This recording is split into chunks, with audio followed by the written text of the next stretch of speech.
क्रांति टीवी नाल जुड़ बैठियां सारियां संगतां नूं सब तो पहलां तां जय गुरुदेव, जय भीम, जय संविधान।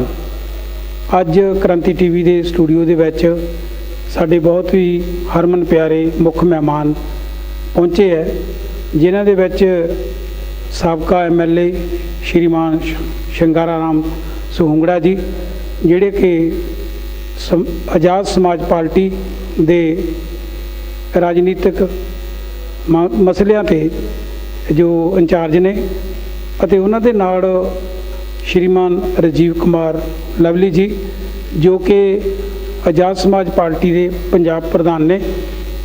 इन्हां दोनों मेहमानां दे नाल अज असी आज़ाद समाज पार्टी के जो वाधे कदम आ उन्हां बारे अते होर समाज दी जो अज स्थिति आ उहदे बारे भी असी गलबात करांगे। सब तो पहलां तां मैं साबका MLA साडे सुहंगड़ा साहब जी उन्होंने जय गुरुदेव जय भीम बुलाਉਂਦਾ होया तो मैं थोड़े नाल रूबरू करवा रहा जी। जय गुरुदेव जी। जय गुरुदेव, धन गुरुदेव, जय भीम, जय भारत सारे। हाँ जी, साडे नाल पंजाब के प्रधान आज़ाद समाज पार्टी के राजीव कुमार लवली साहब, आप भी इस संगतां दे नाल जिन्नियां भी क्रांति टीवी नाल रूहां जुड़ियां उन्होंने विश पहला करो, तो बाद आप जिहड़ा काम है जिहड़ा पार्टी का वो शुरू करांगे जी। क्रांति टीवी के सारे ही ਸਰੋਤਿਆਂ ਨੂੰ मेरे ਵੱਲੋਂ जय भीम, जय भारत, जय गुरुदेव, धन गुरुदेव। साडे विच जिस तरह कि मैं पहला भी दस्सिया कि साबका MLA श्रीमान शंगारा राम सुहंगड़ा साहब लंबे समय तो श्री भीमराव डॉक्टर अंबेडकर साहब के मिशन ते काम करते ने। मैं वैसे छोटा जिहा सी जदों इन्हां नूं बड़ बड़ियां स्टेजां दे उत्ते बोलदियां देखिया और इन्हां ने समाज दे लई बहुत जदोजहद कीती है। ते पहली बार जदों MLA बन के आए आ ते बड़ी खुशी हुई समाज दे अंदर कि साडे पंजाब दे विचों जिहड़ी निधड़क आवाज़ आ वो अज MLA बन के आए साडे समाज की राखी करन वास्ते। ते मैं उन्हां दे नाल तुहाडी गलबात करा रहा कि जदों पहली बार MLA बने आ तो उन्होंने किन्नी कुछ खुशी सी अपने समाज के लिए, उन्होंने किहड़ियां गल्लां सोचियां सी उन्हां दे बारे च मैं उन्हां तो पहला पूछना चाहूँगा। हाँ जी सुहंगड़ा साहब जी, तुसी जो साडे ਸਰੋਤੇ आ उन्होंने उस वेले की गल जरूर दसो जो तुसी पहली बारी MLA बने आ।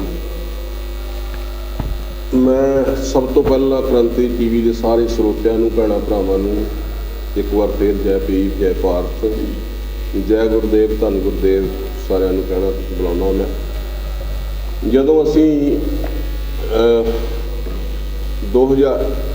1992 ਦੇ ਵਿੱਚ ਜਦੋਂ ਪਹਿਲੀ ਵਾਰ 9 MLA ਪੰਜਾਬ ਦੇ ਵਿੱਚ ਸਾਬਕਾ ਸ਼੍ਰੀ ਰਾਮ ਜੀ ਦੀ ਰਹਿਨਮਾਈ ਦੇ ਹੇਠ ਬਣੇ ਆ, ਕਿਉਂਕਿ ਇਹ ਲਹਿਰ ਜਿਹੜੀ ਆ ਉਹ ਤਾਂ 78 ਤੋਂ ਸਾਬਕਾ ਸ਼੍ਰੀ ਰਾਮ ਜੀ ਬਾਮ ਸੇਵ ਤੋਂ ਸ਼ੁਰੂ ਇਸ ਲਹਿਰ ਨੂੰ ਕਰ ਲਿਆ ਸੀ ਉਹਨਾਂ ਨੇ। ਪਰ ਇਹ ਆ ਉਹ ਤੋਂ ਪਹਿਲਾਂ ਵੀ ਮੈਂ ਥੋੜ੍ਹਾ ਜਿਹਾ ਦੱਸਣਾ ਚਾਹਾਂਗਾ ਕਿ ਸਾਬਕਾ ਸ਼੍ਰੀ ਰਾਮ ਜੀ ਜਦੋਂ ਉਹਨਾਂ ਨੇ ਆਪਣੀ ਨੌਕਰੀ ਜਿਹੜੀ ਆ ਡਰੋਪ ਕੀਤੀ ਆ, ਛੱਡੀ ਆ, ਸਮਾਜ ਦੀ ਨਬਜ਼ ਨੂੰ ਪਛਾਣਿਆ ਉਹਨਾਂ ਨੇ, ਬਾਬਾ ਸਾਹਿਬ ਅੰਬੇਡਕਰ ਦੇ ਮਿਸ਼ਨ ਦੀ ਉਹਨਾਂ ਨੂੰ ਸਮਝ ਪਈ ਆ। ਪੂਨੇ ਦੇ ਵਿੱਚ ਸਾਬਕਾ ਸ਼੍ਰੀ ਰਾਮ ਜੀ ਸਰਵਿਸ ਕਰਦੇ ਸੀ ਤਾਂ ਉਹ ਤੋਂ ਬਾਅਦ ਸਾਬਕਾ ਸ਼੍ਰੀ ਰਾਮ ਜੀ ਨੇ ਉਸ ਵੇਲੇ ਜਿਹੜੀ RPI ਸੀ ਪਾਰਟੀ, RPI ਦੇ ਵਿੱਚ ਸਾਬਕਾ ਸ਼੍ਰੀ ਰਾਮ ਜੀ ਨੇ मतलब काम जिहड़ा आ वो मतलब करना शुरू किया और जिहड़े RPI के नेता सी उन्हां दे नाल लंबियां डिस्कशनां, उन्हां दे नाल गलबात जिहड़ी आ एक पार्टी का विस्तार किद्दां होवे, इहनूं उत्तरी भारत दे विच जां पूरे देश के अंदर मतलब इहदा विस्तार किद्दां होवे। तां क्योंकि बाबा साहब अंबेडकर तो जाण तो बाद जिहड़े सारे उन्हां दे सिपा सलार सी जिहड़े, हालांकि वो बहुत बड़ी कतार सी साहब बाबा साहब अंबेडकर के जिहड़े सिपा सलार सी और बाबा साहब डॉक्टर अंबेडकर नूं इस गल के बावजूद भी उन्होंने ये गल कागज़ की छाती के उत्ते लिखना पिया अपनी मौत तो पहला कि मैं जिन्हां लोगों नूं उंगली फड़ के तुरना सिखाया ਮੇਰੇ ਜਾਣ ਤੋਂ ਬਾਅਦ ਇਹਨਾਂ ਲੋਕਾਂ ਦੀ ਬਾਂਹ ਕੌਣ ਫੜੇਗਾ। ਔਰ ਜਦੋਂ ਮੈਂ ਦੇਖਦਾ ਹਾਂ ਕਿ ਜਦੋਂ ਬਾਬਾ ਸਾਹਿਬ ਅੰਬੇਡਕਰ ਦਾ ਪ੍ਰੀ ਨਿਰਵਾਣ ਹੋਇਆ, ਦੁਨੀਆ 'ਚੋਂ ਗਏ, ਮੌਤ ਹੋਈ ਉਹਨਾਂ ਦੀ 1956 ਦੇ ਵਿੱਚ, ਉਸ ਵੇਲੇ ਸਾਹਿਬ ਕਾਂਸ਼ੀ ਰਾਮ ਦੀ ਜਿਹੜੀ ਉਮਰ ਹੈ ਉਹ ਮਹਿਜ 22 ਸਾਲ ਸੀ। ਤੇ 22 ਸਾਲ ਦੀ ਮਹਿਜ ਉਮਰ ਸੀ, ਔਰ ਨਾ ਹੀ ਉਹਨਾਂ ਨੂੰ ਬਾਬਾ ਸਾਹਿਬ ਅੰਬੇਡਕਰ ਦਾ ਉਹਨਾਂ ਨੇ ਕਦੇ ਨਾਂ ਸੁਣਿਆ ਸੀ, ਨਾ ਹੀ ਉਹਨਾਂ ਨੇ ਬਾਬਾ ਸਾਹਿਬ ਅੰਬੇਡਕਰ ਦੇ ਮਿਸ਼ਨ ਦੇ ਬਾਰੇ ਉਹਨਾਂ ਨੂੰ ਕਿਸੇ ਤਰ੍ਹਾਂ ਦੀ ਜਾਣਕਾਰੀ ਸੀ, ਨਾ ਉਹਨਾਂ ਦੇ ਸੰਘਰਸ਼ ਦੇ ਬਾਰੇ ਉਹਨਾਂ ਨੂੰ ਕੋਈ ਜਾਣਕਾਰੀ ਸੀ। ਸੋ ਬਾਬਾ ਸਾਹਿਬ ਡਾਕਟਰ ਅੰਬੇਡਕਰ ਦੇ ਮਤਲਬ ਜਿਹੜੇ ਪਿੱਛੇ ਖੜੇ ਸੀ, ਮਤਲਬ ਇੱਕ ਕਤਾਰ ਸੀ, ਮੈਂ ਕਹਿ ਸਕਦਾ ਕਿ 10,000 ਮਤਲਬ ਨੇਤਾਵਾਂ ਦੀ ਕਤਾਰ ਸੀ ਬਾਬਾ ਸਾਹਿਬ ਅੰਬੇਡਕਰ ਦੇ ਪਿੱਛੇ, ਜਿਹੜੇ ਆਪਣੇ ਆਪ ਨੂੰ ਸੈਕੰਡ ਲਾਈਨ ਸਮਝਦੇ ਸੀ।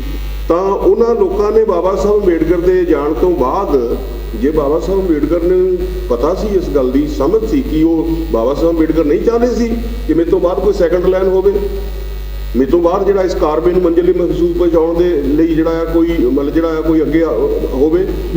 ਲੇਕਿਨ ਬਾਬਾ ਸਾਹਿਬ ਅੰਬੇਡਕਰ ਨੂੰ ਪਤਾ ਸੀ ਕਿ ਮੇਰੇ ਪਿੱਛੇ 10,000 ਲੋਕਾਂ ਦੀ ਕਤਾਰ ਤਾਂ ਹੈ, ਨੇਤਾਵਾਂ ਦੀ ਕਤਾਰ ਤਾਂ ਹੈ, ਪਰ ਕਿਸੇ ਦੇ ਕੋਲ ਸਦਾਚਾਰ ਨਹੀਂ ਹੈ, ਕਿਸੇ ਕੋਲ ਚਰਿੱਤਰ ਨਹੀਂ ਹੈ। ਇਹ ਨਿੱਜ ਬਾਰੇ ਸੋਚਦੇ ਆ, ਇਹ ਆਪਣੇ ਘਰ ਦੇ ਬਾਰੇ ਸੋਚਦੇ ਆ, ਇਹਨਾਂ ਦੇ ਕੋਲ ਕੋਈ ਮਤਲਬ ਜਿਹੜਾ ਆ ਕੋਈ ਇਮਾਨਦਾਰੀ ਨਹੀਂ ਹੈ।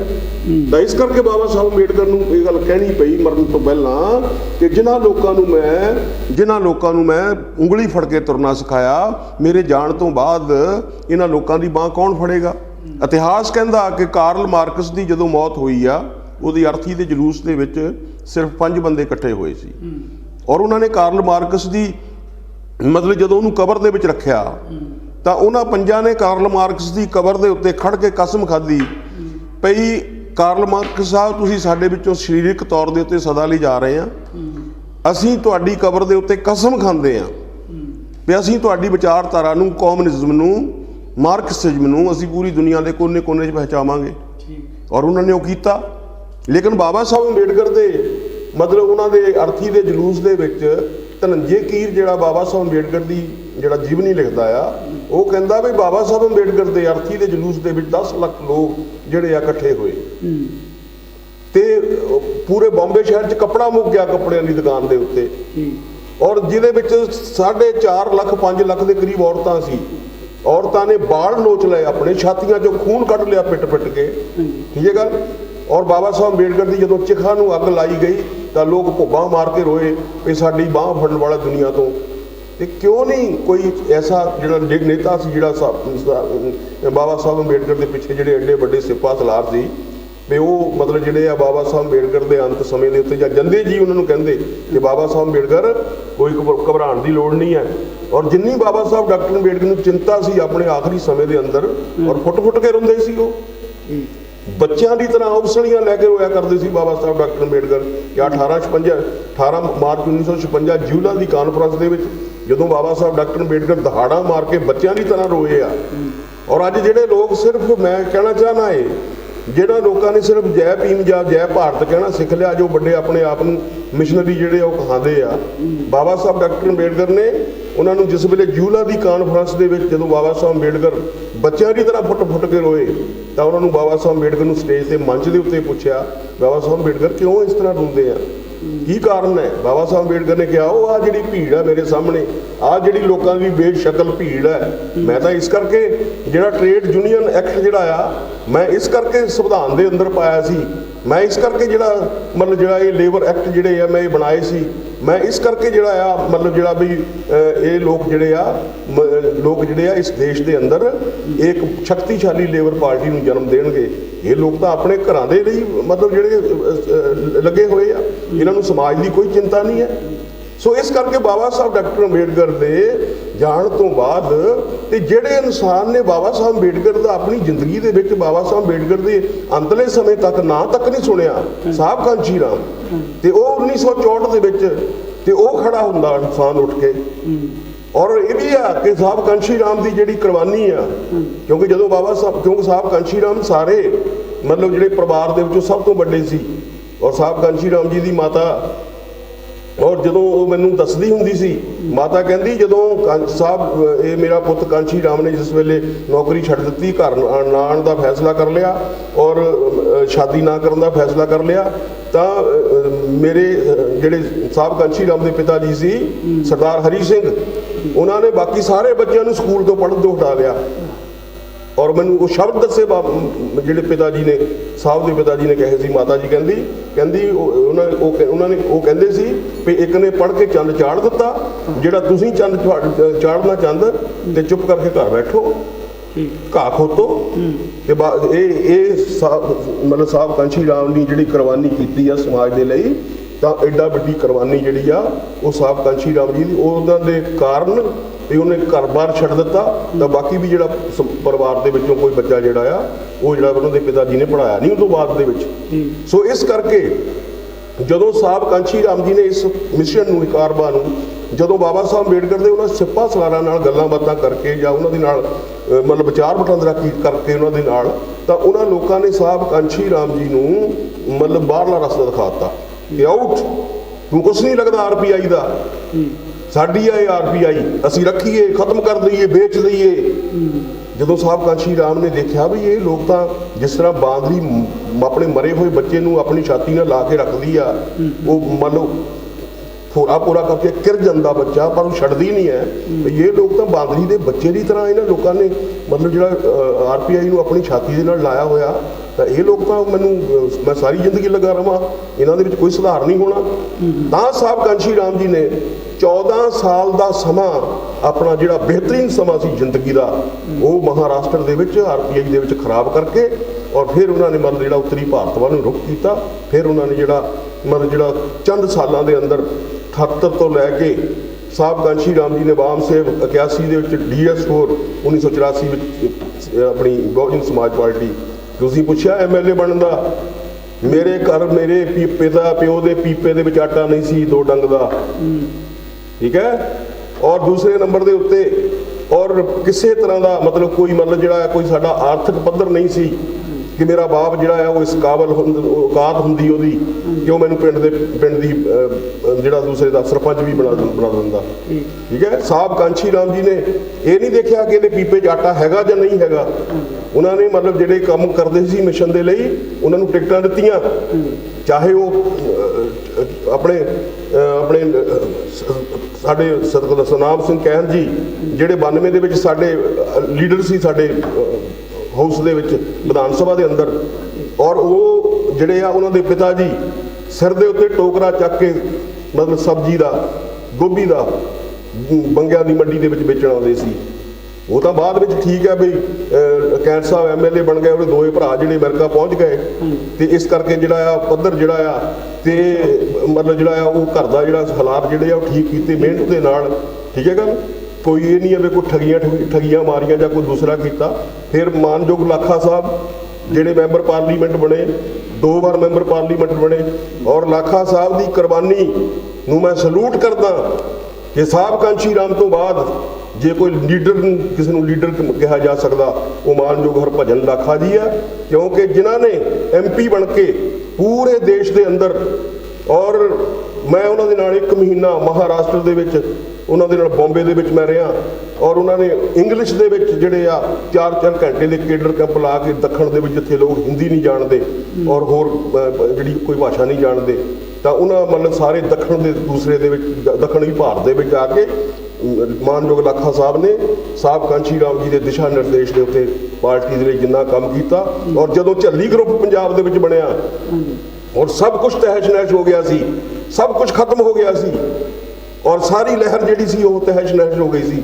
ਜਦੋਂ ਝੱਲੀ ਨੇ ਮਤਲਬ ਜਿਹੜਾ ਪੰਜਾਬ ਦੇ ਵਿੱਚ, ਜਦੋਂ ਅਰਜਨ ਸਿੰਘ ਗਵਰਨਰ ਸੀ ਪੰਜਾਬ ਦਾ, ਜਦੋਂ ਉਹਦੇ ਇਸ਼ਾਰੇ ਦੇ ਉੱਤੇ ਜਦੋਂ ਉਹਨਾਂ ਨੇ ਮਤਲਬ ਜਿਹੜਾ ਬਾਂਸ ਸੇਵ ਨੂੰ, DS4 ਨੂੰ ਔਰ BSP ਨੂੰ ਖਤਮ ਕਰਨ ਦੀ, ਤੋੜਨ ਦੀ ਕੋਸ਼ਿਸ਼ ਕੀਤੀ ਆ, ਤਾਂ ਉਸ ਵੇਲੇ ਉਹ ਮਾਨਯੋਗ ਹਰਭਜਨ ਲਾਖਾ ਸੀ ਜਿਹੜਾ ਉਸ ਮਤਲਬ ਦੂਸਰੀ ਨੂੰ ਲਹਿਰ ਨੂੰ ਪੰਜਾਬ ਦੇ ਵਿੱਚ ਉਭਾਰਨ ਦੇ ਵਿੱਚ ਜੇ ਮਤਲਬ ਕਾਮਯਾਬ ਹੋਇਆ, ਉਹ ਮਾਨਯੋਗ ਹਰਭਜਨ ਲਾਖਾ ਸੀ। ਕੋਈ ਦੂਸਰਾ ਕਿਸੇ ਦਾ ਨਾਮ ਨਹੀਂ ਹੈ। ਔਰ ਮੈਂ ਇਸ ਗੱਲ ਦੇ ਲਈ ਮੈਂ ਚੁਣੌਤੀ ਦੇਣਾ ਚਾਹਨਾ ਕਿ ਅੱਜ ਬੇਸ਼ੱਕ ਮਾਨਯੋਗ ਹਰਭਜਨ ਲਾਖਾ ਪੰਜਾਬ ਮਤਲਬ ਆਪਣੀ ਜਿਹੜਾ ਦੁਨੀਆ ਦੇ ਵਿੱਚ ਨਹੀਂ ਹੈ, ਪਰ ਮੈਂ ਉਹਦੀ ਕੁਰਬਾਨੀ ਨੂੰ ਮੈਂ ਸਲੂਟ ਕਰਦਾ। ਜੇ ਅੱਜ ਮੈਂ ਇੱਥੇ ਬੈਠਾ ਇਸ ਕੁਰਸੀ ਦੇ ਉੱਤੇ, ਮਾਨਯੋਗ ਲਾਖਾ ਜੀ ਨੇ ਮਤਲਬ ਸਾਡੇ ਵਰਗਿਆਂ ਨੂੰ ਉਂਗਲੀ ਫੜ ਕੇ ਤੁਰਨਾ ਸਿਖਾਇਆ, ਔਰ ਸਾਨੂੰ ਮਤਲਬ ਜਿਹੜਾ ਆ ਇੱਥੋਂ ਤੱਕ ਕਿ ਸਾਨੂੰ ਅਸੈਂਬਲੀ ਦੇ ਵਿੱਚ ਔਰ ਸਾਡੇ ਘਰ ਦੇ ਵਿੱਚ ਪਰਿਵਾਰਾਂ ਦੇ ਵਿੱਚ ਜਾ ਕੇ ਸਾਡੇ ਪਰਿਵਾਰਾਂ ਨੂੰ ਸਾਡੇ ਮਾਂ-ਬਾਪ ਨੂੰ ਸਮਝਾਇਆ ਵੀ ਇਹਨਾਂ ਬੱਚਿਆਂ ਨੂੰ ਮਤਲਬ ਰੋਕੋ ਨਾ, ਇਹ ਕੁਝ ਬਣਨਗੇ। ਔਰ ਮਤਲਬ ਜਿਹੜਾ ਆ ਕਿਉਂਕਿ ਜੋ ਘਰਾਂ ਦੇ ਹਾਲਾਤ ਹੁੰਦੇ ਆ ਜਿੱਥੇ ਰੋਟੀ ਨਾ ਪੱਕਦੀ ਹੋਵੇ ਤਾਂ ਉੱਥੇ ਮਤਲਬ ਜਿਹੜਾ ਆ ਸੰਘਰਸ਼ ਕਰਨੇ ਜਿਹੜੇ ਉਹ ਕੋਈ ਸੌਖੇ ਨਹੀਂ ਹੁੰਦੇ।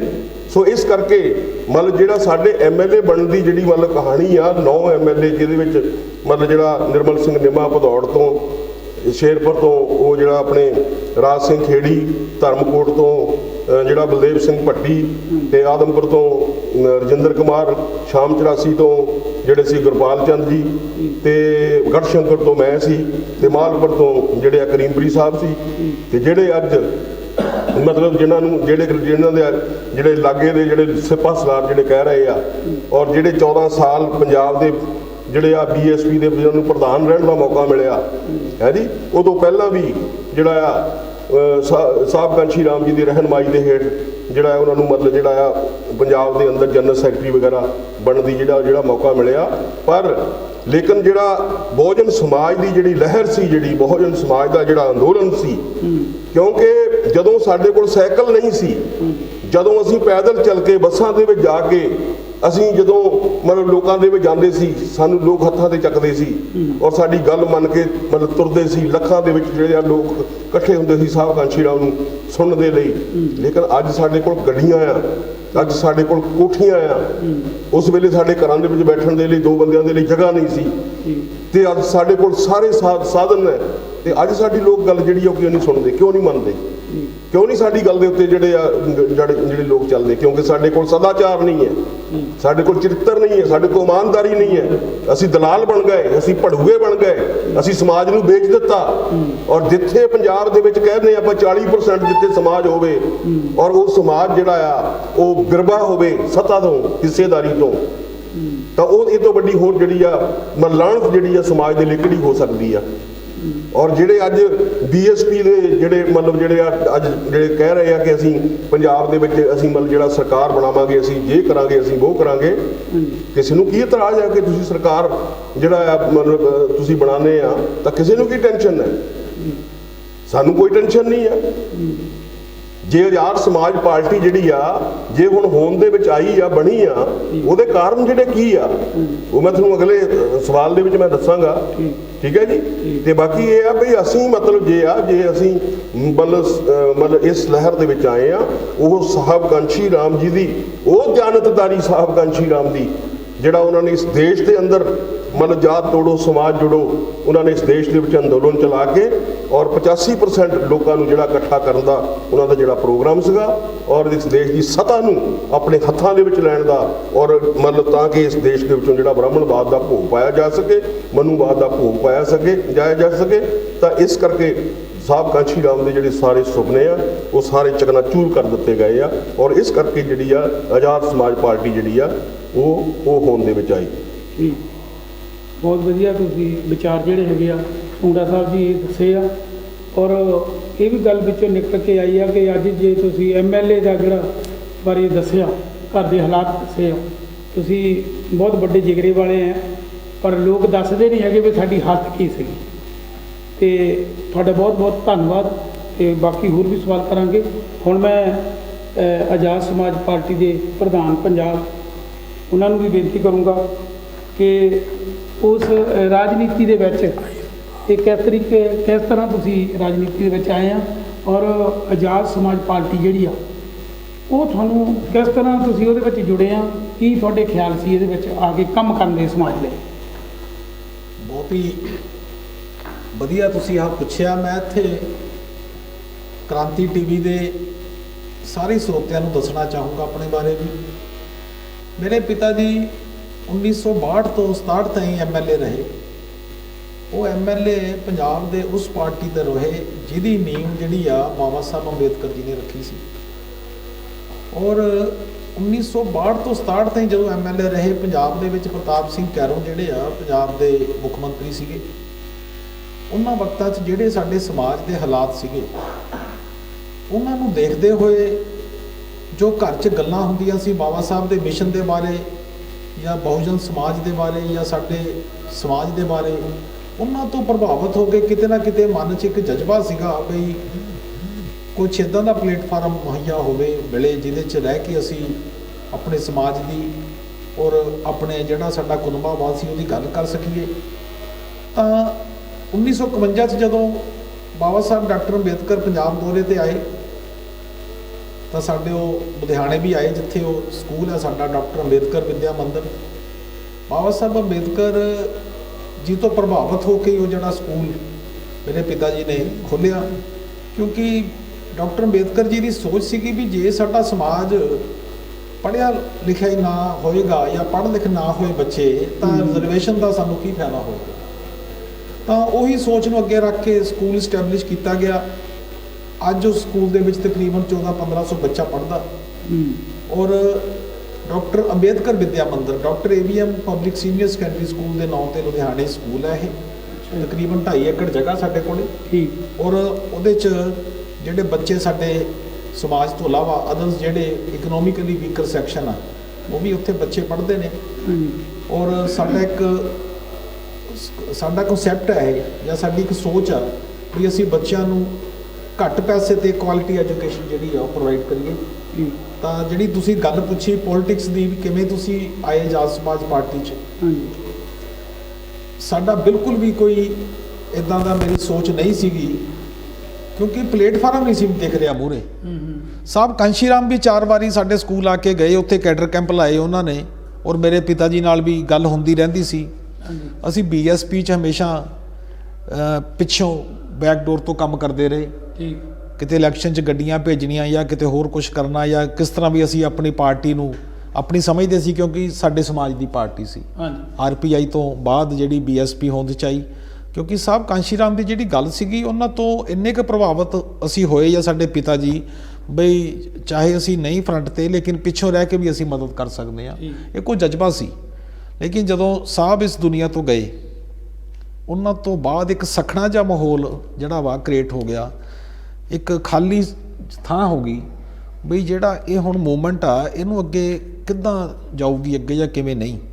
ਲੇਕਿਨ ਉਹ ਸਾਹਿਬ ਦੇ ਜਾਣ ਤੋਂ ਬਾਅਦ ਜੋ ਪੰਜਾਬ ਦੇ ਜਾਂ ਦੇਸ਼ ਦੇ ਹਾਲਾਤ ਬਣੇ, ਖਾਸ ਕਰਕੇ ਜੇ ਆਪਾਂ ਆਪਣੇ ਸਮਾਜ ਦੀ ਬਹੁਜਨ ਸਮਾਜ ਦੀ ਗੱਲ ਕਰੀਏ ਤਾਂ ਉਹ ਇਦਾਂ ਦੇ ਤਰਸਯੋਗ ਹਾਲਾਤ ਬਣ ਗਏ ਬਈ 4-4 ਵਾਰੀ ਸਰਕਾਰਾਂ ਹੋਣ ਦੇ ਬਾਵਜੂਦ ਵੀ ਉੱਤਰ ਪ੍ਰਦੇਸ਼ ਦੀ ਮੈਂ ਗੱਲ ਕਰ ਰਿਹਾ ਵੀ ਉਹਦੇ 'ਚ ਸਾਡੇ ਸਮਾਜ ਦੀ ਹਾਲਾਤ ਕੀ ਆ, ਸਥਿਤੀ ਕੀ ਆ, ਕਿੱਥੇ ਖੜੇ ਆ ਅਸੀਂ, ਸਮਾਜ ਕਿੱਥੇ ਖੜਾ ਸਾਡਾ।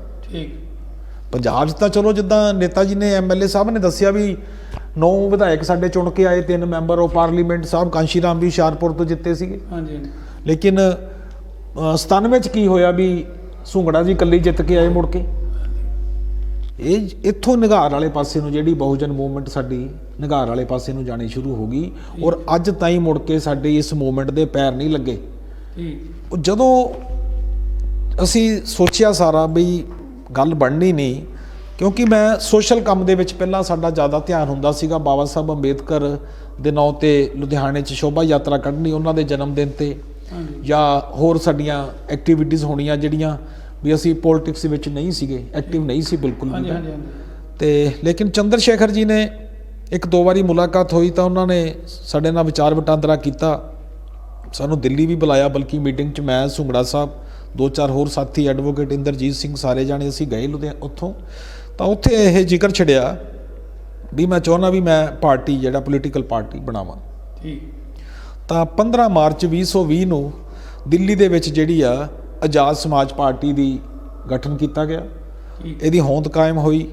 ਉਸ ਤੋਂ ਬਾਅਦ ਲੋਕਡਾਊਨ ਲੱਗ ਗਿਆ ਤਾਂ 16 ਜੂਨ 2020 ਨੂੰ ਜਿਹੜਾ ਵਾ ਪੰਜਾਬ ਦੀ ਜਿਹੜੀ ਬਾਗਡੋਰ ਆ ਚੰਦਰ ਸ਼ੇਖਰ ਆਜ਼ਾਦ ਜੀ ਨੇ ਸਾਡੇ ਕੰਮ ਨੂੰ ਦੇਖਦੇ ਹੋਏ, ਮੇਰੇ ਸੋਸ਼ਲ ਐਕਟੀਵਿਟੀ ਨੂੰ ਦੇਖਦੇ ਹੋਏ, ਮੇਰੇ ਜਜ਼ਬੇ ਨੂੰ ਦੇਖਦੇ ਹੋਏ, ਸੁੰਗੜਾ ਸਾਹਿਬ ਦੇ ਨਾਲ ਮੇਲ ਮਿਲਾਪ ਹੋਣ ਕਰਕੇ ਉਹਨਾਂ ਨੂੰ ਮਹਿਸੂਸ ਹੋਇਆ ਵੀ ਇਹ ਜਿਹੜੀ ਟੀਮ ਆ ਵੀ ਜੇ ਮੈਂ ਪੰਜਾਬ 'ਚ ਮੂਹਰੇ ਕਰਦਾ ਤਾਂ ਇਹ ਜਿਹੜੀ ਮੇਰੀ ਸੋਚ ਆ ਉਹਨੂੰ ਅੱਗੇ ਲੈ ਕੇ ਜਾਣਗੇ। ਤਾਂ ਇਸੇ ਸੋਚ ਦੇ ਸਾਡੀ ਵੀ ਸੋਚ ਇਹੀ ਸੀਗੀ ਵੀ ਜਿਹੜਾ ਬਾਬਾ ਸਾਹਿਬ ਦਾ ਮਿਸ਼ਨ ਆ, ਸਾਹਿਬ ਕਾਂਸ਼ੀ ਰਾਮ ਦਾ ਅਧੂਰਾ ਜਿਹੜਾ ਇੱਕ ਕਾਰਵਾਂ ਪਿੱਛੇ ਰਹਿ ਗਿਆ ਉਹਨੂੰ ਅਸੀਂ ਕਿੱਦਾਂ ਮੂਹਰੇ ਲੈ ਕੇ ਆਈਏ। ਇਹ ਸਾਰੀ ਸੋਚ ਦੇ ਨਾਲ ਮਿਲ ਕੇ ਹੀ ਜਿਹੜਾ ਵਾ ਆਜ਼ਾਦ ਸਮਾਜ ਪਾਰਟੀ ਜਿਹੜੀ ਆ ਹੋਂਦ 'ਚ ਆਈ ਹੈ।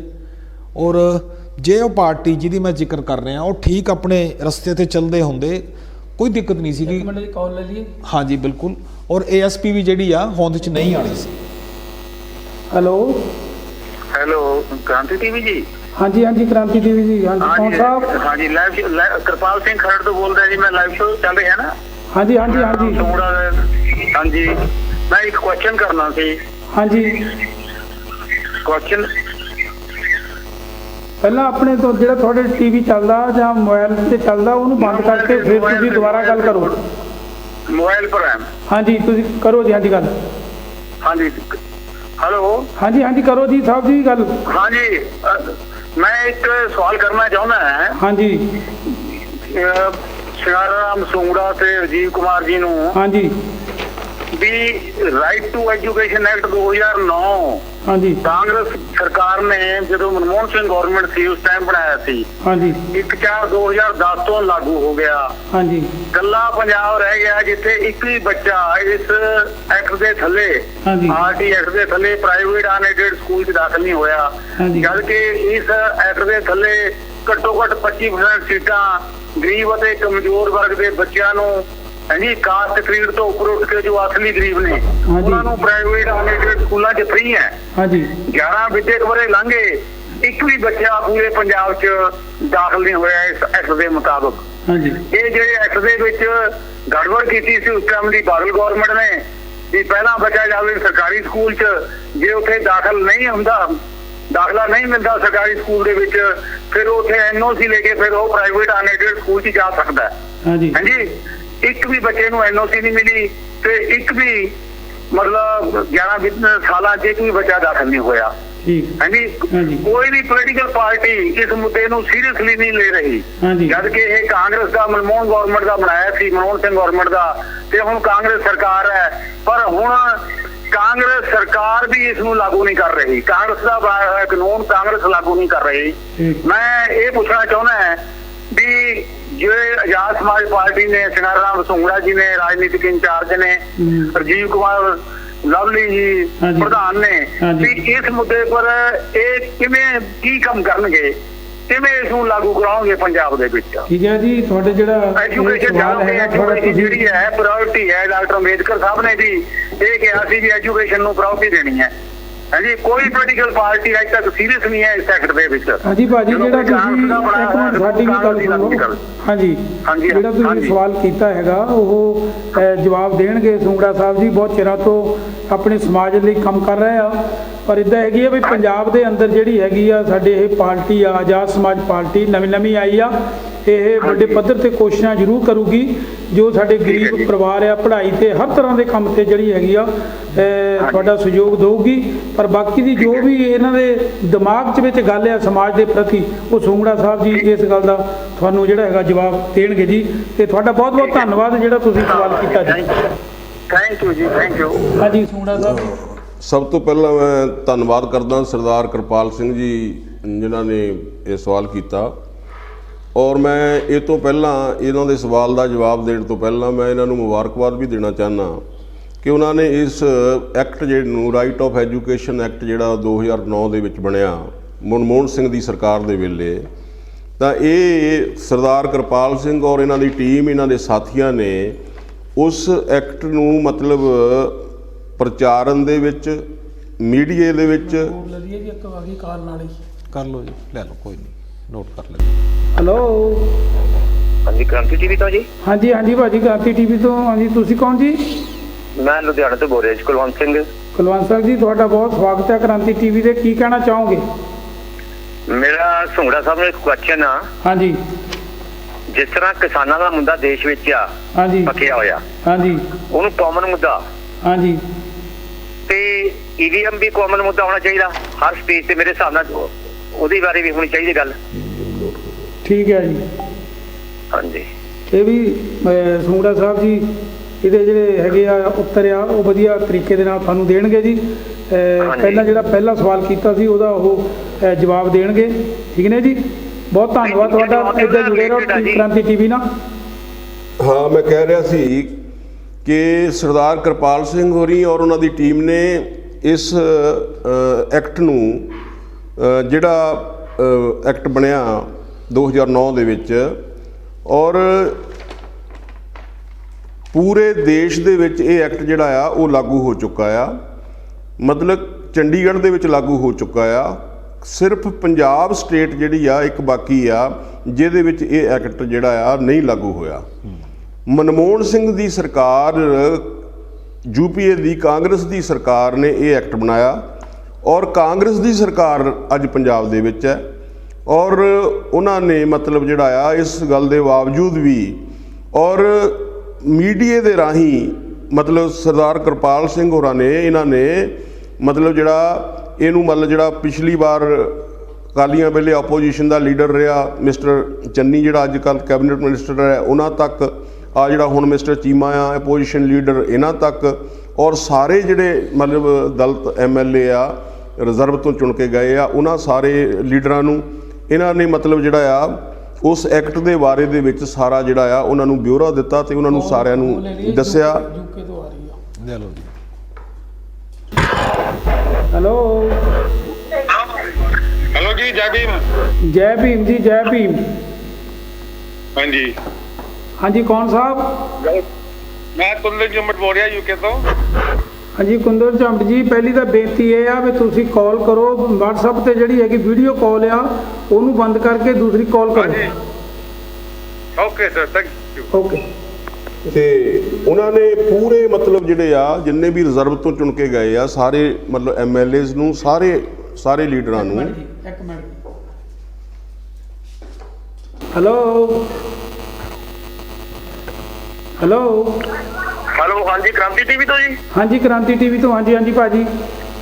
हाँ जी, जय भीम जी। ਜੈ ਭੀਮ ਜੀ, ਜੈ ਭਾਰਤ। मैं सुखविंदर सिंह गुरु बोल रहा सर, बठिंडे तो जी। ਅੱਛਾ ਜੀ।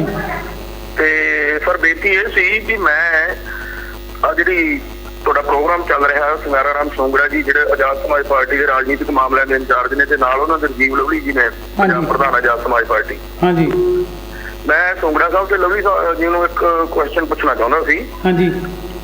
ਕਿ ਸਾਨੂੰ ਪੰਜਾਬ ਲੈਵਲ ਤੇ ਪੰਜਾਬ ਦੇ ਵਿੱਚ ਜਿਹੜਾ ਸ਼ੈਡਿਊਲਡ ਕਾਸਟ ਸਮਾਜ ਆ ਸਾਡਾ, ਹਾਂਜੀ ਜਾਂ ਬਹੁਜਨ ਸਮਾਜ ਆ, ਹਾਂਜੀ ਇਹਨਾਂ ਕੋਲੇ ਮੋਸਟ ਪ੍ਰੋਬੇਬਲੀ ਜਿਹੜੀਆਂ ਜ਼ਮੀਨਾਂ ਜਾਂ ਜਾਇਦਾਦਾਂ ਜਾਂ ਮਕਾਨ ਆ ਜਾਂ ਜਿੱਥੇ ਇਹ ਬੈਠੇ ਆ ਉਹ ਜ਼ਿਆਦਾ ਲਾਲ ਡੋਰੇ ਦੇ ਥੱਲੇ ਆ, ਲਾਲ ਲਕੀਰ ਦੇ ਅੰਦਰ ਆ, ਹਾਂਜੀ ਜਾਂ ਕਿਸੇ ਮਹਿਕਮੇ ਦੀ ਜ਼ਮੀਨ ਮੰਨ ਲਓ ਸਰਕਾਰ ਵੱਲੋਂ ਇਹਨਾਂ ਨੂੰ ਅਲਾਟ ਕੀਤੀ ਹੋਈ ਆ। ਹਾਂਜੀ। ਤੇ ਲੋਕਾਂ ਨੂੰ ਬੜੀ ਸਮੱਸਿਆ ਆਉਂਦੀ ਹੈ ਕਿ ਜ਼ਮਾਨਤ ਦੀ ਜਦੋਂ ਲੋੜ ਪੈਂਦੀ ਹੈ, ਇਹਨਾਂ ਦੀ ਰਜਿਸਟਰੀ ਹੈ ਨਹੀਂ, ਮਾਲਕਾਨਾ ਹੱਕ ਹੈ ਨਹੀਂ ਲੋਕਾਂ ਕੋਲੇ। ਹਾਂਜੀ। ਪੰਜਾਬ 'ਚ ਲਗਭਗ ਮੈਕਸਿਮਮ ਇਹੋ ਜਿਹੇ ਕੇਸ ਹੀ ਨੇ। ਹਾਂਜੀ। ਤੇ ਮੈਂ ਚਾਹੁੰਦਾ ਵੀ ਇਹ ਜਿਹੜਾ ਮੁੱਦਾ ਹੈ ਇਹਨੂੰ ਵੀ ਸਾਨੂੰ ਮੁੱਖ ਧਾਰਾ ਜਿਹੜੀ ਉਹਦੇ 'ਚ ਸ਼ਾਮਲ ਕਰਨਾ ਚਾਹੀਦਾ। ਠੀਕ ਹੈ, ਮੇਰਾ ਇਹ ਸਵਾਲ ਸੀ।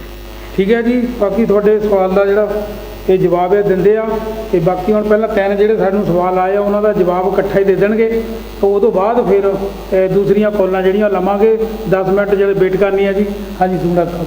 ਸੋ ਉਹਨਾਂ ਨੇ ਬਹੁਤ ਮਤਲਬ ਜਿਹੜੇ ਆ ਗੰਭੀਰ ਯਤਨ ਕੀਤੇ ਆ ਕਿਰਪਾਲ ਸਿੰਘ ਔਰ ਉਹਨਾਂ ਦੀ ਟੀਮ ਨੇ, ਔਰ ਮੈਂ ਵੀ ਅੱਜ ਮਤਲਬ ਇਸ ਮੰਚ ਤੋਂ ਇਹ ਗੱਲ ਮੈਂ ਜਿਹੜੀ ਆ ਕਹਿਣੀ ਚਾਹੁੰਦਾ ਆ ਕਿ ਜਿਹੜਾ ਮਤਲਬ ਸਾਡੀ ਆਜ਼ਾਦ ਸਮਾਜ ਪਾਰਟੀ ਆ ਔਰ ਉਹਨਾਂ ਨੇ ਮਤਲਬ ਬਹੁਜਨ ਸਮਾਜ ਪਾਰਟੀ ਦੇ ਜਿਹੜੇ ਨੇਤਾ ਆ, ਪੰਜਾਬ ਦੇ ਪ੍ਰਧਾਨ ਮੌਜੂਦਾ ਇਹਨਾਂ ਤੋਂ ਪਹਿਲਾਂ ਰਹੇ ਆ, ਉਹਨਾਂ ਤੱਕ ਵੀ ਅਪਰੋਚ ਕੀਤੀ, ਸਾਰੇ ਡਾਕੂਮੈਂਟ ਉਹਨਾਂ ਨੇ ਦਿੱਤੇ ਔਰ ਕਿਸੇ ਨੇ ਵੀ ਮਤਲਬ ਜਿਹੜਾ ਆ ਜੀ ਸੌਰੀ ਹਾਂਜੀ ਤੁਹਾਨੂੰ ਅੱਜ ਗੱਲ ਨਹੀਂ ਕਰਨ ਦੇਣੀ, ਸਾਡੇ ਜਿਹੜੇ ਹੈਗੇ ਬਹੁਤ ਜ਼ਿਆਦੇ ਆ। ਹਾਂਜੀ। ਹੈਲੋ ਹੈਲੋ ਜੀ, ਜੈ ਭੀਮ ਜੀ। ਜੈ ਭੀਮ ਜੀ, ਜੈ ਭੀਮ। ਕੌਣ ਸਾਹਿਬ? ਆਪਣੇ ਸਿੰਦਾ ਕੋਲ ਤਾਂ ਜੀ। ਹਾਂਜੀ ਕੁੰਦਨ ਜੁਮਟ ਬੋਲ ਰਿਹਾ ਇੰਗਲੈਂਡ ਤੋਂ। ਹਾਂਜੀ ਹਾਂਜੀ ਹਾਂਜੀ ਹਾਂਜੀ ਭਾਜੀ, ਕੀ ਹਾਲ ਚਾਲ? ਠੀਕ ਠਾਕ ਹੋ? ਬਹੁਤ ਬਹੁਤ ਵਧੀਆ। ਅੱਜ ਪਹਿਲੀ ਵਾਰੀ ਮੌਕਾ ਮਿਲਿਆ ਤੁਹਾਡੇ ਮੀਡੀਆ ਕ੍ਰਾਂਤੀ ਟੀਵੀ ਜਿਹੜਾ ਚੱਲ ਰਿਹਾ ਹੈਗਾ। ਹਾਂਜੀ। ਅਸੀਂ ਸਾਹਮਣੇ ਬੈਠ ਕੇ ਤੁਹਾਨੂੰ ਦੇਖ ਰਹੇ ਹੈਗੇ ਤੇ ਆਪਣੇ ਤੁਹਾਡੇ ਗੈਸਟ ਜਿਹੜੇ ਆਏ ਹੈਗੇ ਆ, ਆਪਣੇ ਪ੍ਰਧਾਨ ਜੀ। ਹਾਂਜੀ। ਇਹ ਸੰਗਾੜਾ ਰਾਮ ਜੀ, ਆਪਣੇ ਲਵਲੀ ਸਾਹਿਬ ਔਰ ਰਜੀਵ ਲਵਲੀ ਜੀ। ਹਾਂਜੀ। ਤੁਹਾਡਾ ਵੈਲਕਮ ਕਰਦੇ ਹੈਗੇ ਆ। ਔਰ ਮੇਰਾ ਬਹੁਤ ਸ਼ੋਰਟ ਨੋਟਿਸ ਹੈਗਾ। ਇੱਕ ਤਾਂ ਆਪਣੇ ਕ੍ਰਾਂਤੀ ਟੀਵੀ ਕਰਕੇ ਅਸੀਂ ਆਸਤੇ ਇਹ ਬਹੁਤ ਜ਼ਰੂਰੀ ਕਰਕੇ ਨਾ ਸਾਨੂੰ ਕੋਈ ਬਹੁਤ ਥੈਂਕ ਯੂ ਤੁਹਾਡਾ ਵੀ। ਅਸੀਂ ਆਹ ਮੀਡੀਆ ਚੱਲ ਰਿਹਾ ਹੈਗਾ ਔਰ ਅਸੀਂ ਤੁਹਾਡੇ ਨਾਲ ਲਾਈਵ ਗੱਲ ਕਰ ਸਕਦੇ ਹੈਗੇ ਆ। ਹਾਂਜੀ, ਤੁਸੀਂ ਹੋਰ ਕੋਈ ਗੱਲਬਾਤ ਸ਼ਿੰਗਾਰਾ ਸਾਹਿਬ ਜੀ ਅਤੇ ਲਵਲੀ ਸਾਹਿਬ ਜੀ ਨੂੰ ਕੋਈ ਹਾਂਜੀ। ਗੱਲਬਾਤ ਕਰਨੀ ਚਾਹੁੰਦੇ ਹੋ, ਕੋਈ ਸੁਨੇਹਾ ਦੇਣਾ ਚਾਹੁੰਦੇ ਹੋ ਸਮਾਜ ਦੇ ਪ੍ਰਤੀ, ਹਾਂਜੀ, ਉਹਦੀ ਸੁਨੇਹਾ ਸਾਂਝੀ ਕਰ ਦੇਣਾ ਸਕਦੇ ਆ 1 ਮਿੰਟ ਵਿੱਚ। ਹਾਂਜੀ, ਹੈਲੋ ਹੈਲੋ, ਹਾਂਜੀ ਹਾਂਜੀ ਹਾਂਜੀ ਮੈਂ ਤਾਂ ਇਹੀ ਕਹਿਣਾ ਚਾਹੁੰਦਾ ਕਿ ਜਿਹੜੀ ਆਜ਼ਾਦ ਸਮਾਜ ਪਾਰਟੀ ਹੈਗੀ ਆ ਹਾਂਜੀ ਔਰ ਜਿਸ ਤਰ੍ਹਾਂ ਸ਼ੁਰੂ ਹੋਈ ਹੈਗੀ ਆ, ਤੇ ਅਸੀਂ NRI ਜਿਤਨੇ ਹੈਗੇ ਆ UK ਦੇ ਵਿੱਚ ਜਾਂ ਹੋਰ ਮੁਲਕਾਂ ਵਿੱਚ ਬਹੁਤ ਦੇਰ ਦਾ ਇੰਤਜ਼ਾਰ ਕਰਦੇ ਸੀਗੇ ਵੀ ਚੰਦਰ ਸ਼ੇਖਰ ਆਜ਼ਾਦ ਕੋਈ ਆਪਣਾ ਪਾਰਟੀ ਸ਼ੁਰੂ ਕਰੇ, ਹਾਂਜੀ ਔਰ ਅਸੀਂ ਪੂਰਾ ਸਪੋਰਟ ਦੇ ਰਹੇ ਹੈਗੇ ਆ।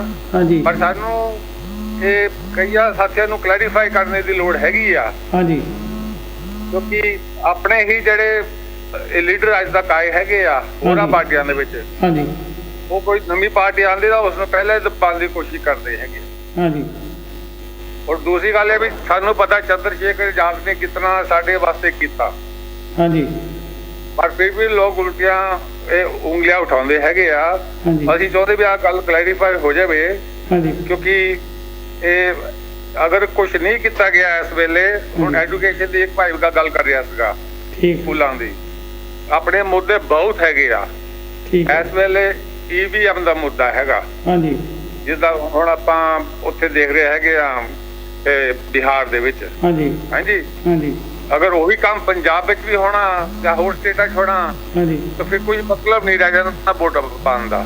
ਬੈਲਟ ਪੇਪਰ ਦੀ ਡਿਮਾਂਡ ਹੋਣੀ ਚਾਹੀਦੀ ਹੈਗੀ ਆ, ਵੋਟ ਪਵੇ। ਔਰ ਆਪਣੇ ਸਾਥੀ ਲੋਕ ਕਿੱਦਾਂ ਇਕੱਠੇ ਹੋਣਗੇ, ਅਸੀਂ UK ਤੋਂ ਬਾਕੀ ਸਟੇਟਾਂ 'ਚ ਹੋਰ ਬਾਕੀ ਮੁਲਕਾਂ 'ਚੋਂ ਅਸੀਂ ਤਿਆਰ ਹੈਗੇ ਆ, ਤੁਸੀਂ ਸਾਨੂੰ ਗਾਈਡ ਕਰੋ। ਇਹਦਾ ਜਿਹੜਾ ਹੈਗਾ ਆ ਉੱਤਰ ਆ ਬਹੁਤ ਵਧੀਆ ਤਰੀਕੇ ਨਾਲ ਦੇਣਗੇ। ਕਾਲਾਂ ਬਹੁਤ ਆ ਰਹੀਆਂ, ਬਹੁਤ ਜ਼ਿਆਦਾ ਜਾਣੀ ਆ ਰਹੀਆਂ ਕਾਲਾਂ, ਤੇ ਇਸ ਕਰਕੇ ਛੋਟੇ ਛੋਟੇ ਜਿਹੜੇ ਸਵਾਲ ਆ ਉਹ ਰੱਖੀ ਜਾਓ ਤਾਂ ਜੋ ਕਿ ਉਹ ਛੇਤੀ ਜਵਾਬ ਦੇ ਸਕਣ। ਤੇ ਤੁਹਾਡਾ ਜਿਹੜਾ ਹੈਗਾ ਇੱਕ ਅਸੀਂ ਅੱਜ ਸਵਾਲ ਜਿਹੜਾ ਤੁਸੀਂ ਕੀਤਾ EVM ਦਾ, ਠੀਕ ਨਹੀਂ ਜੀ, ਉਹਦੇ ਬਾਰੇ 'ਚ ਮੈਂ ਲਵਲੀ ਸਾਹਿਬ ਤੋਂ ਇਹ ਗੱਲਬਾਤ ਕਰਨਗੇ ਤੇ ਉੱਤਰ ਦੇਣਗੇ। ਤੇ ਬਾਕੀ ਬਾਅਦ ਦੇ ਵਿੱਚ ਸ਼ਿੰਗਾਰਾ ਰਾਮ ਸੁੰਗੜਾ ਜੀ ਜਿਹੜੇ ਹੈਗੇ ਆ ਉਹ ਪਹਿਲੇ ਮੁੱਦਿਆਂ 'ਤੇ ਗੱਲਬਾਤ ਕਰਨਗੇ।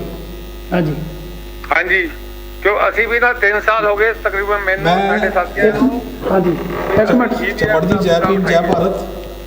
ਔਰ ਮੈਂ ਇੱਥੇ ਤੁਹਾਨੂੰ ਦੱਸਣਾ ਚਾਹੂੰਗਾ ਵੀ ਅਸੀਂ ਇਸ ਸਾਰੀ ਡਿਸਕਸ਼ਨ ਅੱਜ ਸਵੇਰੇ ਕੀਤੀ ਆ ਸੁੰਗੜਾ ਸਾਹਿਬ ਨਾਲ, ਸਾਡੀ ਸਾਰੀ ਜਿਹੜੀ ਐਗਜ਼ੈਕਟਿਵ ਬੋਡੀ ਆ ਪੰਜਾਬ ਦੀ। ਔਰ ਇਹ ਬਿਲਕੁਲ ਤੁਹਾਡੀ ਗੱਲ ਵਾਜਬ ਆ ਬਈ ਜਿਹੜੇ ਆਹ EVM ਦਾ ਜਿਹੜਾ ਮੁੱਦਾ ਵਾ ਇਹਨੂੰ ਸਾਨੂੰ ਦੇਖਣਾ ਚਾਹੀਦਾ ਵਾ, ਕਿਉਂਕਿ ਜਿੱਦਾਂ ਬਿਹਾਰ 'ਚ ਹੋਇਆ ਜਾਂ ਅਦਰ ਸਟੇਟ ਦੇ ਵਿੱਚ ਸਾਰਾ ਘਾਉ ਕੱਪ ਹੋ ਰਿਹਾ ਵਾ EVM ਦੇ ਰਾਹੀਂ। ਅਸੀਂ ਆਪਣੇ ਰਾਸ਼ਟਰੀ ਪ੍ਰਧਾਨ ਐਡਵੋਕੇਟ ਚੰਦਰ ਸ਼ੇਖਰ ਆਜ਼ਾਦ ਜੀ ਨਾਲ ਸਲਾਹ ਮਸ਼ਵਰਾ ਕਰਨ ਤੋਂ ਬਾਅਦ ਅਸੀਂ UP ਦੇ ਵਿੱਚ, ਉੱਤਰਾਖੰਡ ਔਰ ਪੰਜਾਬ, ਇਹ 3 ਸਟੇਟਾਂ 'ਚ ਅੱਗੇ 22 'ਚ ਇਲੈਕਸ਼ਨ ਆ। ਔਰ ਅਸੀਂ ਚਾਹਾਂਗੇ ਵੀ ਇਹਨੂੰ ਪੂਰੀ ਵਿਉਂਤਬੰਦੀ ਦੇ ਨਾਲ ਸਰਕਾਰ ਨੂੰ ਇਹਦੇ ਲਈ ਵਾਜਿਦ ਕੀਤਾ ਜਾਵੇ ਵੀ ਜਿਹੜੀ ਵੋਟਿੰਗ ਆ ਦੁਬਾਰਾ, ਜਿਹੜਾ ਇੱਕ ਜਮਹੂਰੀ ਹੱਕ ਆ ਲੋਕਾਂ ਦਾ, ਆਪਣੀ ਸਰਕਾਰ ਚੁਣ ਸਕਣ, ਆਪਣੇ ਨੁਮਾਇੰਦੇ ਚੁਣ ਸਕਣ, ਉਹਦੇ ਲਈ ਅਸੀਂ ਇਸ ਗੱਲ ਦੇ ਲਈ ਪੂਰੇ ਯਤਨਸ਼ੀਲ ਰਹਾਂਗੇ ਵੀ ਜਿਹੜੇ 22 ਦੇ ਇਲੈਕਸ਼ਨ ਆ ਉਹ ਬੈਲਟ ਪੇਪਰ ਦੀ ਕਰਾਏ ਜਾਣ। ਇਹਦੇ ਲਈ ਅਸੀਂ ਚੰਦਰ ਸ਼ੇਖਰ ਜੀ ਨਾਲ, ਆਪਣੇ ਜਿਹੜੇ ਸਾਡੇ ਕੌਮੀ ਪ੍ਰਧਾਨ ਆ ਉਹਨਾਂ ਦੇ ਨਾਲ ਸਲਾਹ ਕਰਨ ਤੋਂ ਬਾਅਦ ਸਾਰੀ ਟੀਮ ਅਸੀਂ ਬੈਠ ਕੇ ਇਹਨੂੰ ਸੋਚਾਂਗੇ ਇੱਕ ਵਾਰੀ ਕੋਰ ਕਮੇਟੀ ਕਿ ਅਸੀਂ ਕਿਸ ਤਰ੍ਹਾਂ ਇਹਨੂੰ ਐਕਸ਼ਨ 'ਚ ਲਈਏ ਵੀ ਜਿਹੜਾ ਅਸੀਂ ਇੱਕ ਐਜੀਟੇਸ਼ਨ ਪੰਜਾਬ ਦੇ ਵਿੱਚ, UP 'ਚ ਔਰ ਪੂਰੇ ਭਾਰਤ 'ਚ ਖੜੀ ਕਰ ਸਕੀਏ, ਤਾਂ ਜੋ ਜਿਹੜੀ EVM ਦਾ ਇਹ ਇੱਕ ਕੋਡ ਆ ਇਹਨੂੰ ਵੱਢ ਕੇ ਦੁਬਾਰਾ ਅਸੀਂ ਬੈਲਟ ਪੇਪਰ ਵਾਲੇ ਪਾਸੇ ਆਈਏ। ਅਸੀਂ ਇਹਦੇ ਪੂਰੀ ਕੋਸ਼ਿਸ਼ ਕਰਾਂਗੇ। ਹਾਂਜੀ ਸੁੰਗੜਾ ਸਾਹਿਬ ਤੁਸੀਂ ਆਪਣੀ ਗੱਲ ਜਾਰੀ ਰੱਖੋ ਥੋੜਾ, ਕਿਉਂਕਿ ਜਿਹੜਾ ਇਹ ਰਾਈਟ ਟੂ ਐਜੂਕੇਸ਼ਨ ਦਾ ਜਿਹੜਾ ਮੁੱਦਾ ਆ, ਔਰ ਜਿਹਦੇ ਬਾਰੇ ਮੈਂ ਦੱਸਿਆ ਕਿ ਉਹਨਾਂ ਨੇ ਗੁਰਪਾਲ ਸਿੰਘ ਹੋਰਾਂ ਦੀ ਟੀਮ ਨੇ ਇਹਨੂੰ ਬਹੁਤ ਕਾਫੀ ਇਸ ਮੁੱਦੇ ਨੂੰ ਉਭਾਰਿਆ। ਪਾਰਲੀਮੈਂਟ ਦੇ ਇਲੈਕਸ਼ਨ ਤੋਂ ਪਹਿਲਾਂ ਜਦੋਂ ਇੱਥੋਂ ਅਬਕਾ ਸੋਨੀ ਨੇ ਇਲੈਕਸ਼ਨ ਲੜਿਆ ਆਪਣੇ ਅਨੰਦਪੁਰ ਸਾਹਿਬ ਪਾਰਲੀਮੈਂਟ ਤੋਂ, ਤਾਂ ਕੈਪਟਨ ਅਮਰਿੰਦਰ ਸਿੰਘ ਜਿਹੜੇ ਅੱਜ ਮੁੱਖ ਮੰਤਰੀ ਆ, ਬੀਬੀ ਅਬਕਾ ਸੋਨੀ ਔਰ ਦੂਸਰਾ ਪੰਜਾਬ ਦੇ ਜਿਹੜੇ ਇੰਚਾਰਜ ਸੀਗੇ ਇਹਨਾਂ ਦੇ ਕਾਂਗਰਸ ਦੇ ਰਾਜਨੀਤਿਕ ਮਾਮਲਿਆਂ ਦੇ, ਉਹਨਾਂ ਨੇ ਬਕਾਇਦਾ ਇਹ ਵਾਅਦਾ ਕੀਤਾ। ਔਰ ਇੰਗਲਿਸ਼ ਦੀਆਂ ਜਿਹੜੀਆਂ ਵੱਡੀਆਂ ਅਖਬਾਰਾਂ ਆ ਉਹਨਾਂ ਦੇ ਵਿੱਚ ਜਿਹੜੇ ਆ ਮਤਲਬ ਉਹਨਾਂ ਦੇ ਬਿਆਨ ਲੱਗੇ ਆ, ਉਹਨਾਂ ਦੀਆਂ ਮਤਲਬ ਜਿਹੜੇ ਫੋਟੋ ਲੱਗੇ ਹੋਏ ਆ। ਔਰ ਉਹਨਾਂ ਨੇ ਬਕਾਇਦਾ ਇਹ ਗੱਲ ਕਹੀ ਸੀ ਪਾਰਲੀਮੈਂਟ ਇਲੈਕਸ਼ਨ ਦੀ ਕੰਪੇਨ ਦੇ ਵਿੱਚ ਕਿ ਜਦੋਂ ਸਾਡੀ ਪੰਜਾਬ ਸਰਕਾਰ ਬਣਦੀ ਆ ਤੇ ਅਸੀਂ ਇਸ ਐਕਟ ਨੂੰ ਲਾਗੂ ਕਰਾਂਗੇ। ਸੋ ਇਸ ਕਰਕੇ ਲੇਕਿਨ 4 ਸਾਲ ਬੀਤ ਗਏ ਆ ਔਰ ਉਸ ਮਤਲਬ ਮੁੱਦੇ ਨੂੰ ਨਾ ਹੀ ਆਪੋਜੀਸ਼ਨ ਵਾਲਿਆਂ ਨੇ ਪੰਜਾਬ ਦੇ ਵਿੱਚ ਅਸੈਂਬਲੀ ਦੇ ਵਿੱਚ ਉਸ ਨੂੰ ਚੱਕਿਆ, ਜਦੋਂ ਕਿ ਮੈਂ ਜਦੋਂ 97 ਦੇ ਵਿੱਚ ਇਲੈਕਸ਼ਨ ਕੱਲਾ MLA ਸੀਗਾ ਤਾਂ 85ਵੀਂ ਸੋਧ ਦੇ ਉੱਤੇ ਮੈਂ ਇਕੱਲੇ ਨੇ ਅਸੈਂਬਲੀ ਨੂੰ 3 ਦਿਨ ਅਡਜਰਨ ਕਰਵਾਇਆ। 85ਵੀਂ ਸੋਧ ਦੇ ਉੱਤੇ ਅਸੈਂਬਲੀ ਨੂੰ ਬੰਦ ਕਰਵਾਇਆ 3 ਦਿਨ ਲਗਾਤਾਰ 85ਵੀਂ ਸੋਧ ਦੇ ਉੱਤੇ, ਜਦੋਂ ਮੈਂ ਸਿੰਗਲ ਪਾਰਟੀ MLA ਸੀ। ਲੇਕਿਨ ਅੱਜ 34 MLA ਜਿਹੜੇ ਆ ਉਹ ਰਿਜ਼ਰਵ ਤੋਂ ਆ, ਚਾਹੇ ਉਹ ਪਾਵਰ 'ਚ ਬੈਠੇ ਆ ਚਾਹੇ ਆਪੋਜੀਸ਼ਨ 'ਚ ਬੈਠੇ ਆ। ਕੀ ਉਹ ਰਾਈਟ ਟੂ ਐਜੂਕੇਸ਼ਨ ਜਿਹੜਾ 25% ਜਿਹਦੇ ਵਿੱਚ ਮਤਲਬ ਜਿਹੜੇ ਆ ਗਰੀਬ ਲੋਕ ਆ, ਡਾਊਨ ਟਰੋਡਨ ਲੋਕ ਹੈ ਔਰ ਕਾਸਟ ਤੋਂ ਬਾਜ ਤੋਂ ਉੱਪਰ ਉੱਠ ਕੇ ਜਿਹੜਾ ਆ ਆਰਥਿਕ ਤੌਰ ਦੇ ਉੱਤੇ ਜਿਹੜੇ ਕਮਜ਼ੋਰ ਲੋਕ ਹੈ, ਇਹ ਉਹਨਾਂ ਦੇ ਲਈ ਮਤਲਬ ਜਿਹੜਾ ਇਹ ਕਾਨੂੰਨ ਬਣਿਆ ਕਿ 25% ਬੱਚੇ ਜਿਹੜੇ ਆ, ਕਿਉਂਕਿ 9500 ਤੋਂ ਜ਼ਿਆਦਾ ਪੰਜਾਬ ਦੇ ਵਿੱਚ ਪ੍ਰਾਈਵੇਟ ਸਕੂਲ ਹੈ, 9500 ਤੋਂ ਜ਼ਿਆਦਾ। 11 ਸਾਲ ਹੋ ਗਏ ਇਸ ਐਕਟ ਨੂੰ ਬਣੇ ਨੂੰ, ਤੇ ਇਹ ਮਤਲਬ ਜਿਹੜਾ ਆ ਸਰਕਾਰ ਜਿਹੜੀ ਆ ਮਤਲਬ 11 ਸਾਲਾਂ ਦੇ ਵਿੱਚ ਕਿੰਨੇ ਬੱਚੇ ਜਿਹੜੇ ਆ, ਬੱਚਿਆਂ ਦਾ ਬੈਚ ਜਿਹੜਾ ਆ ਉਹ ਮਤਲਬ ਜਿਹੜਾ ਆ ਉਹ ਪਾਸ ਆਊਟ ਜਿਹੜਾ ਹੁੰਦਾ ਹੋ ਕੇ ਨਿਕਲਦਾ ਹੁਣ ਤੱਕ, ਜਿਨ੍ਹਾਂ ਨੂੰ ਮਤਲਬ ਜੇ ਐਕਟ ਜਿਹੜਾ ਇਹ ਲਾਗੂ ਹੁੰਦਾ। ਕੈਗ ਆਪਣੀ ਰਿਪੋਰਟ ਵਿਧਾਨ ਸਭਾ ਦੇ ਵਿੱਚ ਪੇਸ਼ ਕਰ ਚੁੱਕਾ ਇਸ ਐਕਟ ਦੇ ਉੱਤੇ, ਬਕਾਇਦਾ ਐਡੀ ਬੁੱਟੀ ਉਹ ਮਤਲਬ ਜਿਹੜੀ ਕੈਗ ਦੀ ਰਿਪੋਰਟ ਹੈ ਉਹ, ਤੇ ਉਹ ਮਤਲਬ ਜਿਹੜਾ ਆ ਵਿਧਾਨ ਸਭਾ ਦੇ ਵਿੱਚ ਪੇਸ਼ ਕਰ ਚੁੱਕਾ ਆ। ਲੇਕਿਨ ਦੰਦ ਜੁੜੇ ਹੋਏ ਆ ਪੰਜਾਬ ਦੇ ਮੁੱਖ ਮੰਤਰੀ ਦੇ, ਔਰ ਦੂਸਰੇ ਨੰਬਰ ਦੇ ਉੱਤੇ ਜਿਹੜੇ ਆਪੋਜੀਸ਼ਨ ਵਾਲੇ ਲੋਕ ਹੈ ਉਹ ਰਾਈਟ ਟੂ ਐਜੂਕੇਸ਼ਨ ਦੇ ਮਤਲਬ ਇਸ ਮੁੱਦੇ ਨੂੰ ਉਹ ਛੇੜਨਾ ਨਹੀਂ ਚਾਹੁੰਦੇ, ਚੱਕਣਾ ਨਹੀਂ ਚਾਹੁੰਦੇ। ਅਸੀਂ ਆਜ਼ਾਦ ਸਮਾਜ ਪਾਰਟੀ ਵੱਲੋਂ ਅਸੀਂ ਕਿਰਪਾਲ ਸਿੰਘ ਹੋਰਾਂ ਨੂੰ, ਉਹਨਾਂ ਦੀ ਟੀਮ ਨੂੰ ਇਹ ਭਰੋਸਾ ਦੇਣਾ ਚਾਹੁੰਦੇ ਹਾਂ ਕਿ ਸਾਡਾ ਮੁੱਖ ਮੁੱਦਾ ਜਿਹੜਾ ਪੰਜਾਬ ਦੇ ਵਿੱਚ ਜਿਹੜਾ ਉਹ ਰਾਈਟ ਟੂ ਐਜੂਕੇਸ਼ਨ ਦਾ ਹੋਏਗਾ, ਔਰ ਅਸੀਂ ਧੱਜੀਆਂ ਡਾਵਾਂਗੇ। ਸਰਕਾਰ ਹੋਵੇ ਚਾਹੇ ਆਪੋਜੀਸ਼ਨ ਵਿੱਚ ਹੋਵੇ ਚਾਹੇ ਕੋਈ ਦੂਸਰੀਆਂ ਪਾਰਟੀਆਂ ਹੋਣ, ਜਿਹੜੇ ਲੋਕ ਸਮਾਜ ਦੇ ਮੁੱਦਿਆਂ ਨੂੰ ਜਾਂ ਹਿੱਤਾਂ ਨੂੰ ਮਤਲਬ ਜਿਹੜਾ ਨਹੀਂ ਲੋਕ ਜਿਹੜੇ ਉਠਾਉਣਗੇ, ਉਹਨਾਂ ਸਾਰੇ ਲੋਕਾਂ ਨੂੰ ਲੋਕਾਂ ਦੀ ਕਚਹਿਰੀ ਦੇ ਵਿੱਚ ਨੰਗੇ ਕਰਾਂਗੇ, ਔਰ ਉਹਨਾਂ ਨੂੰ ਲੋਕਾਂ ਦੇ ਵਿੱਚ ਜਿਹੜਾ ਆ ਉਹਨਾਂ ਦਾ ਬਣਨਾ ਜਿਹੜਾ ਲੋਕਾਂ ਦੇ ਵਿੱਚ ਬੰਦ ਕਰਾਂਗੇ। ਔਰ ਇਹ ਸਾਡਾ ਮੁੱਦਾ ਜਿਹੜਾ ਰਾਈਟ ਟੂ ਐਜੂਕੇਸ਼ਨ ਹੈ, ਇਸ ਐਕਟ ਦਾ ਇਹਨੂੰ ਲਾਗੂ ਕਰਵਾਉਣ ਦੇ ਲਈ ਇਹ ਸਾਡੀ ਪਾਰਟੀ ਦਾ ਜਿਹੜਾ ਆ ਮੁੱਖ ਮੁੱਦਾ ਰਹੇਗਾ। ਠੀਕ ਹੈ ਜੀ, ਬਹੁਤ ਵਧੀਆ ਤੁਸੀਂ ਜਿਹੜਾ ਹੈਗਾ ਉੱਤਰ ਉਹਨਾਂ ਨੂੰ ਦਿੱਤਾ ਜੀ। ਮੈਂ ਗੱਲਬਾਤ ਹੋਰ ਕਰਨੀ ਚਾਹੁੰਦਾ ਸੀ ਜੀ ਜਿਸ ਤਰ੍ਹਾਂ ਕਿ ਤੁਸੀਂ ਪਹਿਲਾਂ ਪਾਰਟੀ ਵਿੱਚ ਰਹੇ ਆ, ਬਹੁਜਨ ਸਮਾਜ ਪਾਰਟੀ ਵਿੱਚ ਤੁਸੀਂ ਰਹੇ ਆ। ਹਾਂਜੀ ਤੇ ਉਹ ਜਿਹੜੀਆਂ ਬਹੁਤ ਸਾਰੀਆਂ ਗੱਲਾਂ ਸੀ ਜਿਹੜੀਆਂ ਸਾਹਿਬ ਕਾਂਸ਼ੀ ਰਾਮ ਜੀ ਦੇ ਨਾਲ ਜੁੜੀਆਂ ਹੋਈਆਂ, ਕਿਉਂਕਿ ਸਾਹਿਬ ਕਾਂਸ਼ੀ ਰਾਮ ਜੀ ਨੇ ਸਾਡੇ ਇਸ ਸਮਾਜ ਨੂੰ, ਬਹੁਜਨ ਸਮਾਜ ਨੂੰ ਮੁੜ ਕੇ ਮਹਾਂਪੁਰਸ਼ ਜਿਹੜੇ ਜਿਨ੍ਹਾਂ ਨੇ ਕੁਰਬਾਨੀਆਂ ਕਰਕੇ ਸਾਨੂੰ ਇਹ ਜ਼ਿੰਦਗੀ ਦਿੱਤੀ ਆ, ਉਹਨਾਂ ਦੀ ਜਾਣਕਾਰੀ ਉਹਨਾਂ ਨੇ ਦਿੱਤੀ ਤਕਰੀਬਨ ਸਾਰੀ। ਤੇ ਉਹਦੇ ਵਿੱਚ ਬੜੇ ਸ਼ੰਕੇ ਜਿਹੇ ਵੀ ਹੈਗੇ ਆ ਕਿ 9 ਅਕਤੂਬਰ ਨੂੰ ਸਾਹਿਬ ਕਾਂਸ਼ੀ ਰਾਮ ਦਾ ਪ੍ਰੀ-ਨਿਰਮਾਣ ਦਿਵਸ ਸੀਗਾ, ਬਹੁਤ ਸਾਰੇ ਲੋਕਾਂ ਨੇ ਮਨਾਇਆ, ਔਰ ਟੈਲੀਫੋਨ ਵੀ ਹੁਣ ਵੀ ਟੈਲੀਫੋਨ ਆ ਰਹੇ ਸੀਗੇ। ਉਹਦੇ ਵਿੱਚ ਹੈਗੇ ਆ ਕਿ ਉਹਨਾਂ ਦੀ ਮੌਤ ਨੂੰ ਦੇਖਦੇ ਹੋਏ ਫੇਸਬੁੱਕ ਦੇ ਉੱਤੇ ਵੀ ਬਹੁਤ ਕੁਝ ਕਿਹਾ ਗਿਆ ਹੈਗਾ, ਕੁਝ ਕਹਿ ਰਹੇ ਨੇ। ਉਹ ਤੁਸੀਂ ਉਹਨਾਂ ਦੇ ਨਜ਼ਦੀਕ ਰਹੇ ਆ, ਉਹਦੇ ਬਾਰੇ ਤੁਸੀਂ ਕੋਈ ਜਾਣਦੇ ਆ? ਲੋਕਾਂ ਦੇ ਜਿਹੜੇ ਹੈਗੇ ਆ ਸ਼ੰਕੇ ਆ ਉਹ ਦੂਰ ਕਰ ਸਕਦੇ ਆ? ਕੀ ਚੱਕਰ ਆ? ਉਹ ਦੇਖੋ, ਇਹ ਜਿਹੜਾ ਮੁੱਦਾ ਆ ਇਹ ਬਹੁਤ ਹੀ ਇੰਪੋਰਟੈਂਟ ਜਿਹੜਾ ਆ ਇਹ ਮੁੱਦਾ ਆ ਸਮਾਜ ਦੇ ਅੰਦਰ, ਬਹੁਜਨ ਸਮਾਜ ਦੇ ਅੰਦਰ। ਹਾਂਜੀ। ਔਰ ਮੈਂ ਵੀ ਇਹ ਸਮਝਦਾ ਕਿ ਇਸ ਮੁੱਦੇ ਨੂੰ ਜਾਣਨਾ ਚਾਹੁੰਦੇ ਲੋਕ ਇਹਦੇ ਬਾਰੇ ਕਿ ਸਾਹਿਬ ਕਾਂਸ਼ੀ ਰਾਮ ਜੀ ਦਾ ਮਤਲਬ ਜਿਹੜਾ ਅੰਤ ਕਿਵੇਂ ਹੋਇਆ ਔਰ ਉਹ ਦੁਨੀਆ ਦੇ ਵਿੱਚੋਂ ਕਿਵੇਂ ਗਏ ਆ, ਕੀ ਕੁਝ ਵਾਪਰਿਆ। ਕਿਉਂਕਿ ਇਹ ਜਦੋਂ ਮਹਾਤਮਾ ਗਾਂਧੀ ਦੀ, ਜਿਹਨੂੰ ਮਤਲਬ ਮਹਾਤਮਾ ਕਿਹਾ ਜਾਂਦਾ, ਤੇ ਗਾਂਧੀ ਦੀ ਜਦੋਂ ਮੌਤ ਹੋਈ ਆ ਗੋਲੀ ਮਾਰ ਕੇ, ਨੱਥੂ ਰਾਮ ਗੋਡਸੇ ਨੇ ਮੌਤ ਉਹਨਾਂ ਦੀ ਹੋਈ ਆ, ਤੇ ਬਾਬਾ ਸਾਹਿਬ ਡਾਕਟਰ ਅੰਬੇਡਕਰ ਨੇ ਪਾਰਲੀਮੈਂਟ ਦੇ ਵਿੱਚ ਸ਼ਰਧਾਂਜਲੀ ਦਿੰਦਿਆਂ ਇਹ ਗੱਲ ਕਹੀ ਸੀ ਗਾਂਧੀ ਜੀ ਨੂੰ, ਭਈ ਗਾਂਧੀ ਜੀ ਦੀ ਮੌਤ ਦੇ ਉੱਤੇ ਕਿਹਾ ਜਾਂਦਾ ਕਿ ਬਹੁਤ ਮਾੜਾ ਹੋਇਆ, ਬਹੁਤ ਬੁਰਾ ਹੋਇਆ, ਤੇ ਗਾਂਧੀ ਦੀ ਹੱਤਿਆ ਹੋ ਗਈ ਆ। ਤੇ ਬਾਬਾ ਸਾਹਿਬ ਅੰਬੇਡਕਰ ਨੇ ਪਾਰਲੀਮੈਂਟ ਦੇ ਵਿੱਚ ਇਹ ਗੱਲ ਕਹੀ ਸੀ ਗਾਂਧੀ ਨੂੰ ਸ਼ਰਧਾ ਦੇ ਫੁੱਲ ਭੇਂਟ ਕਰਦਿਆਂ ਕਿ ਮੈਂ ਇਸ ਤਰ੍ਹਾਂ ਸੋਚਦਾ ਆ ਕਿ ਜਿਹੜੀ ਇਹ ਬੁਰਾਈ ਆ, ਬੁਰਾ ਹੋਇਆ ਜਿਹੜਾ ਗਾਂਧੀ ਦੀ ਹੱਤਿਆ ਹੋਈ ਆ, ਤੇ ਮੈਂ ਸਮਝਦਾ ਵੀ ਇਸ ਬੁਰਾਈ ਦੇ ਵਿੱਚੋਂ ਵੀ ਕੋਈ ਸ਼ਾਇਦ ਕੋਈ ਅੱਛੀ ਚੀਜ਼ ਨਿਕਲੂਗੀ। ਸੋ ਇਸੇ ਤਰ੍ਹਾਂ ਜਦੋਂ ਬਾਬਾ ਸਾਹਿਬ ਅੰਬੇਡਕਰ ਦੁਨੀਆ ਦੇ ਵਿੱਚੋਂ ਗਏ ਆ, ਸ਼ਾਇਦ ਨਹਿਰੂ ਨੇ ਉਸ ਗੱਲ ਦਾ ਬਦਲਾ ਲਿਆ ਹੋਵੇ ਕਿ ਬਾਬਾ ਸਾਹਿਬ ਡਾਕਟਰ ਅੰਬੇਡਕਰ ਦੇ ਮਤਲਬ ਪ੍ਰੀ ਨਿਰਵਾਣ ਤੇ ਉਹਨਾਂ ਦੀ ਮੌਤ ਦੇ ਉੱਤੇ ਉਹਨੇ ਪਾਰਲੀਮੈਂਟ ਵਿੱਚ ਸ਼ਰਧਾ ਦੇ ਫੁੱਲ ਭੇਂਟ ਕਰਦਿਆਂ ਕਿਹਾ ਕਿ ਡਾਕਟਰ ਅੰਬੇਡਕਰ ਦੀ ਮੌਤ ਦੇ ਨਾਲ ਦਬੇ ਕੁਚਲੇ ਲੋਕਾਂ ਦੀ ਬਗਾਵਤ ਦਾ ਦੀਵਾ ਸਦਾ ਲਈ ਬੁਝ ਗਿਆ। ਇਹ ਨਹਿਰੂ ਜੀ ਦੇ ਮਤਲਬ ਜਿਹੜੇ ਆ ਉਹ ਪਾਰਲੀਮੈਂਟ ਦੇ ਵਿੱਚ ਸ਼ਬਦ ਸਨ। ਤੇ ਮੈਂ ਸਮਝਦਾ ਕਿ ਜਿਹੜਾ ਸਾਹਿਬ ਕਾਂਸ਼ੀ ਰਾਮ ਜੀ ਨੇ ਕਿਉਂਕਿ ਬਾਬਾ ਸਾਹਿਬ ਡਾਕਟਰ ਅੰਬੇਡਕਰ ਨੂੰ ਮਤਲਬ ਉਹਨਾਂ ਦੇ ਮਿਸ਼ਨ ਨੂੰ, ਉਹਨਾਂ ਦੇ ਜੀਵਨ ਨੂੰ, ਉਹਨਾਂ ਦੇ ਸੰਘਰਸ਼ ਨੂੰ ਕਾਂਗਰਸ ਨੇ ਪਰਤ ਦਰ ਪਰਤਾਂ ਇੰਨਾ ਮਤਲਬ ਜਿਹੜਾ ਉਹਨੂੰ ਥੱਲੇ ਦੱਬ ਦਿੱਤਾ ਸੀਗਾ ਕਿ ਬਾਬਾ ਸਾਹਿਬ ਡਾਕਟਰ ਅੰਬੇਡਕਰ ਦਾ ਕਿਸੇ ਨੂੰ ਨਾਮ ਤੱਕ ਨਹੀਂ ਸੀ ਪਤਾ।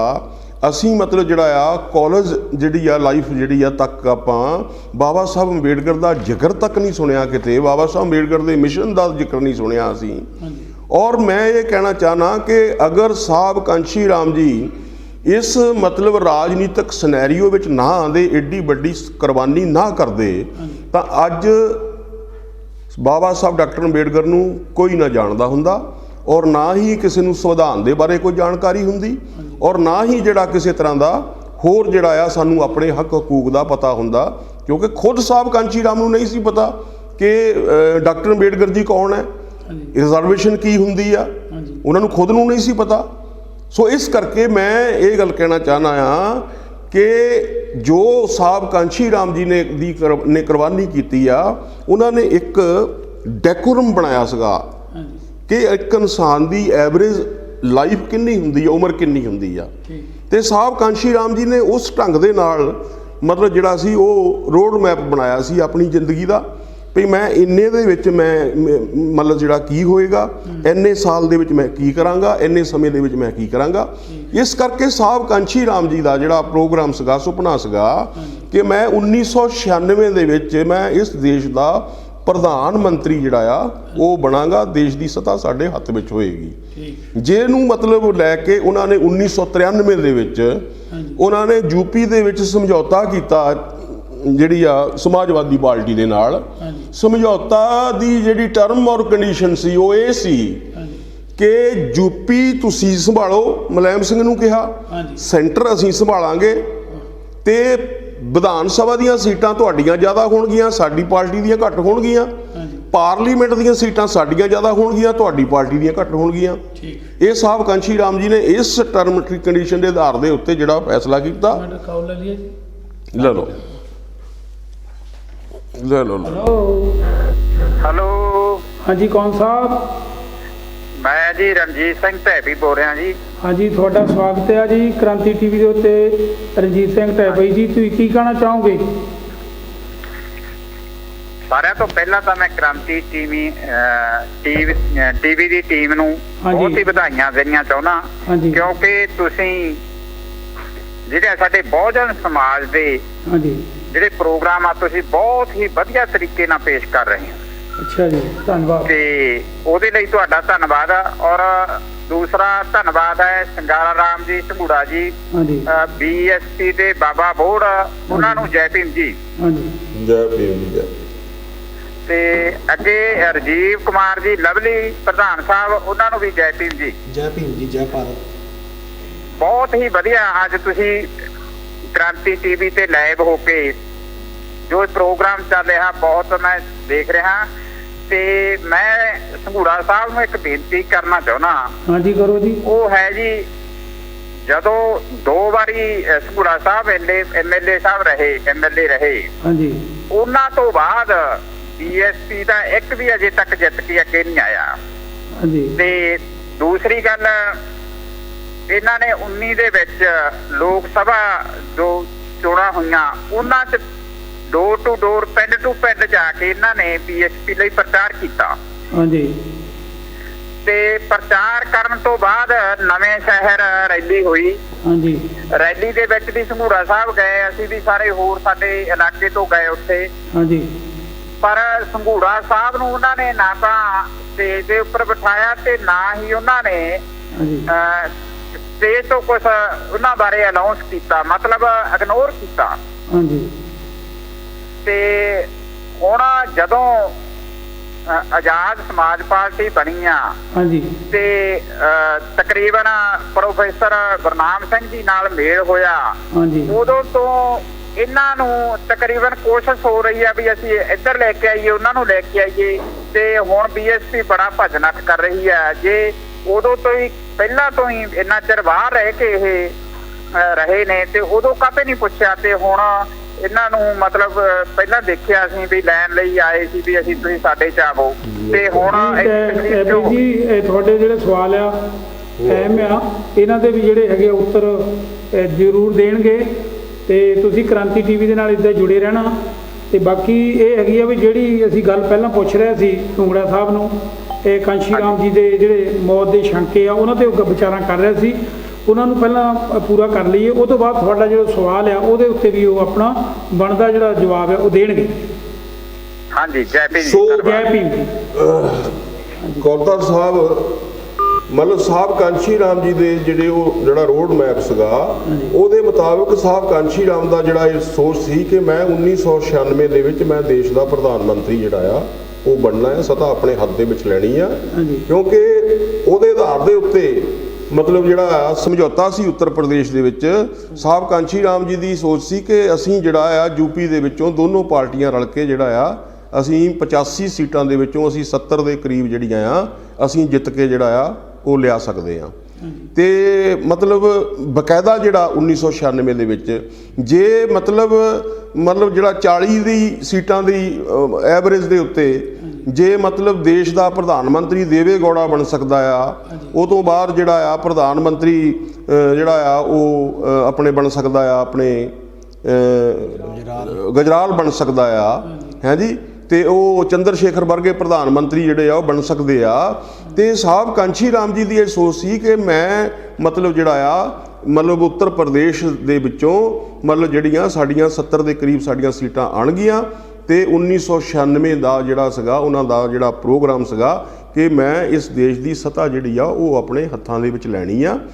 ਸੋ ਇਸ ਕਰਕੇ ਸਾਹਿਬ ਕਾਂਸ਼ੀ ਰਾਮ ਜੀ ਦਾ ਜਿਹੜਾ ਸੁਪਨਾ ਸੀ ਜਦੋਂ ਮੁਲਾਇਮ ਸਿੰਘ ਦੇ ਨਾਲੋਂ ਸਮਝੌਤਾ ਜਿਹੜਾ ਆ ਮਤਲਬ ਟੁੱਟਿਆ ਉੱਤਰ ਪ੍ਰਦੇਸ਼ ਦੇ ਅੰਦਰ, ਕਿ ਮੈਂ ਉਹ ਮਤਲਬ ਉਸ ਸੰਦਰਭ ਦੇ ਵਿੱਚ ਮੈਂ ਜਾਣਾ ਨਹੀਂ ਚਾਹੁੰਦਾ। ਸਾਰੀ ਦੁਨੀਆ ਸਾਰੇ ਲੋਕ ਜਿਹੜੇ ਆ ਉਹ ਜਾਣਦੇ ਆ ਵੀ ਸਾਹਿਬ ਕਾਂਸ਼ੀ ਰਾਮ ਜੀ ਦੇ ਮਿਸ਼ਨ ਨੂੰ ਪ੍ਰੋਗਰਾਮ ਨੂੰ ਜਿਹੜਾ ਕਿਸ ਤਰ੍ਹਾਂ ਤਾਰ ਪੀੜੋ ਕੀਤਾ ਗਿਆ। ਸੋ ਇਸ ਕਰਕੇ ਸਾਹਿਬ ਕਾਂਸ਼ੀ ਰਾਮ ਜੀ ਜਿਹੜੇ ਆ 1996 ਤੋਂ ਬਾਅਦ ਫਿਰ ਜਦੋਂ ਇਸ ਦੇਸ਼ ਦਾ ਪ੍ਰਧਾਨ ਮੰਤਰੀ ਜਿਹੜਾ ਆ ਇਹ ਬਣਿਆ ਜਿਹੜਾ ਆਪਣੇ ਵਾਜਪਾਈ ਆ 1996 ਦੇ ਵਿੱਚ, ਲੇਕਿਨ ਪ੍ਰੋਗਰਾਮ ਜਿਹੜਾ ਸੀ ਉਹ ਸਾਹਿਬ ਕਾਂਸ਼ੀ ਰਾਮ ਜੀ ਦਾ ਸੀ। ਫਿਰ ਅੱਗੇ ਸਾਹਿਬ ਕਾਂਸ਼ੀ ਰਾਮ ਜੀ ਨੇ ਮਤਲਬ ਜਿਹੜਾ ਆ ਉਹਨਾਂ ਨੂੰ ਹੋਰ ਮਤਲਬ ਜਿਹੜਾ ਆ ਸਖਤ ਜਿਹੜਾ ਆ ਸੰਘਰਸ਼ ਕਰਨਾ ਪਿਆ ਔਰ ਉਹਨਾਂ ਨੇ ਬਕਾਇਦਾ ਜਿਹੜਾ ਆ ਜਦੋਂ ਪੰਜਾਬ ਦੇ ਵਿੱਚ ਉਹਨਾਂ ਨੇ ਇਲੈਕਸ਼ਨ ਲੜਿਆ 2002 ਦੇ ਵਿੱਚ, ਜਦੋਂ ਉਹਨਾਂ ਨੇ ਪੂਰਾ ਸਾਲ ਪੰਜਾਬ ਦੇ ਵਿੱਚ ਜਿਹੜੀ ਆ ਮਿਹਨਤ ਕੀਤੀ ਆ ਔਰ ਜਿੱਦਾਂ ਹੁਣ ਸਵਾਲ ਆ ਰਹੇ ਆ ਵੀ ਸੁੰਗੜਾ ਜੀ ਤੁਸੀਂ 2 ਵਾਰੀ MLA ਰਹੇ ਆ, ਤੀਸਰੀ ਵਾਰ ਕੋਈ MLA ਕਿਉਂ ਨਹੀਂ ਬਣਿਆ? ਕਿਉਂਕਿ ਜੇ ਮੈਂ ਇਕੱਲਾ MLA ਬਣਨ ਦੇ ਲਈ ਮੈਂ ਅਗਰ ਕੰਮ ਕਰਦਾ ਸੰਘਰਸ਼ ਕਰਦਾ ਤਾਂ ਮੈਨੂੰ ਕੋਈ ਵੀ ਦੁਨੀਆ ਦੀ ਤਾਕਤ ਹਰਾ ਨਹੀਂ ਸੀ ਸਕਦੀ। ਮੈਂ MLA ਹੁੰਦਿਆਂ ਆਪਣੇ ਹਲਕੇ ਨੂੰ 5% ਵੀ ਮੈਂ ਟਾਈਮ ਨਹੀਂ ਦੇ ਸਕਿਆ, 5% ਵੀ ਟਾਈਮ ਨਹੀਂ ਦੇ ਸਕਿਆ। ਕਿਉਂਕਿ ਮੇਰੀ ਸੋਚ ਸੀ ਕਿ ਹਰ ਮਾਂ ਸਾਹਿਬ ਕਾਂਸ਼ੀ ਰਾਮ ਨਹੀਂ ਜੰਮ ਸਕਦੀ, ਹਰ ਕੋਈ ਰੁੱਖਾਂ ਨੂੰ ਨਹੀਂ ਲੱਗਦੇ ਇਸ ਤਰ੍ਹਾਂ ਦੇ ਜਿਹੜੇ ਮਹਾਨ ਯੁੱਗ ਪੁਰਸ਼ ਹੁੰਦੇ ਆ। ਮੈਂ ਸੋਚਦਾ, ਮੇਰੀ ਸੋਚ ਸੀ ਕਿ ਸਾਹਿਬ ਕਾਂਸ਼ੀ ਰਾਮ ਜੀ ਦੇ ਜਿੰਦੇ ਜੀ ਇਸ ਸਮਾਜ ਦਾ ਜਿਹੜਾ ਕੁਝ ਬਣ ਜਾਣਾ ਚਾਹੀਦਾ ਆ। ਜੇ ਮੇਰੇ ਇਕੱਲੇ ਐਦੇ MLA ਬਣਨ ਦੀ ਗੱਲ ਹੁੰਦੀ ਤਾਂ ਮੇਰੇ ਕਬਰ ਤੱਕ ਮੇਰੀ ਸਿਵੇ ਤੱਕ ਮੇਰੀ MLAਸ਼ਿਪ ਜਾਂਦੀ, ਰੱਬ ਵੀ ਥੱਲੇ ਧਰਤੀ ਤੇ ਉਤਰ ਜਾਂਦਾ, ਉਹ ਵੀ ਮੈਨੂੰ ਹਰਾ ਨਹੀਂ ਸਕਦਾ। ਜਿਹੜੇ ਅੱਜ ਲੋਕ ਗੱਲਾਂ ਕਰਦੇ ਆ ਔਰ ਮੈਂ ਇੱਕ ਮਤਲਬ ਇਹ ਕਹਿਣਾ ਚਾਹਨਾ ਇਹ ਗੱਲ, ਕਿਉਂਕਿ ਜਦੋਂ ਮੈਨੂੰ ਪਾਰਟੀ ਦੇ ਵਿੱਚੋਂ ਕੱਢਿਆ ਇਸ ਗੱਲ ਦੇ ਉੱਤੇ ਮੁੱਦੇ ਦੇ ਉੱਤੇ ਆ ਕੇ ਸਾਹਿਬ ਕਾਂਸ਼ੀ ਰਾਮ ਜੀ ਦੇ ਮੁੱਦੇ ਦੇ ਉੱਤੇ ਆ ਕੇ, ਉਹਨੂੰ ਮੈਂ ਅੱਗੇ ਸਪਸ਼ਟ ਕਰਾਂਗਾ। ਜਦੋਂ ਮੈਨੂੰ ਪਾਰਟੀ ਦੇ ਵਿੱਚੋਂ ਕੱਢਿਆ ਔਰ ਗੜਸ਼ੰਕਰ ਦਾ ਬਾਈ ਇਲੈਕਸ਼ਨ ਆ ਗਿਆ, ਗੜਸ਼ੰਕਰ ਦੇ ਬਾਈ ਇਲੈਕਸ਼ਨ ਦੇ ਵਿੱਚ ਮਤਲਬ ਇੱਕ ਗੜਸ਼ੰਕਰ ਦੀ ਸੀਟ ਦਾ ਇਲੈਕਸ਼ਨ ਸੀ, ਇੱਕ ਸੀਟ ਜਿਹੜੀ ਸੀ ਉਹ ਕਪੂਰਥਲੇ ਦੀ ਸੀ, ਦੂਜੀ ਬਾਈ ਇਲੈਕਸ਼ਨ ਦੇ 2 ਸੀਟਾਂ ਦੇ ਉੱਤੇ। ਉੱਥੇ ਨੈਸ਼ਨਲ ਪ੍ਰੈਜ਼ੀਡੈਂਟ BSP ਦੇ ਆਏ ਔਰ ਸਾਰੀ ਪੰਜਾਬ ਦੀ BSP ਗੜਸ਼ੰਕਰ ਦੇ ਵਿੱਚ ਇੱਕ ਹਲਕੇ ਦੇ ਵਿੱਚ ਲੱਗੀ ਹੋਈ ਸੀ ਜਿਮਨੀ ਇਲੈਕਸ਼ਨ ਦੇ ਵਿੱਚ, ਜਦੋਂ ਮੈਂ ਉੱਥੋਂ ਆਜ਼ਾਦ ਇਲੈਕਸ਼ਨ ਲੜਿਆ ਔਰ ਮੈਂ BSP ਤੋਂ ਦੁੱਗਣੀ ਵੋਟ ਮੈਂ ਲਈ ਆਜ਼ਾਦ ਖੜੇ ਹੋ ਕੇ, ਔਰ ਸਾਰੀ ਪੰਜਾਬ ਦੀ BSP ਜਿਹੜੀ ਉੱਥੇ ਜ਼ੋਰ ਲਾ ਕੇ ਜਿਹੜੀ ਆ ਉਹ ਮੇਰੇ ਤੋਂ ਜ਼ਿਆਦਾ ਜਿਹੜੀ ਆਪਣੀ ਵੋਟ ਨਹੀਂ ਵਧਾ ਸਕੀ। ਸੋ ਇਸ ਕਰਕੇ ਮਤਲਬ ਅੱਜ ਜਿਹੜਾ ਸਾਹਿਬ ਕਾਂਸ਼ੀ ਰਾਮ ਜੀ ਦਾ ਜਿਹੜਾ ਮਤਲਬ ਜਿਹੜਾ ਉਹ ਐਪੀਸੋਡ ਹੈ ਕਿ ਉਹ ਦੁਨੀਆ ਦੇ ਵਿੱਚੋਂ ਕਿਸ ਤਰ੍ਹਾਂ ਗਏ ਆ, ਕਿਉਂਕਿ ਮਤਲਬ ਸਾਹਿਬ ਕਾਂਸ਼ੀ ਰਾਮ ਨੇ ਜਦੋਂ ਪੰਜਾਬ ਦਾ ਇਲੈਕਸ਼ਨ ਲੜਿਆ ਸਾਰੇ ਹਾਰ ਗਏ। ਜਲੰਧਰ ਦੇ ਵਿੱਚ ਉਹਨਾਂ ਨੇ ਸਾਰਿਆਂ ਨੂੰ ਬੁਲਾਇਆ ਜਿੰਨੇ ਕੈਂਡੀਡੇਟ ਸੀਗੇ ਔਰ ਮਤਲਬ ਸਾਹਿਬ ਜਿਹੜੇ ਉਸ ਮੀਟਿੰਗ ਵਿੱਚ ਉਹ ਲੋਕ ਜਾਣਦੇ ਆ। ਮੈਂ ਸਮਝਦਾ ਕਿ ਸਾਹਿਬ ਕਾਂਸ਼ੀ ਰਾਮ ਜੀ ਸਿਰਫ ਘੁੱਬਾ ਮਾਰ ਕੇ ਨਹੀਂ ਰੋਏ ਉਸ ਮੀਟਿੰਗ ਦੇ ਵਿੱਚ। ਜਿੰਨਾ ਉਹਨਾਂ ਦੇ ਮਨ ਵਿੱਚ ਪੀੜਾ ਸੀ, ਜਿੰਨੀ ਉਹਨਾਂ ਦੇ ਮਨ ਦੇ ਵਿੱਚ ਦੁੱਖ ਸੀਗਾ, ਔਰ ਜਿੰਨੀ ਮਤਲਬ ਉਹਨਾਂ ਨੇ ਕਸ਼ਟ ਸੀਗਾ ਉਹਨਾਂ ਦੇ ਦਿਲ ਦਿਮਾਗ ਦੇ ਅੰਦਰ, ਮੈਂ ਕਹਿੰਦਾ ਕਿ ਮਤਲਬ ਉਹ ਮੈਂ ਜਾਣਦਾ ਜਾਂ ਉਹ ਪ੍ਰਮਾਤਮਾ ਜਾਣਦਾ ਜਾਂ ਉੱਥੇ ਦੇ ਜਿਹੜੇ ਉਸ ਵੇਲੇ ਹਾਜ਼ਰ ਲੋਕ ਸੀ ਜਾਂ ਉਹ ਜਾਣਦੇ ਆ ਕਿ ਸਾਹਿਬ ਕਾਂਸ਼ੀ ਰਾਮ ਜੀ ਨੇ ਕਿਸ ਤਰ੍ਹਾਂ ਮਤਲਬ ਜਿਹੜਾ ਆ ਗੁੱਸੇ ਦੇ ਵਿੱਚ, ਜਾਹੋ ਜਲਾਲ ਦੇ ਵਿੱਚ ਜਿਹੜਾ ਜੋ ਮਤਲਬ ਸਾਰਿਆਂ ਨੂੰ ਬੁਰਾ ਭਲਾ ਕਿਹਾ, ਔਰ ਇਹ ਕਿਹਾ ਕਿ ਮੈਂ 2004 ਦੇ ਵਿੱਚ ਪ੍ਰਧਾਨ ਮੰਤਰੀ ਬਣ ਕੇ ਆਵਾਂਗਾ ਪੰਜਾਬ ਦੇ ਵਿੱਚ ਹੱਥ ਵਿੱਚ ਡਾਂਗ ਲੈ ਕੇ। ਜਾਂ ਉਸ ਮਤਲਬ 117 MLA ਦੇ ਕੈਂਡੀਡੇਟ ਸੀ ਉਸ ਮੀਟਿੰਗ ਦੇ ਵਿੱਚ, ਅਗਰ ਇਹ ਸ਼ਬਦ ਨਾ ਕਹੇ ਹੁਣ ਸਾਹਿਬ ਕਾਂਸ਼ੀ ਰਾਮ ਜੀ ਨੇ ਕਿ ਮੈਂ 2004 ਵਿੱਚ ਪ੍ਰਧਾਨ ਮੰਤਰੀ ਬਣ ਕੇ ਮੈਂ ਹੱਥ ਵਿੱਚ ਡਾਂਗ ਫੜ ਕੇ ਆਵਾਂਗਾ ਪੰਜਾਬ ਦੇ ਵਿੱਚ, ਫਿਰ ਮੈਂ ਤੁਹਾਨੂੰ ਬੰਦੇ ਦੇ ਪੁੱਤ ਬਣਾਵਾਂਗਾ, ਜੇ ਇਹ ਸ਼ਬਦ ਨਾ ਕਹੇ ਹੁਣ ਸਾਹਿਬ ਨੇ ਉਸ ਮੀਟਿੰਗ ਦੇ ਵਿੱਚ। ਔਰ ਮਤਲਬ ਜਿਹੜੀ ਉਸ ਵੇਲੇ ਜਿਹੜੀ ਆਪਣੇ ਅੱਜ BSP ਦੇ ਰਾਸ਼ਟਰੀ ਪ੍ਰਧਾਨ ਹੈ ਮਾਇਆਵਤੀ ਜੀ, ਉਹ ਉਸ ਵੇਲੇ ਵਿੱਚ ਸੀਗੇ ਮੀਟਿੰਗ ਦੇ ਹਾਜ਼ਰ, ਲੇਕਿਨ ਉਹ ਕੋਈ ਇੱਕ ਸ਼ਬਦ ਨਹੀਂ ਬੋਲੇ। ਸਾਹਿਬ ਦੇ ਮਤਲਬ ਮੀਟਿੰਗ ਨੂੰ ਸੰਬੋਧਨ ਕਰਨ ਤੋਂ ਬਾਅਦ ਮਤਲਬ ਜਿਹੜਾ ਉਹਨਾਂ ਨੇ ਜੋ ਕੁਛ ਉਹਨਾਂ ਨੇ ਸਾਹਿਬ ਨੇ ਕਿਹਾ, ਸਭ ਨੇ ਜਿਹੜਾ ਸੀ ਉਹਨੂੰ ਮਤਲਬ ਜਿਹੜਾ ਸਿਰ ਨੀਵਾਂ ਕਰਕੇ ਜਿਹੜਾ ਮਤਲਬ ਜਿਹੜਾ ਆ ਉਹ ਸੁਣਿਆ ਸਾਰਿਆਂ ਨੇ। ਤੇ ਉਹ ਤੋਂ ਬਾਅਦ ਸਾਹਿਬ ਕਾਂਸ਼ੀ ਰਾਮ ਜੀ ਜਿਹੜੇ ਆ ਉਹ ਮਾਇਆਵਤੀ ਜੀ ਦੇ ਨਾਲ ਨੂੰ ਦਿੱਲੀ ਚਲੇ ਗਏ। ਉਹ ਤੋਂ ਬਾਅਦ ਸਾਹਿਬ ਕਾਂਸ਼ੀ ਰਾਮ ਜੀ ਕਿੱਥੇ ਮਤਲਬ ਜਾ ਕੇ ਮਤਲਬ ਪਤਾ ਲੱਗੇ ਪ੍ਰਗਟ ਹੋਏ ਉਹ ਫਿਰ ਜਿਹੜਾ 2003 ਦੇ ਵਿੱਚ ਜਦੋਂ ਦਿੱਲੀ ਲਖਨਊ ਦੇ ਵਿੱਚ ਜਿਸ ਵੇਲੇ ਉਹ ਵਰਕਰ ਸੰਮੇਲਨ ਹੋਇਆ, ਜਿਹਦੇ ਵਿੱਚ 5 ਲੱਖ ਲੋਕ ਪੂਰੇ ਭਾਰਤ ਵਿੱਚੋਂ ਇਕੱਠੇ ਹੋਏ ਉਸ ਸੰਮੇਲਨ ਦੇ ਅੰਦਰ। ਜਿਸ ਦਿਨ ਮਾਇਆਵਤੀ ਜੀ ਨੇ ਮੁੱਖ ਮੰਤਰੀ ਤੋਂ, ਜਦੋਂ ਉਹਨਾਂ ਦੀ ਸਰਕਾਰ 18 ਮਹੀਨੇ ਦੇ ਕਰੀਬ ਚੱਲੀ ਆ, ਔਰ ਜਦੋਂ ਮਾਇਆਵਤੀ ਮੁੱਖ ਮੰਤਰੀ ਜੀ ਨੇ ਜਿਸ ਵੇਲੇ ਉਹਨਾਂ ਨੇ ਮਤਲਬ ਰਿਜ਼ਾਈਨ ਕੀਤਾ ਜਿਸ ਦਿਨ, ਤਾਂ ਸਾਹਿਬ ਕਾਂਸ਼ੀ ਰਾਮ ਜੀ ਨੇ ਉਸ ਸੰਮੇਲਨ ਦੇ ਵਿੱਚ ਜਿਹਦੇ ਵਿੱਚ 5 ਲੱਖ ਲੋਕ ਸੀਗੇ, ਮੈਂ ਉਸ ਮੀਟਿੰਗ ਵਿੱਚ ਨਹੀਂ ਸੀ ਜਾ ਸਕਿਆ ਕਿਉਂਕਿ ਜਿਹੜਾ ਮੇਰਾ ਵੱਡਾ ਬੇਟਾ ਆ ਉਹ ਬਿਮਾਰ ਸੀਗਾ, ਉਹ ਬੱਦਨ ਹਸਪੀਟਲ ਜਿਹੜਾ ਬੱਚਿਆਂ ਦਾ ਆ ਨਵੇਂ ਸ਼ਹਿਰ ਦਾ, ਉਹਦੇ ਵਿੱਚ ਦਾਖਲ ਸੀ। ਉਹ ਮਤਲਬ ਮੇਰਾ ਬੇਟਾ ਸੀਰੀਅਸ ਹੋਣ ਕਰਕੇ ਮੈਂ ਲਖਨਊ ਨਹੀਂ ਸੀ ਜਾ ਸਕਿਆ। ਮੈਨੂੰ ਮੇਰੇ ਸਾਥੀ ਨੇ, ਜਿਹੜਾ ਮੇਰਾ ਪਿਆਰਾ ਮਿੱਤਰ ਹੈ ਹਰਿਆਣੇ ਦਾ ਅਸ਼ੋਕ ਸ਼ੇਰਵਾਲ, ਉਹ ਵੀ BSP ਦੇ ਵਿੱਚ ਨਹੀਂ ਹੈਗਾ, ਔਰ ਉਹਨੇ ਮੈਨੂੰ ਮਤਲਬ ਜਿਹੜੀ ਉੱਥੇ ਦਾ ਸਾਰਾ ਆ ਕੇ ਦੱਸਿਆ ਕਿ ਸਭ ਤੋਂ ਪਹਿਲਾਂ ਭੈਣ ਜੀ ਬੋਲੇ। ਉਹਨਾਂ ਨੇ ਕਿਹਾ ਕਿ ਮੈਂ ਮਤਲਬ ਆਪਣੀ ਸਰਕਾਰ ਦੇ ਹੁੰਦਿਆਂ ਮੈਂ 25,000 ਨੌਜਵਾਨਾਂ ਨੂੰ ਰੁਜ਼ਗਾਰ ਦਿੱਤਾ। ਕਹਿੰਦੇ ਅਸ਼ੋਕ ਸ਼ੇਰਵਾਲ ਨੇ ਮੈਨੂੰ ਦੱਸਿਆ ਕਿ ਜਦੋਂ ਬਾਅਦ ਦੇ ਵਿੱਚ ਲਾਸਟ ਵਿੱਚ ਸਾਹਿਬ ਕਾਂਸ਼ੀ ਰਾਮ ਬੋਲੇ, ਔਰ ਸਾਹਿਬ ਕਾਂਸ਼ੀ ਰਾਮ ਜੀ ਨੇ ਆਪਣੇ ਸੰਬੋਧਨ ਦੇ ਵਿੱਚ ਇਹ ਗੱਲ ਕਹੀ ਕਿ ਮੇਰੀ ਜ਼ਬਰਦਸਤ ਇੱਛਾ ਆ ਮੈਂ ਇਸ ਦੇਸ਼ ਦਾ ਪ੍ਰਧਾਨ ਮੰਤਰੀ ਬਣਨਾ ਚਾਹੁੰਦਾ ਆ। ਕਿਉਂਕਿ ਕਦੇ ਵੀ ਸਾਹਿਬ ਕਾਂਸ਼ੀ ਰਾਮ ਨੇ ਅੱਜ ਤੱਕ ਉਹਨਾਂ ਨੇ ਕਦੇ ਇਹ ਨਹੀਂ ਸੀ ਕਿਹਾ ਕਿ ਮੈਂ ਇਸ ਦੇਸ਼ ਦੇ ਵਿੱਚ ਮੈਂ ਕੁਝ ਬਣਨ ਦੇ ਲਈ ਮੈਂ ਸੰਘਰਸ਼ ਕਰ ਰਿਹਾ, ਮੈਂ ਆਹ ਬਣਨਾ ਜਾਓ ਬਣਨਾ। ਪਹਿਲੀ ਵਾਰ, ਕਿਉਂਕਿ ਮਾਇਆਵਤੀ ਜੀ ਨੇ ਉੱਥੇ ਕਿਹਾ ਕਿ ਮੈਂ ਮੁੱਖ ਮੰਤਰੀ ਹੁੰਦਿਆਂ ਮੈਂ ਸਰਕਾਰ ਦੇ ਵਿੱਚ ਮੈਂ ਰਹਿੰਦਿਆਂ ਮੈਂ 25,000 ਲੋਕਾਂ ਨੂੰ ਰੁਜ਼ਗਾਰ ਦਿੱਤਾ। ਸਾਹਿਬ ਕਾਂਸ਼ੀ ਰਾਮ ਕਹਿੰਦੇ ਮੇਰੀ ਜ਼ਬਰਦਸਤ ਇੱਛਾ ਆ, ਮੈਂ ਇਸ ਦੇਸ਼ ਦਾ ਪ੍ਰਧਾਨ ਮੰਤਰੀ ਬਣਨਾ ਚਾਹੁੰਦਾ ਆ। ਅਗਰ ਮੈਂ ਪ੍ਰਧਾਨ ਮੰਤਰੀ ਬਣਦਾ ਆ ਤਾਂ ਮੈਂ ਪਹਿਲੇ ਸਾਲ 2 ਕਰੋੜ ਲੋਕਾਂ ਨੂੰ ਰੁਜ਼ਗਾਰ ਦੇਵਾਂਗਾ, ਦੂਸਰੇ ਸਾਲ ਫਿਰ 2 ਕਰੋੜ ਲੋਕਾਂ ਨੂੰ, ਤੀਸਰੇ ਸਾਲ ਫਿਰ 2 ਕਰੋੜ ਲੋਕਾਂ ਨੂੰ। ਮਤਲਬ ਸਾਹਿਬ ਕਾਂਸ਼ੀ ਰਾਮ ਜੀ ਦਾ ਇਸ ਤਰ੍ਹਾਂ ਦਾ ਰੋਡ ਮੈਪ ਸੀਗਾ। ਲੇਕਿਨ ਉਹ ਤੋਂ ਬਾਅਦ ਸਾਹਿਬ ਕਾਂਸ਼ੀ ਰਾਮ ਜੀ ਜਿਹੜੇ ਆ ਉਹ ਮਤਲਬ ਜਿਹੜਾ ਆ ਉਹਨਾਂ ਦਾ ਜਿਹੜਾ ਆ ਉਹ ਦੌਰ ਜਿਹੜਾ ਆ ਉਹ ਸ਼ੁਰੂ ਹੋ ਗਿਆ, ਜਿਹੜੀ ਬੜੀ ਲੰਬੀ ਚੌੜੀ ਕਹਾਣੀ ਆ, ਔਰ ਜਿਹਦੇ ਵਿੱਚ ਸਾਹਿਬ ਕਾਂਸ਼ੀ ਰਾਮ ਜੀ ਦੇ ਜਿਹੜੇ ਮਾਤਾ ਜੀ ਹੈ ਉਹਨਾਂ ਨੂੰ ਦੇ ਬਾਰੇ ਦੇ ਵਿੱਚ ਵੀ ਕਾਫੀ ਜਿਹੜਾ ਆ ਅਨਾਪ ਸ਼ਨਾਪ ਕਿਹਾ ਗਿਆ। ਜਦੋਂ ਉਹਨਾਂ ਦੀ ਮਤਲਬ ਮੌਤ ਹੋਈ ਆ ਸਾਹਿਬ ਕਾਂਸ਼ੀ ਰਾਮ ਜੀ ਦੇ ਮਾਤਾ ਜੀ ਦੀ, ਤਾਂ ਉਸ ਵੇਲੇ PGI ਦੇ ਵਿੱਚ ਦਾਖਲ ਸੀ ਮਾਤਾ ਜੀ। ਅੰਦਰ ਉਹਨਾਂ ਦੇ ਕਮਰੇ ਦੇ ਵਿੱਚ CD ਲੱਗੀ, ਉਹ ਦੂਸਰੀ ਲੱਗੀ LD ਲੱਗੀ ਹੋਈ ਸੀ, ਸਕਰੀਨ ਲੱਗੀ ਹੋਈ ਸੀ। ਉਸ ਦਿਨ ਅਮਿਤਾਭ ਬੱਚਨ ਬਿਮਾਰ ਸੀ, ਹਸਪੀਟਲ ਦੇ ਵਿੱਚੋਂ ਜਦੋਂ ਉਹਨੂੰ ਛੁੱਟੀ ਮਿਲੀ ਤਾਂ ਦੱਸ ਰਹੇ ਸੀ ਪੱਤਰਕਾਰ TV ਦੇ ਉੱਤੇ ਭਈ ਮਤਲਬ ਮਾਤਾ ਜੀ ਦੇਖ ਰਹੇ ਆ ਬੈਠੇ ਬੈੱਡ ਦੇ ਉੱਤੇ, ਤਾਂ ਉਹ ਮਤਲਬ ਜਿਹੜੇ ਪੱਤਰਕਾਰ ਦੱਸ ਰਹੇ ਆ ਕਿ ਅਮਿਤਾਭ ਬੱਚਨ ਜੀ ਜਿਹੜੇ ਆ ਉਹ ਹਸਪਤਾਲ ਤੋਂ ਛੁੱਟੀ ਉਹਨਾਂ ਨੂੰ ਹੋ ਗਈ ਆ, ਉਹ ਹਸਪਤਾਲ ਤੋਂ ਸਿੱਧੇ ਪਹਿਲਾਂ ਆਪਣੇ ਮਤਲਬ ਮਾਤਾ ਜੀ ਦੇ ਘਰ ਜਾਣਗੇ, ਉਹਨਾਂ ਦਾ ਆਸ਼ੀਰਵਾਦ ਲੈਣ ਦੇ ਲਈ ਜਾਣਗੇ। ਔਰ ਸਾਹਿਬ ਕਾਂਸ਼ੀ ਰਾਮ ਜੀ ਦੀ ਮਾਤਾ ਜੀ ਨੇ ਜਦੋਂ ਉਹ ਦੇਖਿਆ ਮਤਲਬ TV ਦੇ ਉੱਤੇ LD ਦੇ ਉੱਤੇ ਸਕਰੀਨ ਦੇ ਉੱਤੇ, ਤਾਂ ਮਾਤਾ ਜੀ ਨੇ ਮਤਲਬ ਹੌਕਾ ਭਰਿਆ ਕਹਿੰਦੀ ਉਹਨੂੰ ਤਾਂ ਕਹਿਣਾ ਵੀ ਨਹੀਂ ਸੀ ਆਉਂਦਾ ਵੀ ਕਹਿੰਦੇ ਆ ਵੀ ਪਹਿਲਾਂ ਹੁਣ ਜਾਊਗਾ ਮਾਂ ਨੂੰ ਆਪਣੇ ਨੂੰ ਮਿਲੂਗਾ, ਜਾ ਕੇ ਉਹਦੇ ਆਸ਼ੀਰਵਾਦ ਲਊਗਾ, ਮੇਰਾ ਪੁੱਤ ਵੀ ਕਦੇ ਆਊਗਾ ਮੈਨੂੰ ਮਿਲਣ। ਇਹਨਾਂ ਸ਼ਬਦਾਂ ਤੋਂ ਬਾਅਦ ਮਾਤਾ ਦੀ ਜਿਹੜੀ ਆ ਉਹ ਮੌਤ ਹੋ ਗਈ PGI ਦੇ ਅੰਦਰ, BGI ਦੇ ਅੰਦਰ ਮੌਤ ਹੋ ਗਈ। ਔਰ ਇਹ ਮਤਲਬ ਤਾਲਬੰਦੀ ਹੁਕਮ ਸੀਗਾ ਕਿ ਸਾਹਿਬ ਕਾਂਸ਼ੀ ਰਾਮ ਦੀ ਮਾਤਾ ਦੇ ਉਹਨਾਂ ਦੇ ਸੰਸਕਾਰ ਦੇ ਉੱਤੇ ਕਿਸੇ ਨੇ ਨਹੀਂ ਜਾਣਾ। ਔਰ ਜਦੋਂ ਪੰਜਾਬ ਦਾ ਉਸ ਵੇਲੇ ਦਾ ਪ੍ਰਧਾਨ ਜਿਹੜਾ BSP ਦਾ, ਜਦੋਂ ਇਹਨੂੰ ਕਿਹਾ, ਇਹ ਗੱਲ ਕਹੀ ਗਈ ਸੀ ਕਿ ਤੁਸੀਂ ਮਤਲਬ ਉੱਥੇ ਸਾਹਿਬ ਕਾਂਸ਼ੀ ਰਾਮ ਜੀ ਦੀ ਮਾਤਾ ਦੇ ਸੰਸਕਾਰ ਤੇ ਨਹੀਂ ਗਏ, ਕਿਉਂ ਨਹੀਂ ਗਏ? ਉਹ ਕਹਿੰਦਾ ਉਹ ਕਾਂਸ਼ੀ ਰਾਮ ਦੀ ਮਾਂ ਥੋੜੋ ਸੀ, ਉਹ ਤਾਂ ਕਾਂਗਰਸ ਦੀ ਮਾਂ ਸੀ। ਜਿਸ ਮਾਂ ਨੇ ਕਾਂਸ਼ੀ ਰਾਮ ਪੈਦਾ ਕੀਤਾ, ਮੈਂ ਇਹ ਗੱਲ ਦੱਸਣੀ ਚਾਹਨਾ ਕਿ ਮਾਤਾ ਜੀ ਨੇ ਮੇਰੇ ਨਾਲ ਸਾਂਝਾ ਕੀਤਾ ਕਿ ਸਾਹਿਬ ਕਾਂਸ਼ੀ ਰਾਮ ਦਾ ਜਿਹੜਾ ਕਾਂਸ਼ੀ ਰਾਮ ਨਾਮ ਕਿੱਦਾਂ ਪਿਆ, ਕਿਉਂਕਿ ਸਾਹਿਬ ਉਹਨਾਂ ਨੇ ਮੈਨੂੰ ਦੱਸਿਆ ਸੀ ਕਿ ਮਤਲਬ ਜਿਹੜਾ ਆ, ਕਿਉਂਕਿ ਰੋਪੜ ਜ਼ਿਲ੍ਹੇ ਦੇ ਵਿੱਚ ਇੱਕ ਕਾਂਸ਼ੀ ਰਾਮ ਨਾਂ ਦਾ ਮੁੰਡਾ ਸੀ ਜਿਹੜਾ ਬ੍ਰਾਹਮਣਾਂ ਦਾ, ਉਹ ਆਜ਼ਾਦੀ ਦੀ ਲੜਾਈ ਦੇ ਵਿੱਚ ਉਹਨੂੰ ਫਾਂਸੀ ਦੀ ਸਜ਼ਾ ਹੋਈ ਸੀ, ਉਹਨੂੰ ਫਾਂਸੀ ਲੱਗੀ ਸੀ। ਉਹ ਸਾਰਾ 13-14 ਸਾਲ ਦਾ ਲੜਕਾ ਸੀ ਤੇ ਉਹਦੀ ਯਾਦ ਦੇ ਵਿੱਚ ਕਾਂਸ਼ੀ ਰਾਮ ਮੈਮੋਰੀਅਲ ਕਾਲਜ ਬਣਿਆ ਹੋਇਆ ਫਗਵਾੜੇ ਆਪਣੇ ਖਰੜ।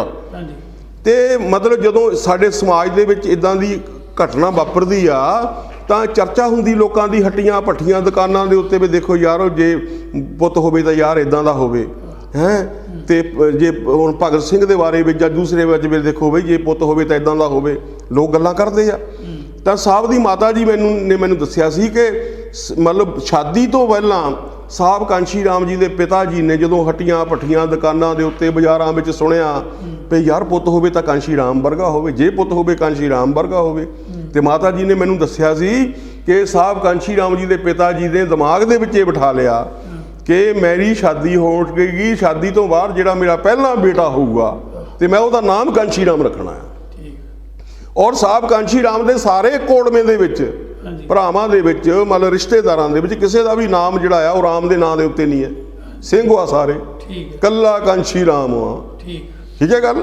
ਹੁਣ ਉਹ ਜਿਹੜਾ ਕਾਂਸ਼ੀ ਰਾਮ ਹੈ ਜਿਹਨੂੰ ਆਜ਼ਾਦੀ ਦੇ ਲੜਾਈ ਦੇ ਵਿੱਚ ਫਾਂਸੀ ਲੱਗੀ ਸੀ, ਉਹਨੂੰ ਵਿਚਾਰੇ ਨੂੰ ਹੁਣ ਕੋਈ ਜਾਣਦਾ ਵੀ ਨਹੀਂ, ਰੋਪੜ ਜੀ ਵੀ ਭੁੱਲ ਚੁੱਕੇ ਆ। ਤੇ ਇਹ ਕਾਂਸ਼ੀ ਰਾਮ ਜਿਹੜਾ ਅੱਜ ਪੂਰੇ ਦੁਨੀਆ ਦੇ ਵਿੱਚ ਧੂਮ ਤੇਰੇ ਮੇਰੀ ਤਰ੍ਹਾਂ ਚਮਕਦੇ ਆ ਵੀ ਜਬ ਤੱਕ ਸੂਰਜ ਚਾਂਦ ਰਹੇਗਾ ਕਾਂਸ਼ੀ ਰਾਮ ਤੇਰਾ ਨਾਮ ਰਹੇਗਾ। ਸੋ ਇਸ ਕਰਕੇ ਮਤਲਬ ਉਸ ਮਾਤਾ ਦੇ ਬਾਰੇ ਦੇ ਵਿੱਚ ਇਹ ਗੱਲ ਕਹੀ ਗਈ ਕਿ ਇਹ ਤਾਂ ਕਾਂਗਰਸ ਦੀ ਮਾਂ ਆ। ਲੇਕਿਨ ਮੈਂ ਪੁੱਛਣਾ ਚਾਹਨਾ ਕਿ ਉੱਤਰ ਪ੍ਰਦੇਸ਼ ਦੇ ਵਿੱਚ ਜਦੋਂ ਭੈਣ ਜੀ ਦੀ ਸਰਕਾਰ ਸੀ ਤਾਂ ਸਤੀਸ਼ ਮਿਸ਼ਰੇ ਦੀ ਮਾਂ ਦੇ ਨਾਂ ਦੇ ਉੱਤੇ ਆਗਰੇ ਦੇ ਵਿੱਚ ਯੂਨੀਵਰਸਿਟੀ ਬਣਾਈ ਗਈ। ਜੇ ਸਤੀਸ਼ ਮਿਸ਼ਰੇ ਦੀ ਮਾਂ ਦੇ ਨਾਂ ਦੇ ਉੱਤੇ ਯੂਨੀਵਰਸਿਟੀ ਬਣ ਸਕਦੀ ਹੈ ਉਹਦੀ ਯਾਦ ਵਿੱਚ, ਤੇ ਸਾਹਿਬ ਕਾਂਸ਼ੀ ਰਾਮ ਦੇ ਮਾਤਾ ਦੇ ਮਤਲਬ ਜਿਹੜਾ ਆ ਉਹਨਾਂ ਦੇ ਅੰਤਮ ਸਮੇਂ ਦੇ ਉੱਤੇ ਜਿਹੜਾ ਆ ਕੋਈ ਮਤਲਬ ਬੰਦਾ ਉੱਥੇ ਜਿਹੜਾ ਨਾ ਬੜਿਆ ਹੋਵੇ, ਕੋਈ BSP ਦਾ ਉੱਥੇ ਕੋਈ ਕੁੱਤਾ ਨਾ ਬੜਿਆ ਹੋਵੇ, ਬੰਦਾ ਤਾਂ ਇੱਕ ਪਾਸੇ। ਇਹ ਤੋਂ ਵੱਡੀ ਹੋਰ ਲਾਹਨਤ ਜਿਹੜੀ ਆ ਕੀ ਹੋ ਸਕਦੀ ਆ? ਕਿਹੜੀ ਮਾਂ ਜਿਹੜੀ ਆ ਉਹ ਮਤਲਬ ਸ਼ਾਬਾਸ਼ੇ ਦੇਗੀ ਆਪਣੇ ਪੁੱਤਰ ਨੂੰ ਕਿ ਜਾ ਪੁੱਤ ਸਮਾਜ ਦੇ ਲਈ ਕੁਰਬਾਨੀ ਦੇ, ਗਲਾ ਘਟਾ ਆਪਣਾ ਸਮਾਜ ਦੀ ਖਾਤਰ। ਚਲੋ ਕੋਈ ਨਹੀਂ। ਹੈਲੋ ਹੈਲੋ ਹੈਲੋ, ਹਾਂਜੀ ਕੌਣ ਸਾਹਿਬ? ਮੈਂ ਵੀ ਲੁਧਿਆਣੇ ਤੋਂ ਬੋਲ ਰਿਹਾ। ਹਾਂਜੀ, ਇਹ ਕ੍ਰਾਂਤੀ TV ਤੇ ਤੁਸੀਂ ਇਸ ਵੇਲੇ ਗੱਲਬਾਤ ਕਰ ਰਹੇ ਹੋ? ਹਾਂਜੀ ਹਾਂਜੀ ਹਾਂਜੀ, ਜਿਹੜੀ ਲਾਈਵ ਚੱਲ ਰਹੀ ਆ। ਹਾਂਜੀ, ਕੁਝ ਵਿਚਾਰ ਕਰਨਾ ਚਾਹੁੰਦੇ ਅਸੀਂ। ਹਾਂਜੀ ਕਰੋ ਜੀ। ਜਿਹੜਾ ਆਪਣਾ ਸੂੜਾ ਸਾਹਿਬ ਨੇ ਗੱਲ ਕੀਤੀ ਆ, ਹਾਂਜੀ, ਵੀ ਲਾਰਸ ਦੀ ਕਵਰ ਤੇ 5 ਬੰਦਿਆਂ ਨੇ ਹਾਂਜੀ ਕਸਮ ਖਾਧੀ ਮਿੱਟੀ ਪਾ ਕੇ, ਹਾਂਜੀ, ਤੇ ਉਹ ਜੇ ਬੰਦੇ ਪੰਜਾਬ ਦੇ ਵਿੱਚ BSP ਤੋਂ ਬਾਹਰ ਬੈਠੇ ਨੇ। ਹਾਂਜੀ, ਇਹਨਾਂ ਵਿੱਚ ਇੱਕ ਇੱਥੇ ਵੀ ਬੈਠਾ ਪੰਜਾਬ ਵਾਲਾ, ਹਾਂਜੀ, ਸੂੜਾ ਸਾਹਿਬ ਸਿੱਧਾ ਕਹਿ ਸਕਦਾ ਮੈਂ। ਹਾਂਜੀ, ਇਹਨਾਂ ਵਰਗੇ 5-10 ਬਹੁਤ ਪੰਜਾਬ ਦੇ ਅੰਦਰ ਬੈਠੇ। ਮੈਂ ਬੇਨਤੀ ਇਹ ਕਰਦਾ ਵੀ ਉਹਨਾਂ ਨੂੰ ਸਾਰਿਆਂ ਨੂੰ ਇਕੱਠੇ ਕਰਕੇ 20,000 ਜਿਹੜਾ 2022 ਮਿਸ਼ਨ ਹੈ, ਹਾਂਜੀ, ਉਹਦੇ ਤਹਿਤ ਇਕੱਠਾ ਸਭ ਨੂੰ ਇਕੱਠੇ ਕਰਕੇ ਲੜਾਇਆ ਜਾਵੇ। ਜਿਹੜੀਆਂ ਗੱਲਾਂ ਕਰਦੇ ਕਿ ਸਰਕਾਰ ਨਹੀਂ, ਸਰਕਾਰ ਬਣਨ ਵਾਲੀ ਆ, ਉਹ ਤਾਂ ਦੁਨੀਆ ਵਿੱਚ ਦੀਦਾ ਸਾਰਾ ਕੁਝ। ਹਾਂਜੀ, ਹਾਂਜੀ, ਤੇ ਉਹ ਜਿਵੇਂ ਇੱਕ ਖਿਡਾਰੀ ਦੇ ਹੋਣ ਦੇ ਨਾਤੇ ਮੈਂ ਕਹਿਣਾ ਵੀ ਜਿਹੜਾ ਬੰਦੇ ਖੜਨ ਵਾਲੇ ਹੁੰਦੇ ਨੇ ਉਹ ਟਰਾਫੀ ਕਿਵੇਂ ਜਿੱਤ ਸਕਦੇ ਨੇ? ਟਰਾਫੀ ਉਹ ਜਿੱਤਣਗੇ ਜਿਹੜੇ ਪੁਆਇੰਟ ਲੈਣ ਵਾਲੇ ਆ। ਠੀਕ ਹੈ। ਹੋਰ ਤੁਹਾਡਾ ਕੋਈ ਖਾਸ ਮੁੱਦਾ ਜਿਹੜਾ ਹੈਗਾ, ਖਾਸ ਸਵਾਲ ਆ, ਉਹ ਤੁਸੀਂ ਰੱਖੋ। ਬਾਕੀ ਤਾਂ ਬੈਠੇ ਆ ਸਾਹਿਬ ਹੁਣੀ ਆਪੇ ਹੀ ਉਹ ਦੱਸ ਸਕਦੇ ਆ। ਠੀਕ ਹੈ ਜੀ, ਇਹੀ ਬੇਨਤੀ ਆ ਵੀ ਸਾਥੀ ਪ੍ਰੋਫੈਸਰ ਗੁਰਨਾਮ ਸਿੰਘ ਜਾਂ ਹੋਰ ਕਾਫੀ ਸਾਥੀ ਬੈਠੇ ਨੇ, ਉਹਨਾਂ ਨੂੰ ਇਕੱਠੇ ਕਰਕੇ ਤੇ GST ਤੋਂ ਜ਼ਿਆਦਾ ਤਾਕਤ ਬਣ ਸਕਦੀ ਹੈ। ਲੋਕ ਚਾਹੁੰਦੇ ਨੇ ਵੀ ਹੁਣ ਕਿੱਧਰ ਨੂੰ ਤੁਰੀਏ। ਇਹਨਾਂ ਨੂੰ ਹੁਣ ਲੋਕੀ ਕਾਫੀ ਸਹਾਰਾ ਮੰਗਦੇ ਨੇ। ਸੁੰਗਾ ਸਾਹਿਬ ਜਿਵੇਂ ਤੁਰੇ ਨੇ ਵੀ ਇਹ ਕੋਈ ਲਾਈਨ ਬਣਾ ਲੈਣ ਤਾਂ ਆਪਾਂ ਇਹਨਾਂ ਨਾਲ ਜੁੜ ਜਾਈਏ। ਠੀਕ ਹੈ ਜੀ, ਬਹੁਤ ਬਹੁਤ ਤੁਹਾਡਾ ਧੰਨਵਾਦ ਜੀ। ਸਾਡੇ ਨੇਤਾ ਸਾਹਿਬ ਸੁਣਦੇ ਆ ਜੀ, ਉਹ ਤੁਹਾਨੂੰ ਇਸ ਗੱਲ ਦਾ ਜਿਹੜਾ ਹੈਗਾ ਉੱਤਰ ਦੇਣਗੇ। ਤੇ ਧੰਨਵਾਦ ਜੀ ਤੁਹਾਡਾ। ਮੈਂ ਇਸ ਜਵਾਬ ਨੂੰ ਮੈਂ ਸਮ ਅਪ ਕਰ ਦਵਾਂ ਕਿ ਜੋ ਸਾਹਿਬ ਕਾਂਸ਼ੀ ਰਾਮ ਜੀ ਦਾ ਜਿਹੜਾ ਮਤਲਬ ਜਿਹੜਾ ਉਹਨਾਂ ਦੀ ਮੌਤ ਦਾ ਜਿਹੜੇ ਕਾਰਨ ਹੈ ਜਾਂ ਜਿਹੜਾ ਉਹ ਤਾਂ ਇੱਕ ਬਹੁਤ ਵੱਡਾ ਮਤਲਬ ਜਿਹੜਾ ਆ ਉਹ ਦੂਜਾ ਬਣ ਸਕਦਾ ਆ। ਉਹਦੇ ਲਈ ਘੱਟੋ ਘੱਟ ਜਿਹੜਾ ਆ 2 ਘੰਟੇ ਜਿਹੜੇ ਆ ਮੇਰਾ ਖਿਆਲ ਚਾਹੀਦੇ ਘੱਟੋ ਘੱਟ ਉਹਨੂੰ ਐਕਸਪਲੇਨ ਕਰਨ ਦੇ ਲਈ। ਸੋ ਉਹ ਵੀ ਮਤਲਬ ਕਿਸੇ ਟਾਈਮ ਆਪਾਂ ਉਹਨੂੰ ਦੂਸਰਾ ਆਪਾਂ ਕਰਾਂਗੇ। ਸੋ ਇਸ ਕਰਕੇ ਜਿਹੜਾ ਮਤਲਬ ਮੈਂ ਸਮਝਦਾ ਕਿ ਜੋ ਸਾਹਿਬ ਕਾਂਸ਼ੀ ਰਾਮ ਜੀ ਦੀ ਕੁਰਬਾਨੀ ਆ, ਜੋ ਸਾਹਿਬ ਕਾਂਸ਼ੀ ਰਾਮ ਜੀ ਨੇ ਸਮਾਜ ਦੇ ਲਈ ਕੀਤਾ, ਔਰ ਉਹ ਕੋਈ ਵੀ ਦੁਨੀਆ ਦੀ ਤਾਕਤ ਜਿਹੜੀ ਆ ਉਹ ਕੋਈ ਨਹੀਂ ਕਰ ਸਕਦਾ, ਕਿਉਂਕਿ ਅਸੀਂ ਸਾਰੇ ਜਿਹੜੇ ਸੀਗੇ ਸਾਹਿਬ ਕਾਂਸ਼ੀ ਰਾਮ ਜੀ ਦੇ ਦੁਨੀਆ ਦੇ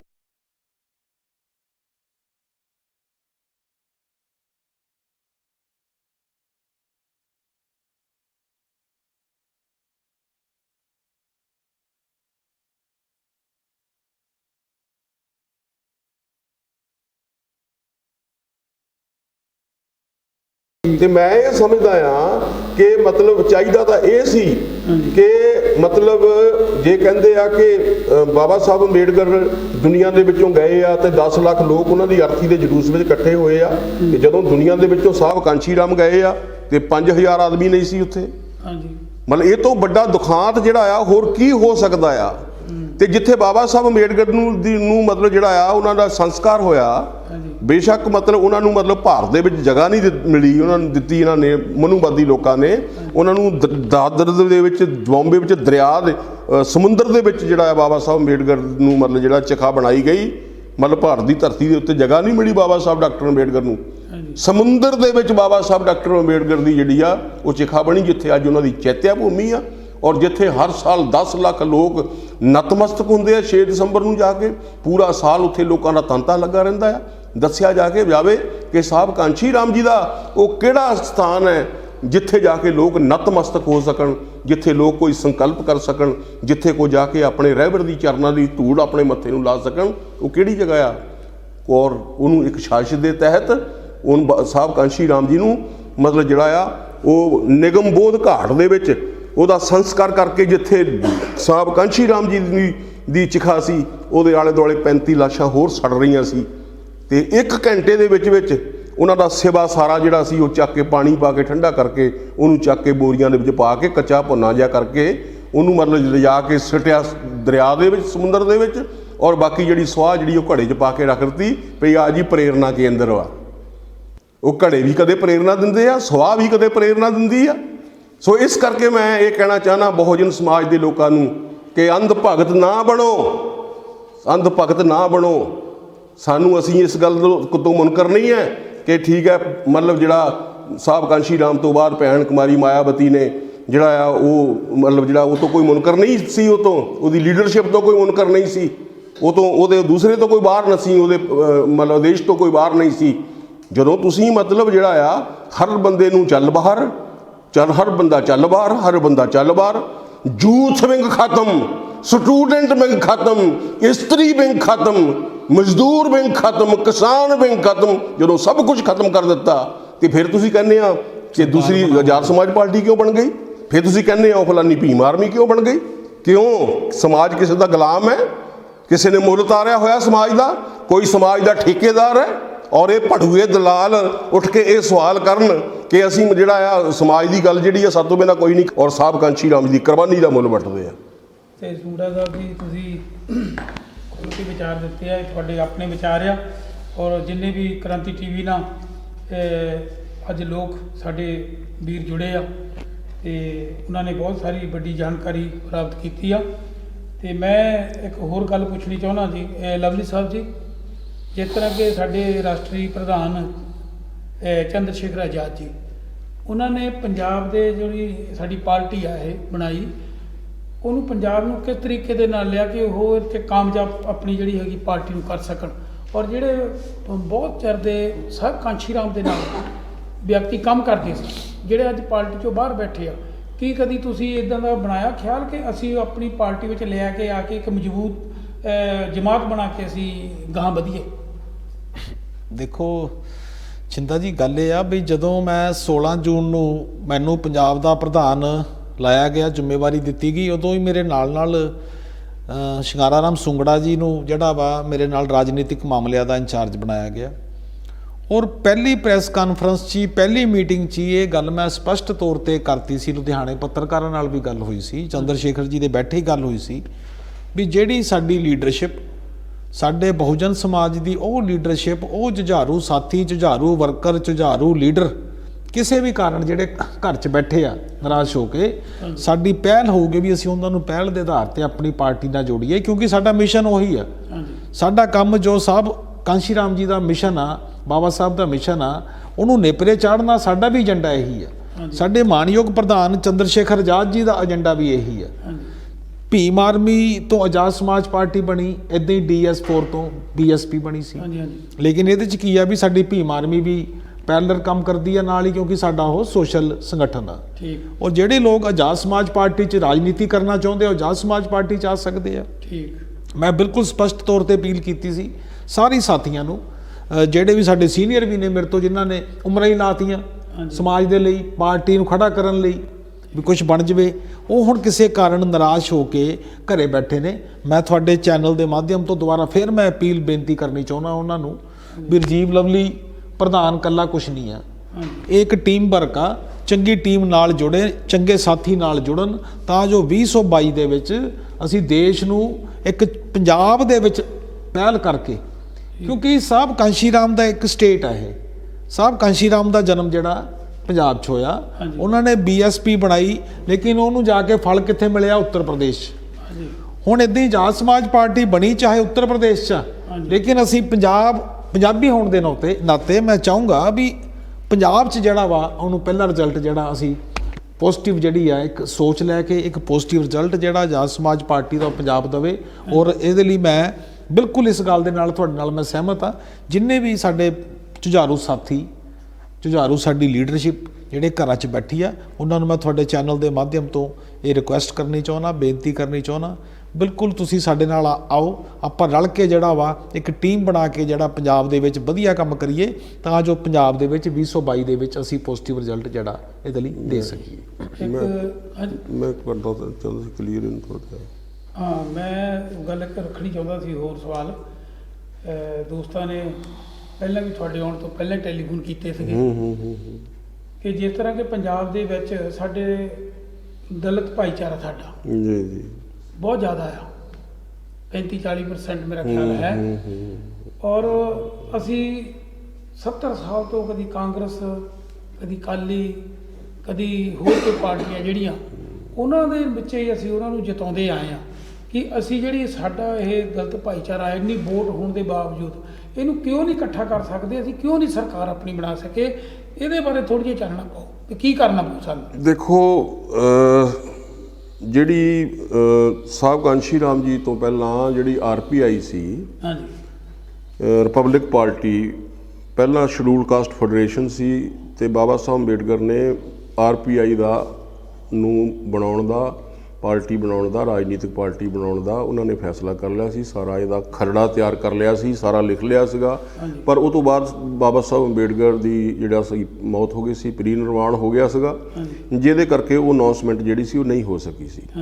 ਕਿਉਂਕਿ ਅਦਰਵਾਈਜ਼ ਬਾਬਾ ਸਾਹਿਬ ਡਾਕਟਰ ਅੰਬੇਡਕਰ ਨੂੰ 1957 ਦੇ ਵਿੱਚ ਜਿਹੜਾ ਮਤਲਬ ਜਨਰਲ ਇਲੈਕਸ਼ਨ ਸੀਗਾ, ਉਹਦੇ ਵਿੱਚ ਸਾਰੀਆਂ ਰਾਜਨੀਤਿਕ ਜਿਹੜੀਆਂ ਆਪੋਜੀਸ਼ਨ ਪਾਰਟੀਆਂ ਸੀਆਂ, ਜਿਹੜੇ ਖੱਬੇ ਮਤਲਬ ਸੱਜੇ ਸੀਗੇ, ਜਿਹੜੇ ਲੋਹੀਆ ਫੈਕਟਰ ਸੀਗਾ ਜਾਂ ਹੋਰ ਦੇਸ਼ ਦੇ ਅੰਦਰ ਜਿਹੜੇ ਬੈਕਵਰਡ ਕਲਾਸਿਸ ਦੇ ਜਿਹੜੇ ਲੋਕ ਸੀਗੇ, ਉਹਨਾਂ ਲੋਕਾਂ ਨੇ ਬਾਬਾ ਸਾਹਿਬ ਡਾਕਟਰ ਅੰਬੇਡਕਰ ਨੂੰ ਨਹਿਰੂ ਦੇ ਪੈਰਲਲ ਜਿਹੜਾ ਸੀਗਾ ਪ੍ਰਧਾਨ ਮੰਤਰੀ ਦਾ ਉਮੀਦਵਾਰ ਦੇ ਤੌਰ ਦੇ ਉੱਤੇ ਉਤਾਰ ਕੇ ਦੇਸ਼ ਦੇ ਅੰਦਰ ਉਹ ਇਲੈਕਸ਼ਨ ਲੜਨ ਦਾ ਜਿਹੜਾ ਸੀਗਾ ਉਹ ਤੈਅ ਹੋ ਗਿਆ ਸੀ। ਇਸ ਕਰਕੇ ਬਾਬਾ ਸਾਹਿਬ ਡਾਕਟਰ ਅੰਬੇਡਕਰ ਨੇ ਸ਼ਡਿਊਲ ਕਾਸਟ ਫੈਡਰੇਸ਼ਨ ਨੂੰ RPI ਦੇ ਵਿੱਚ ਰਿਪਬਲਿਕ ਪਾਰਟੀ ਆਫ ਇੰਡੀਆ ਦੇ ਵਿੱਚ ਬਦਲਣ ਦਾ ਉਹਨਾਂ ਨੇ ਫੈਸਲਾ ਲਿਆ ਸੀਗਾ। ਤੇ ਜਦੋਂ 1964 ਦੇ ਵਿੱਚ ਸਾਹਿਬ ਕਾਂਸ਼ੀ ਰਾਮ ਜੀ ਰਾਜਨੀਤਿਕ ਨੌਕਰੀ ਵਗੈਰਾ ਛੱਡਦੇ ਆ, ਦੂਸਰੇ ਪਾਸੇ RPI ਨੇ 1964-65 ਦੇ ਵਿੱਚ ਜਿਹੜਾ ਮੋਰਚਾ ਲਾਇਆ, ਉਹਦੇ ਵਿੱਚ ਮਤਲਬ ਇਤਿਹਾਸ ਦੱਸਦਾ ਕਿ 5 ਲੱਖ ਲੋਕ ਜੇਲ੍ਹਾਂ ਦੇ ਵਿੱਚ ਗਏ RPI ਦੇ ਮਾਧਿਅਮ ਤੋਂ। ਔਰ ਜਦੋਂ ਸਮਝੌਤਾ ਹੋਇਆ ਕਾਂਗਰਸ ਦੇ ਨਾਲ, ਉਹਦੇ ਵਿੱਚ ਮਤਲਬ ਜਿਹੜਾ ਆ ਦਿੱਲੀ ਦੇ ਵਿੱਚ ਜਿਹੜਾ ਬਾਬਾ ਸਾਹਿਬ ਅੰਬੇਡਕਰ ਦਾ ਬੁੱਤ ਲੱਗਾ ਪਾਰਲੀਮੈਂਟ ਦੇ ਮੂਹਰੇ, ਇਹ ਵੀ ਉਸ ਵਕਤ ਲੱਗਾ। ਔਰ ਜਿਹੜਾ ਬੈਂਕਾਂ ਦਾ ਕੌਮੀਕਰਨ ਹੋਇਆ, ਇਹ ਵੀ ਉਸ ਵੇਲੇ ਉਸ ਕਰਕੇ ਹੋਇਆ, RPI ਦੇ ਸੰਘਰਸ਼ ਦੇ ਕਰਕੇ ਹੋਇਆ। ਔਰ ਬਕਾਇਦਾ ਮਤਲਬ ਜਿਹੜਾ ਸਮਝੌਤਾ ਹੋਇਆ ਸੀ, ਉਹਦੇ ਵਿੱਚ ਇਹ ਹੋਇਆ ਸੀ ਕਿ ਜਿਹੜੀਆਂ ਰਾਖਵੀਆਂ ਜਿਹੜੀਆਂ ਜ਼ਮੀਨਾਂ ਪਈਆਂ ਆ, ਉਹਦੇ ਵਿੱਚੋਂ ਜਿਹੜੇ 5-5 ਏਕੜ ਜ਼ਮੀਨ ਹੈ ਉਹ ਸ਼ਡਿਊਲ ਕਾਸਟਾਂ ਨੂੰ ਦਿੱਤੀ ਜਾਵੇਗੀ। ਲੇਕਿਨ ਬਾਅਦ ਵਿੱਚ ਕਾਂਗਰਸ ਨੇ ਜਿਹੜੀ ਆ ਉਹ ਧੋਖਾ ਕੀਤਾ, ਉਹਦੇ ਉੱਤੇ ਖਰੀ ਨਹੀਂ ਉਤਰੀ। ਇਹਨਾਂ ਨੇ 5 ਏਕੜ ਦਾ ਜਿਹੜਾ ਫੈਸਲਾ ਸੀਗਾ, ਕਮਿਟਮੈਂਟ ਕੀਤੀ ਸੀ, ਤਾਂ ਉਹਨੂੰ 5 ਮਰਲੇ ਵਿੱਚ ਬਦਲ ਦਿੱਤਾ। ਆ ਜਿਹੜਾ ਸਵਾਲ ਵੀ ਆਇਆ ਵੀ ਜਿਹੜੇ ਸਾਡੇ ਲੋਕਾਂ ਦੇ ਜਿਹੜੇ ਆ ਘਰ ਆ ਜਿਹੜੇ ਆ ਉਹ ਕਿਸੇ ਸਰਕਾਰੀ ਦੂਸਰੇ ਜਦ ਬਣੇ ਹੋਏ ਆ, ਕਿਉਂਕਿ ਬਾਬਾ ਸਾਹਿਬ ਅੰਬੇਡਕਰ ਨੇ ਵੀ ਯਤਨ ਕੀਤਾ ਸੀ ਆਜ਼ਾਦੀ ਤੋਂ ਬਾਅਦ। ਜਦੋਂ ਬਾਬਾ ਸਾਹਿਬ ਡਾਕਟਰ ਅੰਬੇਡਕਰ ਨੇ ਕਿਹਾ ਜਿਹੜਾ ਆ ਕਿ ਪੰਜਾਬ ਦੇ ਜਿਹੜੇ ਲੋਕ ਹੈ, ਜਿਹੜਾ ਮੰਡ ਏਰੀਆ ਆ ਜਾਂ ਬੇਟ ਏਰੀਆ ਜਿਹਨੂੰ ਕਹਿੰਦੇ ਆ, ਇਹ ਜਿਹੜਾ 4 ਲੱਖ ਏਕੜ ਦੇ ਕਰੀਬ ਇਹ ਭੂਮੀ ਬਣਦੀ ਸੀ। ਤੇ ਬਾਬਾ ਸਾਹਿਬ ਡਾਕਟਰ ਅੰਬੇਡਕਰ ਨੇ ਨਹਿਰੂ ਨੂੰ ਮਨਾ ਲਿਆ ਸੀ ਇਸ ਗੱਲ ਦੇ ਲਈ ਕਿ ਉਹ 4 ਲੱਖ ਏਕੜ ਜ਼ਮੀਨ ਜਿਹੜੀ ਆ ਉਹ ਗਰੀਬ ਲੋਕਾਂ ਨੂੰ, ਸ਼ਡਿਊਲ ਕਾਸਟ ਲੋਕਾਂ ਨੂੰ, ਬੈਕਵਰਡ ਲੋਕਾਂ ਨੂੰ ਉਹ ਜ਼ਮੀਨ ਜਿਹੜੀ 4 ਲੱਖ ਏਕੜ ਦਿੱਤੀ ਜਾਵੇ। ਕਿਉਂਕਿ ਉਸ ਵੇਲੇ ਵੀ ਕਾਂਗਰਸ ਦੀ ਸਰਕਾਰ ਸੀ, ਪ੍ਰਤਾਪ ਸਿੰਘ ਕੈਰੋਂ ਮੁੱਖ ਮੰਤਰੀ ਸੀਗਾ। ਔਰ ਜਦੋਂ ਉਹਨੂੰ ਪਤਾ ਲੱਗਾ ਤੇ ਉਹਨੇ ਜਾ ਕੇ ਜਿਹੜਾ ਨਹਿਰੂ ਨੂੰ ਇਹ ਗੱਲ ਕਹੀ ਕਿ ਵੀ ਜੇ ਤੂੰ ਜ਼ਮੀਨ ਜਿਹੜੀ ਆ ਇਹਨਾਂ ਨੂੰ ਸ਼ਡਿਊਲ ਕਾਸਟ ਲੋਕਾਂ ਨੂੰ ਦੇ ਦੇਣੀ ਆ, ਤਾਂ ਫਿਰ ਜਿਹੜੇ ਬਾਕੀ ਲੋਕ ਆ, ਉਹਨੇ ਕਾਸਟ ਦਾ ਸ਼ਬਦ ਵਰਤਿਆ ਉਹਨੇ, ਠੀਕ ਹੈ, ਕਿ ਕਿਉਂਕਿ ਤੁਹਾਡਾ ਪ੍ਰੋਗਰਾਮ ਵੀ ਅੱਜ ਜਾਤ ਤੋੜੋ ਸਮਾਜ ਜੋੜੋ ਦੇ ਦੂਸਰੇ ਦੇ ਤਹਿਤ ਆ। ਤੇ ਹੁਣ ਕਿਉਂਕਿ ਜਦੋਂ ਆਪਰੇਸ਼ਨ ਕਰਨਾ ਹੁੰਦਾ ਆ ਤੇ ਫਿਰ ਉਹ ਟੀਕਾ ਲਾਉਣਾ ਪੈਂਦਾ ਨਾ ਸੁੰਨ ਕਰਨ ਦੇ ਲਈ, ਤੇ ਹੁਣ ਇਹ ਆ ਵੀ ਸਾਨੂੰ ਉਹ ਮਜਬੂਰੀ ਬਸ ਕਹਿਣਾ ਪੈਂਦਾ ਆ। ਤੇ ਪ੍ਰਤਾਪ ਸਿੰਘ ਕੈਰੋਂ ਨੇ ਜਾ ਕੇ ਇਹ ਗੱਲ ਕਹੀ ਨਹਿਰੂ ਨੂੰ ਕਿ ਜੇ ਤੁਸੀਂ ਜ਼ਮੀਨਾਂ ਚਮਾਰਾਂ ਚੂੜਿਆਂ ਨੂੰ ਦੇ ਦੇਣੀਆਂ ਆ ਤੇ ਜੱਟ ਜਿਹੜੇ ਆ ਫਿਰ ਜਿਹੜਾ ਖੇਤੀ ਡਾਕੇ ਮਾਰਨ ਦਾ ਕੰਮ ਕਰਨਗੇ ਫਿਰ। ਤਾਂ ਉਹ ਜਿਹੜਾ 4 ਲੱਖ ਦਾ ਜਿਹੜਾ ਵਾਅਦਾ ਕੀਤਾ ਸੀਗਾ ਬਾਬਾ ਸਾਹਿਬ ਅੰਬੇਡਕਰ ਨਾਲ ਨਹਿਰੂ ਨੇ, ਫਿਰ 1 ਲੱਖ ਏਕੜ ਮਿਲੀ, ਜ਼ਮੀਨ ਮਿਲੀ ਲੋਕਾਂ ਨੂੰ, ਗਰੀਬ ਲੋਕਾਂ ਨੂੰ। ਤੇ 3 ਲੱਖ ਜਿਹੜੀ ਜ਼ਮੀਨ ਸੀ ਉਹ ਕਸੜੂ ਦਬੜੂ ਹੋ ਗਿਆ। ਸੋ ਮੈਂ ਇਹ ਕਹਿਣਾ ਚਾਹੁੰਦਾ ਵੀ RPI ਜਦ ਤੋਂ ਬਾਅਦ ਜਿਸ ਵੇਲੇ ਐਡੀ ਵੱਡੀ ਅੰਦੋਲਨ ਸੀ RPI ਦਾ, ਮੇਰਾ ਕਹਿਣ ਤੋਂ ਭਾਵ ਇਹ ਹੈ, ਤੇ ਜੇ ਇਸ ਤਰ੍ਹਾਂ ਦਾ ਅੰਧ ਭਗਤੀ ਹੁੰਦੀ ਤਾਂ ਫਿਰ ਸਾਹਿਬ ਕਾਂਸ਼ੀ ਰਾਮ ਨੂੰ ਤਾਂ ਕੋਈ ਸੁਣਦਾ ਹੀ ਨਾ। ਔਰ RPI ਦੇ ਮਾਧਿਅਮ ਤੋਂ ਇਹਨਾਂ ਦੇ ਡੈਡੀ MLA ਬਣੇ ਆ, ਔਰ ਜਗਜੀਤ ਸਿੰਘ ਚੌਹਾਨ MLA ਬਣਿਆ ਹੈ ਜੀ, ਪਿਆਰਾ ਰਾਮ ਧੰਨੋਵਾਲੀ MLA ਬਣਿਆ, ਹੋਰ MLA ਬਣੇ ਆ, ਵਜ਼ੀਰ ਬਣੇ ਆ, ਅਲਾਈਅੰਸ ਹੋਇਆ ਸਰਕਾਰ ਦੇ ਵਿੱਚ ਤੇ ਵਜ਼ੀਰ ਬਣੇ ਆ। ਤੇ ਉਹ ਤੋਂ ਬਾਅਦ ਜਿਹੜਾ ਆ ਔਰ ਇੱਥੇ ਪਾਰਲੀਮੈਂਟ ਦਾ ਇਲੈਕਸ਼ਨ ਜਿਹੜਾ ਸੀਗਾ ਆਪਣੇ ਫਲੋਰ ਦਾ, ਦੁਨੀ ਚੰਦ ਸ਼ਾਹਪੁਰੀ ਮਹਿਜ 4 ਵੋਟਾਂ 5 ਵੋਟਾਂ ਦੇ ਨਾਲ ਜਿਹੜਾ ਆ ਉਹ ਹਰੇ ਆ MP ਦੀ ਇਲੈਕਸ਼ਨ ਫਲੋਰ ਕੰਸਟੀਚੁਐਂਸੀ ਤੋਂ। ਸੋ ਕਹਿਣ ਤੋਂ ਭਾਵ ਇਹ ਆ, ਜਦੋਂ ਸਾਹਿਬ ਕਾਂਸ਼ੀ ਰਾਮ ਜੀ ਰਾਜਨੀਤਿਕ ਸਿਨੈਰੀਓ ਦੇ ਵਿੱਚ ਆਏ, ਵਾਮ ਸੇਵ ਦੇ ਮਾਧਿਅਮ ਤੋਂ, DS ਵੋਟ ਦੇ ਮਾਧਿਅਮ ਤੋਂ, BSP ਦੇ ਮਾਧਿਅਮ ਤੋਂ, ਉਹ ਸਾਰਾ ਜਿਹੜਾ ਸੀਗਾ ਕੇਡਰ ਸੀ ਜਿਹੜਾ RPI ਦਾ, ਉਹ ਸਾਰਾ ਛੱਡ ਕੇ ਜਿਹੜਾ ਆ ਉਹ ਸਾਹਿਬ ਕਾਂਸ਼ੀ ਰਾਮ ਦੇ ਪਿੱਛੇ ਖੜਾ ਹੋ ਗਿਆ। ਕਿਉਂਕਿ ਜਿਹੜੇ RPI ਦੇ ਲੀਡਰ ਸੀ ਉਹ ਜਿਹੜੇ ਆ ਭੜੂਏ ਦਲਾਲ ਬਣ ਚੁੱਕੇ ਸੀਗੇ, ਬਕਾਊ ਬਣ ਚੁੱਕੇ ਸੀਗੇ। ਤੇ ਅੱਜ ਜਿਹੜੀ ਇਸ ਦੇਸ਼ ਦੇ ਵਿੱਚ ਆਜ਼ਾਦ ਸਮਾਜ ਪਾਰਟੀ ਬਣੀ ਹੈ, ਔਰ ਚੰਦਰ ਸ਼ੇਖਰ ਆਜ਼ਾਦ ਨੇ ਜਿਹੜਾ ਇਹ ਫੈਸਲਾ ਲਿਆ, ਕਿਉਂਕਿ ਚੰਦਰ ਸ਼ੇਖਰ ਆਜ਼ਾਦ ਨੇ ਕੋਈ ਇਹਦੇ ਵਿੱਚ ਪਹਿਲ ਕਦਮੀ ਨਹੀਂ ਕੀਤੀ। ਉਹ ਚਾਹੁੰਦਾ ਸੀ ਕਿ ਮੈਂ ਜਿਹੜਾ ਸਾਡੀ ਐਫੀਲੀਏਸ਼ਨ ਜਿਹੜੀ ਆ, ਅਸੀਂ ਸੋਸ਼ਲ ਰਹੀਏ, ਭੀਮ ਆਰਮੀ ਦੇ ਤੌਰ ਦੇ ਉੱਤੇ ਦੇਸ਼ ਦੇ ਅੰਦਰ ਅਸੀਂ ਅੰਦੋਲਨ ਕਰੀਏ, ਲੜਾਈ ਲੜੀਏ, ਤੇ ਬਹੁਜਨ ਸਮਾਜ ਪਾਰਟੀ ਸਾਡੀ ਰਾਜਨੀਤਿਕ ਪਾਰਟੀ ਹੋਏਗੀ। ਲੇਕਿਨ ਉਹਨਾਂ ਨੇ ਸ਼ਬਦ ਵਰਤਿਆ ਸੀ ਕਿ ਮੈਂ ਬੂਆ ਜੀ ਨੂੰ ਦੇਸ਼ ਦਾ ਪ੍ਰਧਾਨ ਮੰਤਰੀ ਜਿਹੜਾ ਮੈਂ ਦੇਖਣਾ ਚਾਹੁੰਦਾ ਆ। ਤੇ ਲੇਕਿਨ ਉਹਨਾਂ ਨੇ ਭੈਣ ਜੀ ਨੇ ਮਤਲਬ ਜਿਹੜਾ ਇੱਕਦਮ ਜਿਹੜਾ ਪ੍ਰੈਸ ਕਰਕੇ ਜਿਹੜਾ ਆ ਕਾਨਫਰੰਸ ਕਰਕੇ ਜਿਹੜਾ ਉਹਦਾ ਜਵਾਬ ਦਿੱਤਾ ਕਿ ਮੈਂ ਕਿਸੇ ਦੀ ਭੂਆ ਨਹੀਂ ਹੈ, ਮੈਂ ਕਿਸੇ ਨੂੰ ਨਹੀਂ ਜਾਣਦੀ, ਇਹ ਤਾਂ RSS ਦਾ ਬੰਦਾ ਆ, ਇਹ ਫਲਾਨਾ ਆ। ਸੋ ਇਸ ਕਰਕੇ ਜਿਹੜੀਆਂ ਇਹ ਤਾਂ ਕਿਸੇ ਨੂੰ ਵੀ ਕਿਹਾ ਜਾ ਸਕਦਾ ਆ, ਇਲਜ਼ਾਮ ਕਿਸੇ ਦੇ ਵੀ ਲਾਇਆ ਜਾ ਸਕਦਾ ਆ। ਸੋ ਇਸ ਕਰਕੇ ਮਤਲਬ ਇਸ ਹਿਸਾਬ ਨਾਲ ਤਾਂ ਫਿਰ ਜੇ ਮਤਲਬ ਇਸ ਤਰ੍ਹਾਂ ਦੀ ਅੰਧ ਭਗਤੀ ਜਿਹੜੀ ਆ ਵੀ ਮਤਲਬ ਜਿਹੜੀ ਆ ਵੀ ਬਹੁਜਨ ਸਮਾਜ ਪਾਰਟੀ ਤੋਂ ਬਿਨਾਂ ਜਿਹੜਾ ਆ ਉਹ ਮਤਲਬ ਦੇਸ਼ ਦੇ ਅੰਦਰ ਸਮਾਜ ਦੀ ਕੋਈ ਗੱਲ ਨਹੀਂ ਕਰ ਸਕਦਾ। ਰੱਖਣੀ ਜਾਵਾਂਗੇ ਵਿੱਚ ਗੱਲ। ਹਾਂ, ਆਖਰੀ ਸਵਾਲ ਹੈ, ਟਾਈਮ ਜ਼ਿਆਦਾ। ਹਾਂ, ਦੂਸਰੀ ਗੱਲ ਜਿਹੜਾ ਤੁਸੀਂ ਸਵਾਲ ਜਿਹੜਾ ਕੀਤਾ ਪੰਜਾਬ ਦਾ ਜਿਹੜਾ ਵੀ ਮਤਲਬ 35-40% ਜਿਹੜਾ ਸਮਾਜ ਹੈ, ਦੇਖੋ ਜਿਹੜਾ ਸਾਹਿਬ ਕਾਂਸ਼ੀ ਰਾਮ ਦੇ ਤੋਂ ਪਹਿਲਾਂ ਬਹੁਜਨ ਸਮਾਜ ਪਾਰਟੀ ਬਣਨ ਤੋਂ ਪਹਿਲਾਂ ਜਿਹੜਾ ਸੀਗਾ ਉਹ ਤਾਂ ਕਿਸੇ ਨੂੰ ਪਤਾ ਹੀ ਨਹੀਂ ਸੀ ਰਾਜਨੀਤੀ ਹੁੰਦੀ ਕੀ ਆ। ਲੇਕਿਨ ਉਹ ਤੋਂ ਬਾਅਦ ਸਾਹਿਬ ਦੇ ਚਲੇ ਜਾਣ ਤੋਂ ਬਾਅਦ ਜਾਂ 2002 ਤੋਂ ਬਾਅਦ ਮਤਲਬ ਹਰ ਵਾਰ ਕਿਹਾ ਜਾਂਦਾ ਕਿ ਹਮ ਅਕੇਲੇ ਲੜेंगे, ਆਪਣੇ ਬਲਬੂਤੇ ਤੇ ਲੜेंगे, ਹੈ ਜੀ। ਹਰ ਵੇਲੇ ਬੂਥਾ ਬਣਾ ਕੇ ਬੈਠ ਜਾਣਾ ਔਰ ਹਰ ਵੇਲੇ ਜਿਹੜੀ ਆ ਉਹ ਮਤਲਬ ਸਰਕਾਰ ਜਿਹੜੀ ਕਦੇ ਕਾਂਗਰਸ ਦੀ ਬਣ ਜਾਂਦੀ ਹੈ, ਕਦੇ ਅਕਾਲੀਆਂ ਦੀ ਬਣ ਜਾਂਦੀ ਆ। ਔਰ ਜਿਹੜਾ ਆ ਉਹ ਮਤਲਬ ਕਦੇ ਜੇ ਅਕਾਲੀ ਜਿੱਤਦੇ ਆ ਤਾਂ BSP ਵਾਲੇ ਜਿਹੜੇ ਜਾ ਕੇ ਉਹ ਅਕਾਲੀਆਂ ਦੇ ਘਰਾਂ 'ਚ ਵਧਾਈਆਂ ਦੇਣਗੇ ਉਹ ਹੁੰਦੇ ਆ ਵੀ ਜੀ ਤੁਹਾਨੂੰ ਵਧਾਈ ਹੋਵੇ, ਤੁਸੀਂ ਸਾਡੇ ਕਰਕੇ ਜਿੱਤੇ ਆ। ਇਹ ਕੈਸੀ ਰਾਜਨੀਤੀ ਆ?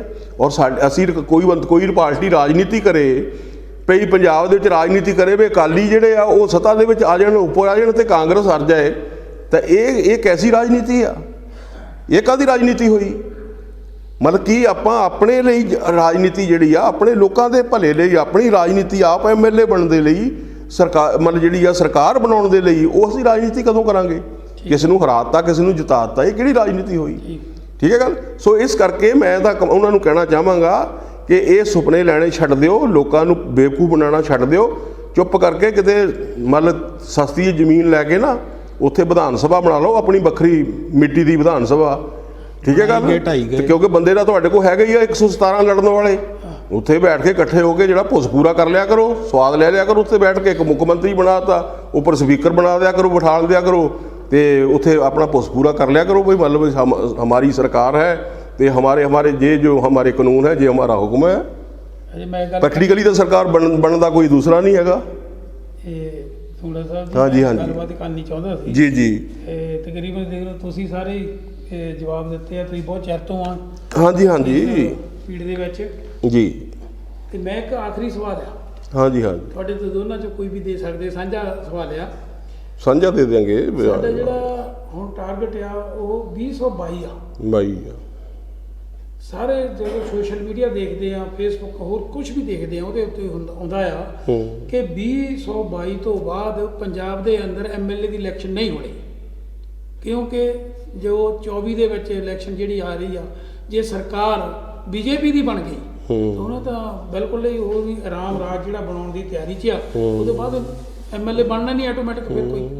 ਤੇ ਇਹ ਤੁਸੀਂ ਜਿਹੜੇ ਹੈਗੇ ਇਕੱਠੇ ਹੋ ਕੇ ਆ, BSP ਆ, ਆਜ਼ਾਦ ਸਮਾਜ ਪਾਰਟੀ ਆ, ਜਾਂ ਗਣਰਾਜ ਪਾਰਟੀ ਆ ਪ੍ਰੋਫੈਸਰ ਗੁਰਨਾਮ ਸਿੰਘ ਦੀ, ਹੋਰ ਵੀ ਸਾਡੇ ਜਿਹੜੇ ਲੀਡਰ ਆ ਉਹਨਾਂ ਨੇ ਛੋਟੀਆਂ ਪਾਰਟੀਆਂ ਹੋਰ ਵੀ ਬਣਾਈਆਂ ਆ। ਇਹ ਆਪਣੇ ਹੈਗੇ ਆ ਕੀ ਨਾਂ ਉਹਨਾਂ ਦਾ, ਮਹੇਸ਼ ਰਾਮ ਜੀ। ਇਹ ਸਾਰੇ ਜਿਹੜੇ ਰਲ ਕੇ ਜੇ ਇਕੱਠੇ ਹੋ ਕੇ ਇੱਕ ਹਮਲਾ ਮਾਰ ਦਿਓ ਤਾਂ ਜੋ ਕਿ ਇਹ ਚੀਜ਼ ਨੂੰ ਬਚ ਸਕੀਏ, ਇਹਦੇ ਉੱਤੇ ਤੁਹਾਡਾ ਕੀ ਵਿਚਾਰ ਹੈ? ਦੇਖੋ ਸਵਾਲ ਤੁਹਾਡਾ ਬਹੁਤ ਇਹ ਅਹਿਮ ਹੈ ਵੀ ਲੋਕ ਜਿਹੜੇ ਆ ਸਾਰੇ ਜਿਹੜੇ ਆ ਇਕੱਠੇ ਹੋ ਜਾਣ। ਤੇ ਮੈਂ ਇਹ ਸਮਝਦਾ ਵੀ ਦੇਖੋ ਕੋਈ ਵੀ ਇਨਸਾਨ ਜਿਹੜਾ ਹੁੰਦਾ ਉਹ ਵਿਚਾਰ ਦੇ ਨਾਲ ਵੱਡਾ ਹੁੰਦਾ ਆ, ਵਿਚਾਰ ਦੇ ਨਾਲ ਵੱਡਾ ਹੁੰਦਾ ਆ। ਜਿੱਡਾ ਵੱਡਾ ਵਿਚਾਰ ਹੁੰਦਾ ਉੱਡਾ ਵੱਡਾ ਉਹ ਬੰਦਾ ਹੁੰਦਾ ਹੈ। ਜਿਨ੍ਹਾਂ ਲੋਕਾਂ ਨੂੰ ਮਤਲਬ ਅਸੀਂ ਯੂਨੀਵਰਸਲ ਕਹਿੰਦੇ ਆ ਤੇ ਉਹਨਾਂ ਨੂੰ ਆਪਾਂ ਵਿਚਾਰ ਦੇ ਨਾਲ ਜਾਣਦੇ ਆ। ਜਿੱਡਾ ਵੱਡਾ ਕਿਸੇ ਦਾ ਵਿਚਾਰ ਉੱਡਾ ਵੱਡਾ ਉਹ ਇਨਸਾਨ, ਉੱਡਾ ਵੱਡਾ ਚਾਹੇ ਰਹਿਬਰ ਕਹਿ ਲਓ ਚਾਹੇ ਗੁਰੂ ਕਹਿ ਲਓ। ਸੋ ਮੈਂ ਇਹ ਕਹਿਣਾ ਚਾਹੁੰਦਾ ਇਸ ਮੁੱਦੇ ਦੇ ਉੱਤੇ ਕਿ ਜਿਹੜਾ ਇਸ ਦੇਸ਼ ਦੇ ਅੰਦਰ ਜਿਹੜਾ ਇਹ ਇਸ ਵੇਲੇ ਚੱਲ ਰਿਹਾ, ਜਿਹੜਾ ਵਾਤਾਵਰਨ ਚੱਲ ਰਿਹਾ ਰਾਜਨੀਤਿਕ ਤੌਰ ਦੇ ਉੱਤੇ, ਮੈਨੂੰ ਇਹ ਲੱਗਦਾ ਆ ਜਿਹੜੀ ਗੱਲ ਤੁਸੀਂ ਚਿੰਤਾ ਜ਼ਾਹਰ ਕੀਤੀ ਆ, ਅਸੀਂ ਵੀ ਇਸ ਚਿੰਤਾ ਦੇ ਵਿੱਚ ਹੈ ਕਿ ਆਫਟਰ ਆਲ ਜਿਹੜਾ ਇਸ ਦੇਸ਼ ਦਾ ਕੀ ਬਣੇਗਾ। ਜਿਹੜਾ ਬਾਬਾ ਸਾਹਿਬ ਅੰਬੇਡਕਰ ਨੇ 40 ਸਾਲ ਜ਼ਿੰਦਗੀ ਦੇ ਲਾ ਕੇ, ਮਹਾਤਮਾ ਫੂਲੇ ਸਾਹਿਬ ਨੇ ਆਪਣਾ ਜੀਵਨ ਲਾਇਆ, ਸ਼ਾਹੂ ਮਹਾਰਾਜ ਜੀ ਨੇ ਆਪਣਾ ਜੀਵਨ ਲਾਇਆ, ਤੇ ਇਹ ਮਤਲਬ ਜਿਹੜਾ ਆ ਮਤਲਬ ਜਿਹੜਾ ਸਮਾਜ ਹੈ ਜਾਂ ਇਸ ਦੇਸ਼ ਦਾ ਜਿਹੜਾ ਸੰਵਿਧਾਨ ਹੈ ਜਿਹੜਾ ਬਹੁਤ ਕੁਰਬਾਨੀਆਂ ਤੋਂ ਬਾਅਦ ਹੋਂਦ ਵਿੱਚ ਆਇਆ, ਵੀ ਉਹ ਸਾਰਾ ਕੁਝ ਜਿਹੜਾ ਆ ਇਹ ਮਕਾਨ ਦੇ ਉੱਤੇ ਲੱਗੇ ਹੋਏ ਆ। ਕਿਉਂਕਿ ਉਹਦੇ ਵਿੱਚ ਜਿਹੜੀ EVM ਦੀ ਖੇਡ ਹੈ, ਠੀਕ ਹੈ ਗੱਲ। ਮੈਂ ਇਸ ਮਤਲਬ ਜਿਹੜੇ ਡਿਬੇਟ ਦੇ ਮਾਧਿਅਮ ਤੋਂ ਮੈਂ ਇਹ ਸਾਰੇ ਸਮਾਜ ਨੂੰ ਮਤਲਬ ਇਹ ਗੱਲ ਕਹਿਣੀ ਚਾਹੁੰਦਾ ਆ ਕਿ ਜਦੋਂ ਤੱਕ ਇਹ EVM ਰਹੇਗੀ, ਜਿੱਦਾਂ ਉਹ ਆਮ ਕਿਹਾ ਜਾਂਦਾ ਸੀ ਨਾ ਕਿ ਕਿਸਮਤ ਜਿਹੜੀ ਆ ਬਹਿ ਮਾਤਾ ਲਿਖਦੀ ਆ, ਬਹਿ ਮਾਤਾ ਅੱਖਰ ਲਿਖਦੀ ਆ, ਇਹ ਜਿਹੜੀ ਬਹਿ ਮਾਤਾ ਹੈ ਅੱਜ ਉਹ EVM ਹੈ। ਔਰ BJP ਦੀ 2% ਦੀ ਔਕਾਤ ਨਹੀਂ ਹੈ ਕਿ ਉਹ ਮਤਲਬ ਜਿਹੜਾ ਆ ਮਤਲਬ 10 ਮੈਂਬਰ ਪਾਰਲੀਮੈਂਟ ਵੀ ਆਪਣੀ ਬਲਬੂਤੇ ਦੇ ਉੱਤੇ ਜਿਹੜੇ ਆ ਚੁਣ ਕੇ ਲੈ ਆਣ। ਇਹ EVM ਦੀ ਖੇਡ ਹੈ। ਪਹਿਲਾਂ ਕਾਂਗਰਸ ਨੇ ਖੇਡ ਖੇਡੀ 10 ਸਾਲ, ਉਹਨਾਂ ਨੇ ਸਰਕਾਰ ਬਣਾਈ EVM ਦੇ ਨਾਲ, ਤੇ ਬਾਅਦ ਦੇ ਵਿੱਚ ਜਿਹੜਾ ਆ ਕਿਉਂਕਿ ਜਿਸ ਵੇਲੇ ਸੁਪਰੀਮ ਕੋਰਟ ਦੇ ਵਿੱਚ ਉਸ ਵੇਲੇ ਮੈਟਰ ਚਲਾ ਗਿਆ, ਸੁਬਰਾਮਨੀਅਮ ਸਵਾਮੀ ਜਿਹੜਾ ਅੱਜ ਸਭ ਤੋਂ ਵੱਡਾ ਜਿਹੜਾ ਸਿਪਾ ਸਲਾਰ ਹੈ ਜਿਹੜਾ BJP ਦਾ ਬਣਿਆ ਹੋਇਆ, ਔਰ ਉਹ ਲੈ ਕੇ ਗਿਆ ਸੀ ਸੁਪਰੀਮ ਕੋਰਟ ਦੇ ਵਿੱਚ, ਔਰ ਉਹਦੇ ਵਿੱਚ ਉਹਨੇ ਮਤਲਬ ਤੱਥ ਰੱਖੇ ਉਹਦੇ ਵਿੱਚ, ਔਰ ਅਡਵਾਨੀ ਨੇ ਕਿਤਾਬ ਲਿਖੀ ਆ, ਔਰ ਉਹ ਮਤਲਬ ਜਿਹੜਾ EVM ਜਿਹੜੀ ਆ ਇਹ ਹੈ ਹੁੰਦੀ ਆ ਅਭਿਸ਼ਾਪ, ਔਰ ਫਿਰ ਅਭਿਸ਼ਾਪ ਹੈ। ਔਰ ਫਿਰ ਜਦੋਂ ਇਸ ਵੇਲੇ ਇਹਨਾਂ ਦਾ ਬੈਠ ਕੇ ਸਮਝੌਤਾ ਹੋ ਗਿਆ, ਜਦੋਂ ਕਾਂਗਰਸ ਨੇ ਦੇਖਿਆ ਵੀ ਇਹ ਤਾਂ ਸਾਰੀ ਢੋਲ ਦਾ ਪੋਲ ਖੁੱਲ੍ਹ ਜਾਣਾ ਆ, ਤੇ ਇਹਨਾਂ ਨੇ ਫਿਰ BJP ਦੇ ਨਾਲ ਬੈਠ ਕੇ ਇਹਨਾਂ ਨੇ ਸਾਂਢ-ਗਾਂਠ ਕੀਤੀ ਵੀ ਅਸੀਂ 10 ਸਾਲ ਜਿਹੜਾ ਆ ਰਾਜ ਕੀਤਾ ਆ, ਵੀ 10 ਸਾਲ ਤੁਸੀਂ ਕਰ ਲਓ, ਜਾਂ ਉਹਨਾਂ ਨੇ ਕਿਹਾ ਵੀ 10 ਸਾਲ ਹੁਣ ਸਾਨੂੰ ਦਿਓ। ਇਹ ਇਹਨਾਂ ਦੇ ਜਿਹੜੀ ਗੁੰਗੀ ਕਬੱਡੀ ਖੇਡਦੇ ਆ। ਮੈਂ ਕਹਿੰਦਾ BJP ਤੋਂ ਵੀ ਖਤਰਨਾਕ ਜਿਹੜੀ ਉਹ ਕਾਂਗਰਸ ਹੈ। ਕਾਂਗਰਸ ਜਿਹੜੀ ਉਹ RSS ਦੀ ਮਾਂ ਆ। ਕਾਂਗਰਸ ਨੂੰ ਬਣਾਉਣ ਵਾਲਾ ਕੌਣ ਹੈ? ਸੌਰੀ, RSS ਨੂੰ ਬਣਾਉਣ ਵਾਲਾ ਕੌਣ ਹੈ? ਕਾਂਗਰਸ। BJP ਨੇ RSS ਨਹੀਂ ਬਣਾਈ, ਕਾਂਗਰਸ ਨੇ RSS ਬਣਾਈ ਤੇ RSS ਨੇ BJP ਬਣਾਈ ਆ। ਤੇ ਅੱਜ ਉਹ RSS ਜਿਹੜੀ ਆ ਜਿਹਦੇ ਉੱਪਰ ਜਿਹਨੇ ਗਾਂਧੀ ਦੀ ਹੱਤਿਆ ਕੀਤੀ ਔਰ ਉਹਦੇ ਉੱਪਰ ਮਤਲਬ ਪਾਬੰਦੀ ਲੱਗੀ ਮਤਲਬ RSS ਦੇ ਉੱਤੇ, ਤੇ ਅੱਜ ਮਤਲਬ ਉਹ ਮਤਲਬ RSS ਜਿਹੜੀ ਇਸ ਦੇਸ਼ ਦੇ ਵਿੱਚ ਸ਼ਰੇਆਮ ਹਥਿਆਰਾਂ ਦਾ ਮਤਲਬ ਜਿਹੜਾ ਆ ਉਹ ਕਰ ਰਹੀ ਆ, ਮਤਲਬ ਪ੍ਰਦਰਸ਼ਨ ਕਰ ਰਹੀ ਆ, ਔਰ ਦੇਸ਼ ਦੇ ਅੰਦਰ ਸ਼ਰੇਆਮ ਲੋਕਾਂ ਨੂੰ ਧਾਰਮਿਕ ਘੱਟ ਗਿਣਤੀਆਂ ਨੂੰ ਜਿਹੜਾ ਆ ਉਹ ਟਾਰਗੇਟ ਕੀਤਾ ਜਾ ਰਿਹਾ।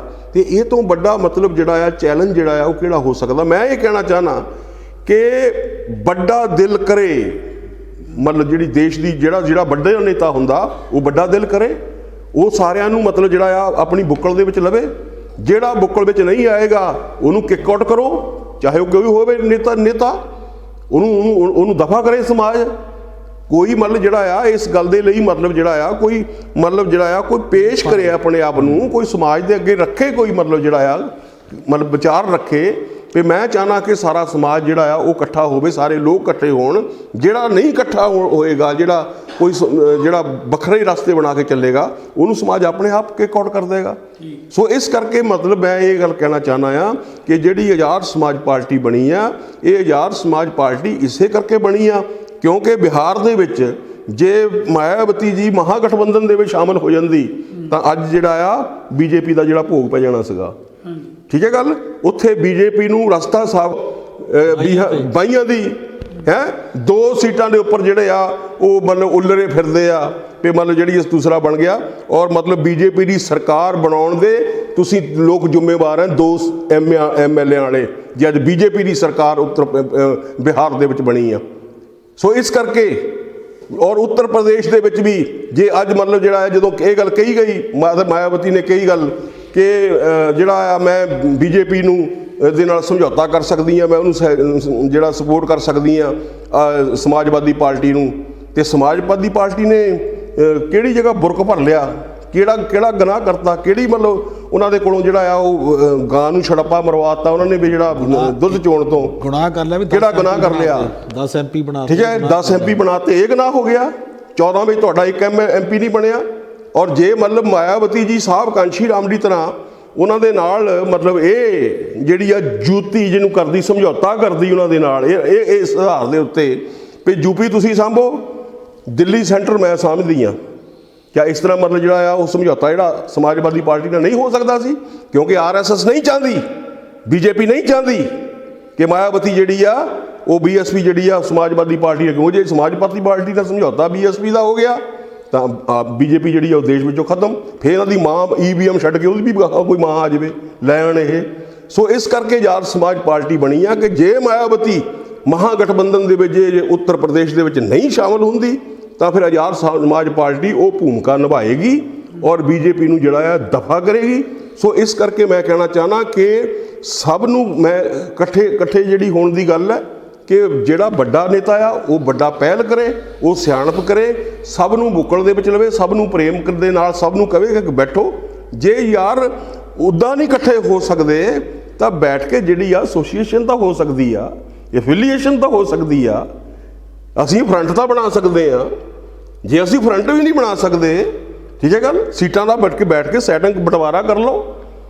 ਔਰ ਜੇ ਮਤਲਬ ਕੀ ਆ ਕਿ ਜੇ ਮਤਲਬ ਜਿਹੜਾ ਆਰਪੀਆਈ ਦਾ ਸਾਰਾ ਜਿਹੜਾ ਲਾਮ ਲਸ਼ਕਰ ਸੀਗਾ, ਜੇ ਸਾਹਿਬ ਕਾਂਸ਼ੀ ਰਾਮ ਜੀ ਦੇ ਪਿੱਛੇ ਸਾਰਾ ਉਹ ਲੱਗ ਗਿਆ, ਜੇ ਪੰਜਾਬ ਦੇ ਵਿੱਚ 22 ਦਾ ਇਲੈਕਸ਼ਨ ਆ ਰਿਹਾ, ਜੇ ਬੀਐਸਪੀ ਸਮਝੌਤਾ ਨਹੀਂ, ਇਹ ਕਹਿੰਦੇ ਆ ਸਾਡਾ ਸਮਝੌਤਾ ਹੋ ਜਾਏਗਾ ਅਕਾਲੀਆਂ ਦੇ ਨਾਲ, ਉਹ ਭਲੇ ਉਹ ਮਾਨਸੋ ਹਰਿਆਣੇ ਦੇ ਵਿੱਚ ਜੇਜੇਪੀ ਦੇ ਨਾਲ ਮਤਲਬ ਜਿਹੜਾ ਸਮਝੌਤਾ ਸੀ ਬੀਐਸਪੀ ਦਾ, ਜਦੋਂ ਸੀਆਈਡੀ ਨੇ ਇੰਟੈਲੀਜੈਂਸ ਨੇ ਰਿਪੋਰਟ ਦਿੱਤੀ ਕਿ ਇਹਨਾਂ ਦਾ ਗੱਠਜੋੜ ਦੀ ਸਰਕਾਰ ਬਣ ਰਹੀ ਹੈ, ਬੀਐਸਪੀ ਦੀ ਜੇਜੇਪੀ ਦੀ, ਤੇ ਆਰਐਸਐਸ ਨੇ ਬੀਜੇਪੀ ਨੇ ਇਸ਼ਾਰਾ ਕੀਤਾ ਮਾਇਆਵਤੀ ਨੂੰ, 1 ਮਿੰਟ ਦੇ ਵਿੱਚ ਉਹ ਸਮਝੌਤੇ ਨੂੰ ਤੋੜ ਦਿੱਤਾ। ਅੱਜ ਉਹ ਜਿਹੜੇ ਜੇਜੇਪੀ ਵਾਲੇ ਉਹ 12 ਸੀਟਾਂ ਐਮਐਲਏ ਦੀਆਂ ਜਿੱਤ ਕੇ ਜਿਹੜੇ ਉਹ ਡਿਪਟੀ ਮੁੱਖ ਮੰਤਰੀ ਬਣਾ ਕੇ ਜਿਹੜਾ ਸਰਕਾਰ ਦੇ ਵਿੱਚ ਹਿੱਸੇਦਾਰੀ ਪਾ ਕੇ ਬੈਠੇ ਆ। ਔਰ ਮੈਂ ਇਹਨਾਂ ਨੂੰ ਕਹਿਣਾ ਚਾਹੁੰਦਾ, ਭੁੱਲੜ ਲੋਕਾਂ ਨੂੰ, ਉਹ ਬਹੁਜਨ ਸਮਾਜ ਦੇ ਲੋਕੋ, ਉਹ ਮੇਰੀ ਤੁਹਾਨੂੰ ਹੱਥ ਜੋੜ ਕੇ ਬੇਨਤੀ ਆ, ਜਾਣ ਦਿਓ, ਬੇਵਕੂਫ ਨਾ ਬਣੋ। ਕੋਈ ਵੀ ਪੰਜਾਬ ਦੇ ਵਿੱਚ ਜੇ ਬੀਜੇਪੀ ਨੇ ਇਕੱਲਿਆਂ ਇਲੈਕਸ਼ਨ ਲੜਨਾ ਆ ਪੰਜਾਬ ਦੇ ਵਿੱਚ, ਪੰਜਾਬ ਨੂੰ ਉਹਨਾਂ ਨੇ ਜਿੱਤਣਾ ਆ, ਤਾਂ ਆਰਐਸਐਸ ਬੀਜੇਪੀ ਜਿਹੜੀ ਆ ਉਹ ਅਕਾਲੀ ਦਲ ਦੇ ਨਾਲ ਸਮਝੌਤਾ ਕਰ ਲੈਣ ਦੇਗੀ ਕਾਂਗਰਸ ਨੂੰ, ਬੀਐਸਪੀ ਨੂੰ। ਜਰਾ ਸੋਚੋ, ਅਕਲ ਨੂੰ ਹੱਥ ਮਾਰੋ। ਇਸ ਕਰਕੇ ਆਜ਼ਾਦ ਸਮਾਜ ਪਾਰਟੀ ਜਿਹੜੀ ਆ, ਜੇ ਬੀਐਸਪੀ, ਮੈਂ ਕਹਿੰਦਾ ਬੀਐਸਪੀ ਸਹੀ ਫੈਸਲਾ ਕਰੇ 2022 ਦੇ ਵਿੱਚ, ਸਹੀ ਫੈਸਲਾ ਕਰੇ ਔਰ ਲੋਕਾਂ ਨੂੰ ਵਿਸ਼ਵਾਸ ਹੋਵੇ ਵੀ ਇਹ ਫੈਸਲਾ ਸਹੀ ਆ ਔਰ ਸਾਡੀ ਸੱਤਾ ਹਿੱਸੇਦਾਰੀ ਪੈ ਸਕਦੀ ਆ, ਤਾਂ ਸਾਰਾ ਸਮਾਜ ਜਿਹੜਾ ਪਿੱਛੇ ਖੜਾ ਹੋਏਗਾ। ਤੇ ਸਾਨੂੰ ਕੀ ਤਕਲੀਫ ਹੈ ਕਿ ਜੇ ਮਤਲਬ ਸਮਾਜ ਜਿਹੜੀ ਆ ਉਹਦੀ ਸੱਤਾ ਦੇ ਵਿੱਚ ਹਿੱਸੇਦਾਰੀ ਪੈਂਦੀ ਆ? ਸਾਨੂੰ ਕਿਸੇ ਚੀਜ਼ ਦੀ ਲੋੜ ਨਹੀਂ ਹੈ। ਮੈਂ ਇਹ ਕਹਿਣਾ ਚਾਹੁੰਦਾ ਆ ਕਿ ਜੇ ਤੁਸੀਂ ਸਹੀ ਫੈਸਲਾ ਨਹੀਂ ਕਰੋਗੇ ਤਾਂ ਫਿਰ ਆਜ਼ਾਦ ਸਮਾਜ ਪਾਰਟੀ ਆਪਣੀ ਭੂਮਿਕਾ ਨਿਭਾਏਗੀ ਪੰਜਾਬ ਦੇ ਵਿੱਚ। ਤੁਹਾਡੀ ਨਲਾਇਕੀ ਦੇ ਔਰ ਤੁਹਾਡੀ ਐਬਸੈਂਟ ਵਿੱਚ, ਤੁਹਾਡੀ ਗੈਰ ਹਾਜ਼ਰੀ ਦੇ ਵਿੱਚ ਆਜ਼ਾਦ ਸਮਾਜ ਪਾਰਟੀ ਜਿਹੜੀ ਆ ਉਹ ਲੋਕਾਂ ਨੂੰ, ਜੇ ਨਾ ਸੋਚੋ ਵੀ ਅਸੀਂ ਮਤਲਬ ਜਿਹੜੇ ਅੱਡੇ ਜਿਹੜੇ ਆ ਕਰ ਰਹੇ, ਹੱਲੇ ਕਰ ਰਹੇ ਆ ਵੀ ਆਜ਼ਾਦ ਸਮਾਜ ਪਾਰਟੀ ਜਿਹੜੀ ਆ ਉਹ ਅਜੇ ਕੁਝ ਨਹੀਂ ਹੈਗੀ। ਜਿਹੜਾ ਚੱਕੀ ਫਿਰਦੇ ਨਾ ਲਾਮ ਲਸ਼ਕਰ, ਇਹ 2 ਮਿੰਟ ਲੱਗਣੇ ਐਦਾਂ ਫੂਸੜੇ ਉੱਡ ਜਾਣੇ ਆ। ਔਰ ਜੇ ਤੁਸੀਂ ਸਹੀ ਫੈਸਲਾ ਨਹੀਂ ਕਰੋਗੇ ਸਮਾਜ ਦਾ, ਸਮਾਜ ਦੇ ਲਈ, ਸਮਾਜ ਦੇ ਹਿੱਤ ਦਾ, ਤਾਂ ਫਿਰ ਆਜ਼ਾਦ ਸਮਾਜ ਪਾਰਟੀ ਜਿਹੜੀ ਆ ਉਹਦਾ ਝੰਡਾ ਖੜਾ ਆ, ਤੇ ਫਿਰ ਅਸੀਂ ਉਹ ਭੂਮਿਕਾ ਨਿਭਾਵਾਂਗੇ ਔਰ ਸਮਾਜ ਨੂੰ ਕਿਸੇ ਵੀ ਕੀਮਤ ਤੇ ਵਿਕਣ ਨਹੀਂ ਦੇਵਾਂਗੇ ਔਰ ਸਮਾਜ ਦੇ ਨਾਲ ਧੋਖਾ ਨਹੀਂ ਹੋਣ ਦੇਵਾਂਗੇ ਔਰ ਸੱਤਾ ਦੇ ਵਿੱਚ ਹਿੱਸੇਦਾਰੀ ਜਿਹੜੀ ਆ 2022 ਦੇ ਵਿੱਚ ਪਵੇਗੀ। ਔਰ ਇਹ ਸਾਡਾ ਵਿਸ਼ਵਾਸ ਹੈ, ਇਹ ਸਾਡਾ ਭਰੋਸਾ ਆ। ਔਰ ਕੋਲਤਾਰ ਜੀ, ਜਿੱਦਾਂ ਨੇਤਾ ਜੀ ਨੇ ਕਿਹਾ, ਬੜੀ ਵਾਜਬ ਗੱਲ ਹੈ ਇਹ। ਹੁਣ ਲੋਕਾਂ ਕੋਲੇ ਆਪਸ਼ਨ ਆ ਬੀਐਸਪੀ ਤੇ ਏਐਸਪੀ। ਜੇ ਆਜ਼ਾਦ ਸਮਾਜ ਪਾਰਟੀ ਠੀਕ ਕੰਮ ਕਰੂਗੀ, ਲੋਕਾਂ ਨੂੰ ਨਾਲ ਲੈ ਕੇ ਚੱਲੂਗੀ, ਤਾਂ ਲੋਕ ਆਜ਼ਾਦ ਸਮਾਜ ਪਾਰਟੀ ਨੂੰ ਦੇਖਣਗੇ। ਔਰ ਜੇ ਬੀਐਸਪੀ ਸਹੀ ਡਿਸੀਜਨ ਲਊਗੀ ਤਾਂ ਲੋਕ ਬੀਐਸਪੀ ਨੂੰ ਦੇਖਣਗੇ। ਇਹ ਹੁਣ ਲੋਕਾਂ ਦੀ ਕਚਹਿਰੀ 'ਚ ਸਵਾਲ ਇਹ ਵੀ ਜੇ ਚੰਦਰ ਸ਼ੇਖਰ ਠੀਕ ਕੰਮ ਕਰ ਰਹੇ ਆ ਰਾਸ਼ਟਰੀ ਪੱਧਰ ਤੇ, ਜਾਂ ਪੰਜਾਬ ਦੀ ਬੋਡੀ ਠੀਕ ਕੰਮ ਕਰ ਰਹੀ ਆ, ਤਾਂ ਜਿਹੜੇ ਸਾਡੇ ਜੁਝਾਰੂ ਸਾਥੀ ਨੇ ਉਹ ਫਿਰ ਆਜ਼ਾਦ ਸਮਾਜ ਪਾਰਟੀ ਨੂੰ ਲਾਈਕ ਕਰਨਗੇ, ਉਧਰ ਨੂੰ ਤੁਰਨਗੇ। ਔਰ ਜੇ ਬੀਐਸਪੀ ਸਹੀ ਡਿਸੀਜਨ ਲੈਂਦੀ ਹੈ ਤਾਂ ਬੀਐਸਪੀ ਵਾਲੇ ਪਾਸੇ ਚਲੇ ਜਾਣ। ਅਸੀਂ ਬਿਲਕੁਲ ਇਸ ਗੱਲ ਤੋਂ ਮੁਨਕਰ ਨਹੀਂ ਆ, ਲੇਕਿਨ ਏਐਸਪੀ 'ਚ ਹੋਂਦ ਚਾਹੀਏ ਆ ਤਾਂ ਬੀਐਸਪੀ ਦੀ ਗਲਤੀਆਂ ਦੇ ਕਰਕੇ, ਨਹੀਂ ਤਾਂ ਆਜ਼ਾਦ ਸਮਾਜ ਪਾਰਟੀ ਨਹੀਂ ਸੀ ਬਣਨੀ। ਨਾ ਸਾਡੇ ਰਾਸ਼ਟਰੀ ਪ੍ਰਧਾਨ ਨੇ ਕਦੀ ਸੋਚਿਆ ਸੀ। ਜੇ ਉਹਨਾਂ ਨੇ ਕਹਿਤਾ ਵੀ ਇਹ ਮੇਰੀ ਭੂਆ ਮਾਇਆਵਤੀ ਜੀ, ਤਾਂ ਭੂਆ ਫਿਰ ਭਤੀਜਾ ਬਣਾ ਲੈਂਦੇ, ਉਹਨਾਂ ਨੂੰ ਕਿਹੜੀ ਗੱਲ ਸੀ? ਲੇਕਿਨ ਕੋਈ ਕਾਰਨ ਹੋਏ ਜਿਹਦੇ ਕਰਕੇ ਚੰਦਰ ਸ਼ੇਖਰ ਨੂੰ ਕੀਤਾ ਗਿਆ, ਠੀਕ ਹੈ ਨਾ। ਤਾਂ ਇਸ ਕਰਕੇ ਜਿਹੜੀ ਇਹ ਗੱਲ ਆ ਵੀ ਮੈਂ ਇਹੀ ਗੱਲ ਕਹਿਣੀ ਚਾਹੁੰਦਾ ਵਾਂ ਬਈ ਆਜ਼ਾਦ ਸਮਾਜ ਪਾਰਟੀ ਜਿਹੜੀ ਆ ਉਹ ਪੰਜਾਬ 'ਚ ਆਪਣੀ ਨਿਰਣਾਇਕ ਭੂਮਿਕਾ ਨਿਭਾਊਗੀ। ਇਹਦੇ 'ਚ ਕੋਈ ਉਹ ਦੋ ਰਾਏ ਵਾਲੀ ਗੱਲ ਨਹੀਂ ਹੈ। ਹੁਣ ਇੱਦਾਂ ਹੈਗੀ ਹੈ ਜੀ, ਤੁਹਾਡਾ ਟਾਈਮ ਬਹੁਤ ਜ਼ਿਆਦਾ ਹੋ ਗਿਆ। ਠੀਕ ਹੈ, ਕੋਈ ਨਹੀਂ, ਨੈਕਸਟ ਟਾਈਮ ਲੰਬਾ ਹੋ ਗਿਆ ਪ੍ਰੋਗਰਾਮ। ਤੇ ਇਹ ਜ਼ਰੂਰੀ ਆ ਕਿ ਜਿੰਨੇ ਵੀ ਅੱਜ ਵਿਚਾਰ ਕ੍ਰਾਂਤੀ ਟੀਵੀ ਦੇ ਤੁਸੀਂ ਸਾਂਝੇ ਕੀਤੇ ਆ, ਉਹ ਤੁਹਾਡੇ ਆਪਣੀ ਸੋਚ ਦੇ ਮੁਤਾਬਕ ਤੁਹਾਡੇ ਆਪਣੇ ਵਿਚਾਰ ਆ। ਕ੍ਰਾਂਤੀ ਟੀਵੀ ਦੇ ਟੀਮ ਦਾ, ਕ੍ਰਾਂਤੀ ਟੀਵੀ ਦਾ ਸਹਿਮਤ ਹੋਣਾ ਜਾਂ ਨਾ ਹੋਣਾ, ਇਹ ਸਾਂਝਾ ਪਲੇਟਫਾਰਮ, ਇਹ ਸਾਰੀਆਂ ਪਾਰਟੀਆਂ ਦਾ। ਇੱਥੇ ਬੀਐਸਪੀ ਦੇ ਵੀ ਲੀਡਰਾਂ ਨਾਲ ਆ ਕੇ ਬੋਲਣਾ, ਗਣਰਾਜ ਪਾਰਟੀ ਦੇ ਵੀ ਆ ਕੇ ਬੋਲਣਾ, ਕਿਸੇ ਵੀ ਆਉਣਾ, ਸਾਰਿਆਂ ਨੂੰ ਇੱਥੇ ਖੁੱਲ੍ਹਾ ਸੱਦਾ ਆ। ਪਰ ਜਿਹੜੀ ਹੈਗੀ ਆ ਕਿਸੇ ਦੇ ਵੀ ਲੀਡਰ ਦੇ ਆਪਣੇ ਵਿਚਾਰ ਆ, ਉਹਦੇ ਆਪਣੇ ਆ, ਉਹਦੇ ਨਾਲ ਕ੍ਰਾਂਤੀ ਟੀਵੀ ਦਾ ਸਹਿਮਤ ਹੋਣਾ ਜਾਂ ਨਾ ਹੋਣਾ ਉਹਦੀ ਆਪਣੀ ਵੱਖਰੀ ਵਿਚਾਰ। ਤੇ ਮੈਂ ਸਰੋਤਿਆਂ ਤੋਂ ਇੱਕ ਗੱਲ ਦੀ ਸੌਰੀ ਜ਼ਰੂਰ ਚਾਹੂੰਗਾ ਕਿ ਜੋ ਅਸੀਂ ਪੋਸਟਰ ਪਾਇਆ ਸੀ ਉਹਦੇ ਉੱਤੇ ਸਾਡੇ ਜਿਹੜੇ ਇਸ ਪ੍ਰੋਗਰਾਮ ਦੀ ਐਂਕਰ ਸੀ ਲੜਕੀ, ਉਹ ਅੱਜ ਨਹੀਂ ਪਹੁੰਚ ਸਕੀ। ਮੈਂ ਉਹਦੇ ਜਗ੍ਹਾ ਬੈਠਾ, ਬਹੁਤ ਸਾਰੇ ਲੋਕਾਂ ਦੇ ਦਿਲਾਂ 'ਚ ਗੱਲ ਹੋਊਗੀ ਵੀ ਕੁੜੀ ਦੀ ਫੋਟੋ ਲਾ ਕੇ ਆਪ ਉਹ ਐਂਕਰੀ ਲੱਗ ਪਿਆ ਕਰਨ। ਮੈਂ ਐਂਕਰੀ ਨਹੀਂ ਕਰ ਸਕਦਾ, ਵੈਸੇ ਤੁਹਾਨੂੰ ਸਾਰੇ ਤਕਰੀਬਨ ਜਾਣਦੇ ਆ, ਸਟੇਜ ਤੇ ਮੈਂ ਬੋਲ ਸਕਦਾ ਵਧੀਆ ਤਰੀਕੇ ਦੇ ਨਾਲ। ਇਸ ਕਰਕੇ ਉਹ ਕੁੜੀ ਲੜਕੀ ਸਾਡੇ ਉਹ ਨਹੀਂ ਆ ਸਕੀ ਕਿ ਉਹਦਾ ਜਿਹੜਾ 24-25 ਸਾਲ ਦਾ ਬ੍ਰਦਰ ਸੀ, ਉਹਦੀ ਰਾਤੀ ਮੌਤ ਹੋ ਗਈ ਆ, ਤੇ ਇਸ ਕਰਕੇ ਉਹ ਲੜਕੀ ਨਹੀਂ ਆ ਸਕੀ। ਬਹੁਤ ਜ਼ਿਆਦਾ ਅਫਸੋਸ ਹੈ ਇਸ ਗੱਲ ਦਾ, ਤੇ ਅਸੀਂ ਉਸ ਅਕਾਲ ਪੁਰਖ ਪਾਰਬ੍ਰਹਮ ਪਰਮੇਸ਼ਰ ਦੇ ਅੱਗੇ ਅਰਦਾਸ ਕਰਦੇ ਹਾਂ ਕਿ ਉਸ ਬੱਚੇ ਨੂੰ ਆਪਣੇ ਚਰਨਾਂ ਦੇ ਵਿੱਚ ਜਗ੍ਹਾ ਦਿਓ। ਔਰ ਇਸ ਪ੍ਰੋਗਰਾਮ ਨੂੰ ਅਸੀਂ ਹੁਣ ਖਤਮ ਕਰਨ ਜਾ ਰਹੇ ਹਾਂ, ਤੇ ਸਾਰੇ ਸਰੋਤਿਆਂ ਨੂੰ ਇਹੀ ਬੇਨਤੀ ਆ ਕਿ ਵੱਧ ਚੜ੍ਹ ਕੇ ਜਿੰਨੀਆਂ ਵੀ ਸਾਡੀਆਂ ਪਾਰਟੀਆਂ ਆ, ਇਹ ਸਾਡੇ ਸਮਾਜ ਦੀਆਂ ਆ, ਇਹਨਾਂ ਨੂੰ ਇੱਕ ਕਰਨ ਵਾਸਤੇ ਤੁਸੀਂ ਵੀ ਜ਼ੋਰ ਲਗਾਵੋ, ਤਾਂ ਜੋ ਕਿ ਅਸੀਂ ਇਹ ਇੱਕ ਹੋ ਕੇ ਜਿਹੜੀ 2022 ਦੀ ਜਿਹੜੀ ਇਲੈਕਸ਼ਨ ਆ ਉਹ ਅਸੀਂ ਹਾਸਲ ਕਰ ਸਕੀਏ। ਇਹਨਾਂ ਸ਼ਬਦਾਂ ਦੇ ਨਾਲ ਆਏ ਹੋਏ ਮਹਿਮਾਨਾਂ ਨੂੰ ਇੱਕ ਵਾਰੀ ਫਿਰ ਜੈ ਗੁਰਦੇਵ, ਜੈ ਭੀਮ, ਜੈ ਭਾਰਤ। ਸਾਰੇ ਕ੍ਰਾਂਤੀ ਟੀਵੀ ਦੇ ਸਰੋਤਿਆਂ ਨੂੰ ਸਾਰਿਆਂ ਨੂੰ ਜੈ ਭੀਮ, ਜੈ ਭਾਰਤ, ਜੈ ਗੁਰਦੇਵ, ਧੰਨ ਗੁਰਦੇਵ। ਔਰ ਮੈਂ ਨਾਲ ਇਹ ਵੀ ਬੇਨਤੀ ਕਰਨੀ ਚਾਹੁੰਦਾ ਗੌਲਦਾਰ ਸਾਹਿਬ ਨੂੰ ਕਿ ਜਿਸ ਤਰ੍ਹਾਂ ਅੱਜ ਅਸੀਂ ਲੋਕਾਂ ਦੇ ਰੂਬਰੂ ਹੋਏ ਹਾਂ, ਤੇ ਮੈਂ ਚਾਹੁੰਦਾ ਕਿ ਕਿਉਂਕਿ ਮੀਡੀਆ ਹੀ ਇੱਕ ਆਧਾਰ ਹੈ ਸਮਾਜ ਦੇ ਅੰਦਰ, ਲੋਕਾਂ ਦੇ ਵਿੱਚ ਗੱਲ ਜਿਹੜੀ ਆ ਜਾਣੀ ਚਾਹੀਦੀ ਆ, ਔਰ ਮਤਲਬ ਜਿਹੜੇ ਕੋਈ ਸਾਡੇ ਲੋਚਕ ਹੈ ਉਹਨਾਂ ਨੂੰ ਵੀ ਮੌਕਾ ਜਿਹੜਾ ਮਿਲਣਾ ਚਾਹੀਦਾ ਆ, ਔਰ ਵੱਧ ਤੋਂ ਵੱਧ ਜਿਹੜੇ ਸਮਾਜਿਕ ਮੁੱਦਿਆਂ ਦੇ ਉੱਤੇ ਜਿਹੜਾ ਆ ਮਤਲਬ ਕਲੈਰਿਟੀ ਹੋਣੀ ਚਾਹੀਦੀ ਆ, ਔਰ ਜਿਹੜਾ ਕਿਸੇ ਵੀ ਤਾਂ ਕਿ ਸਮਾਜ ਗੁੰਮਰਾਹ ਨਾ ਹੋ ਕੋਈ ਕਰ ਸਕੇ, ਸਮਾਜ ਨੂੰ, ਸਮਾਜ ਦੀ ਕੋਈ ਦਲਾਲੀ ਨਾ ਕਰ ਸਕੇ, ਸਮਾਜ ਦੇ ਨਾਲ ਧੋਖਾ ਨਾ ਕਰ ਸਕੇ। ਇਹ ਮੇਰੀ ਹੱਥ ਜੋੜ ਕੇ ਬੇਨਤੀ ਆ ਤੁਹਾਨੂੰ ਵੀ ਤੁਸੀਂ ਇਹਦੇ ਵਿੱਚ ਜਿਹੜਾ ਤੁਸੀਂ ਸਹਿਯੋਗ ਕਰੋਗੇ ਅੱਗੇ ਲਈ ਵੀ। ਸੋ ਸਾਰੇ ਕ੍ਰਾਂਤੀ ਟੀਵੀ ਦੇ ਸਰੋਤਿਆਂ ਦਾ ਧੰਨਵਾਦ ਕਰਦੇ ਹਾਂ। ਜੈ ਭੀਮ, ਜੈ ਭਾਰਤ, ਜੈ ਗੁਰਦੇਵ, ਧੰਨ ਗੁਰਦੇਵ।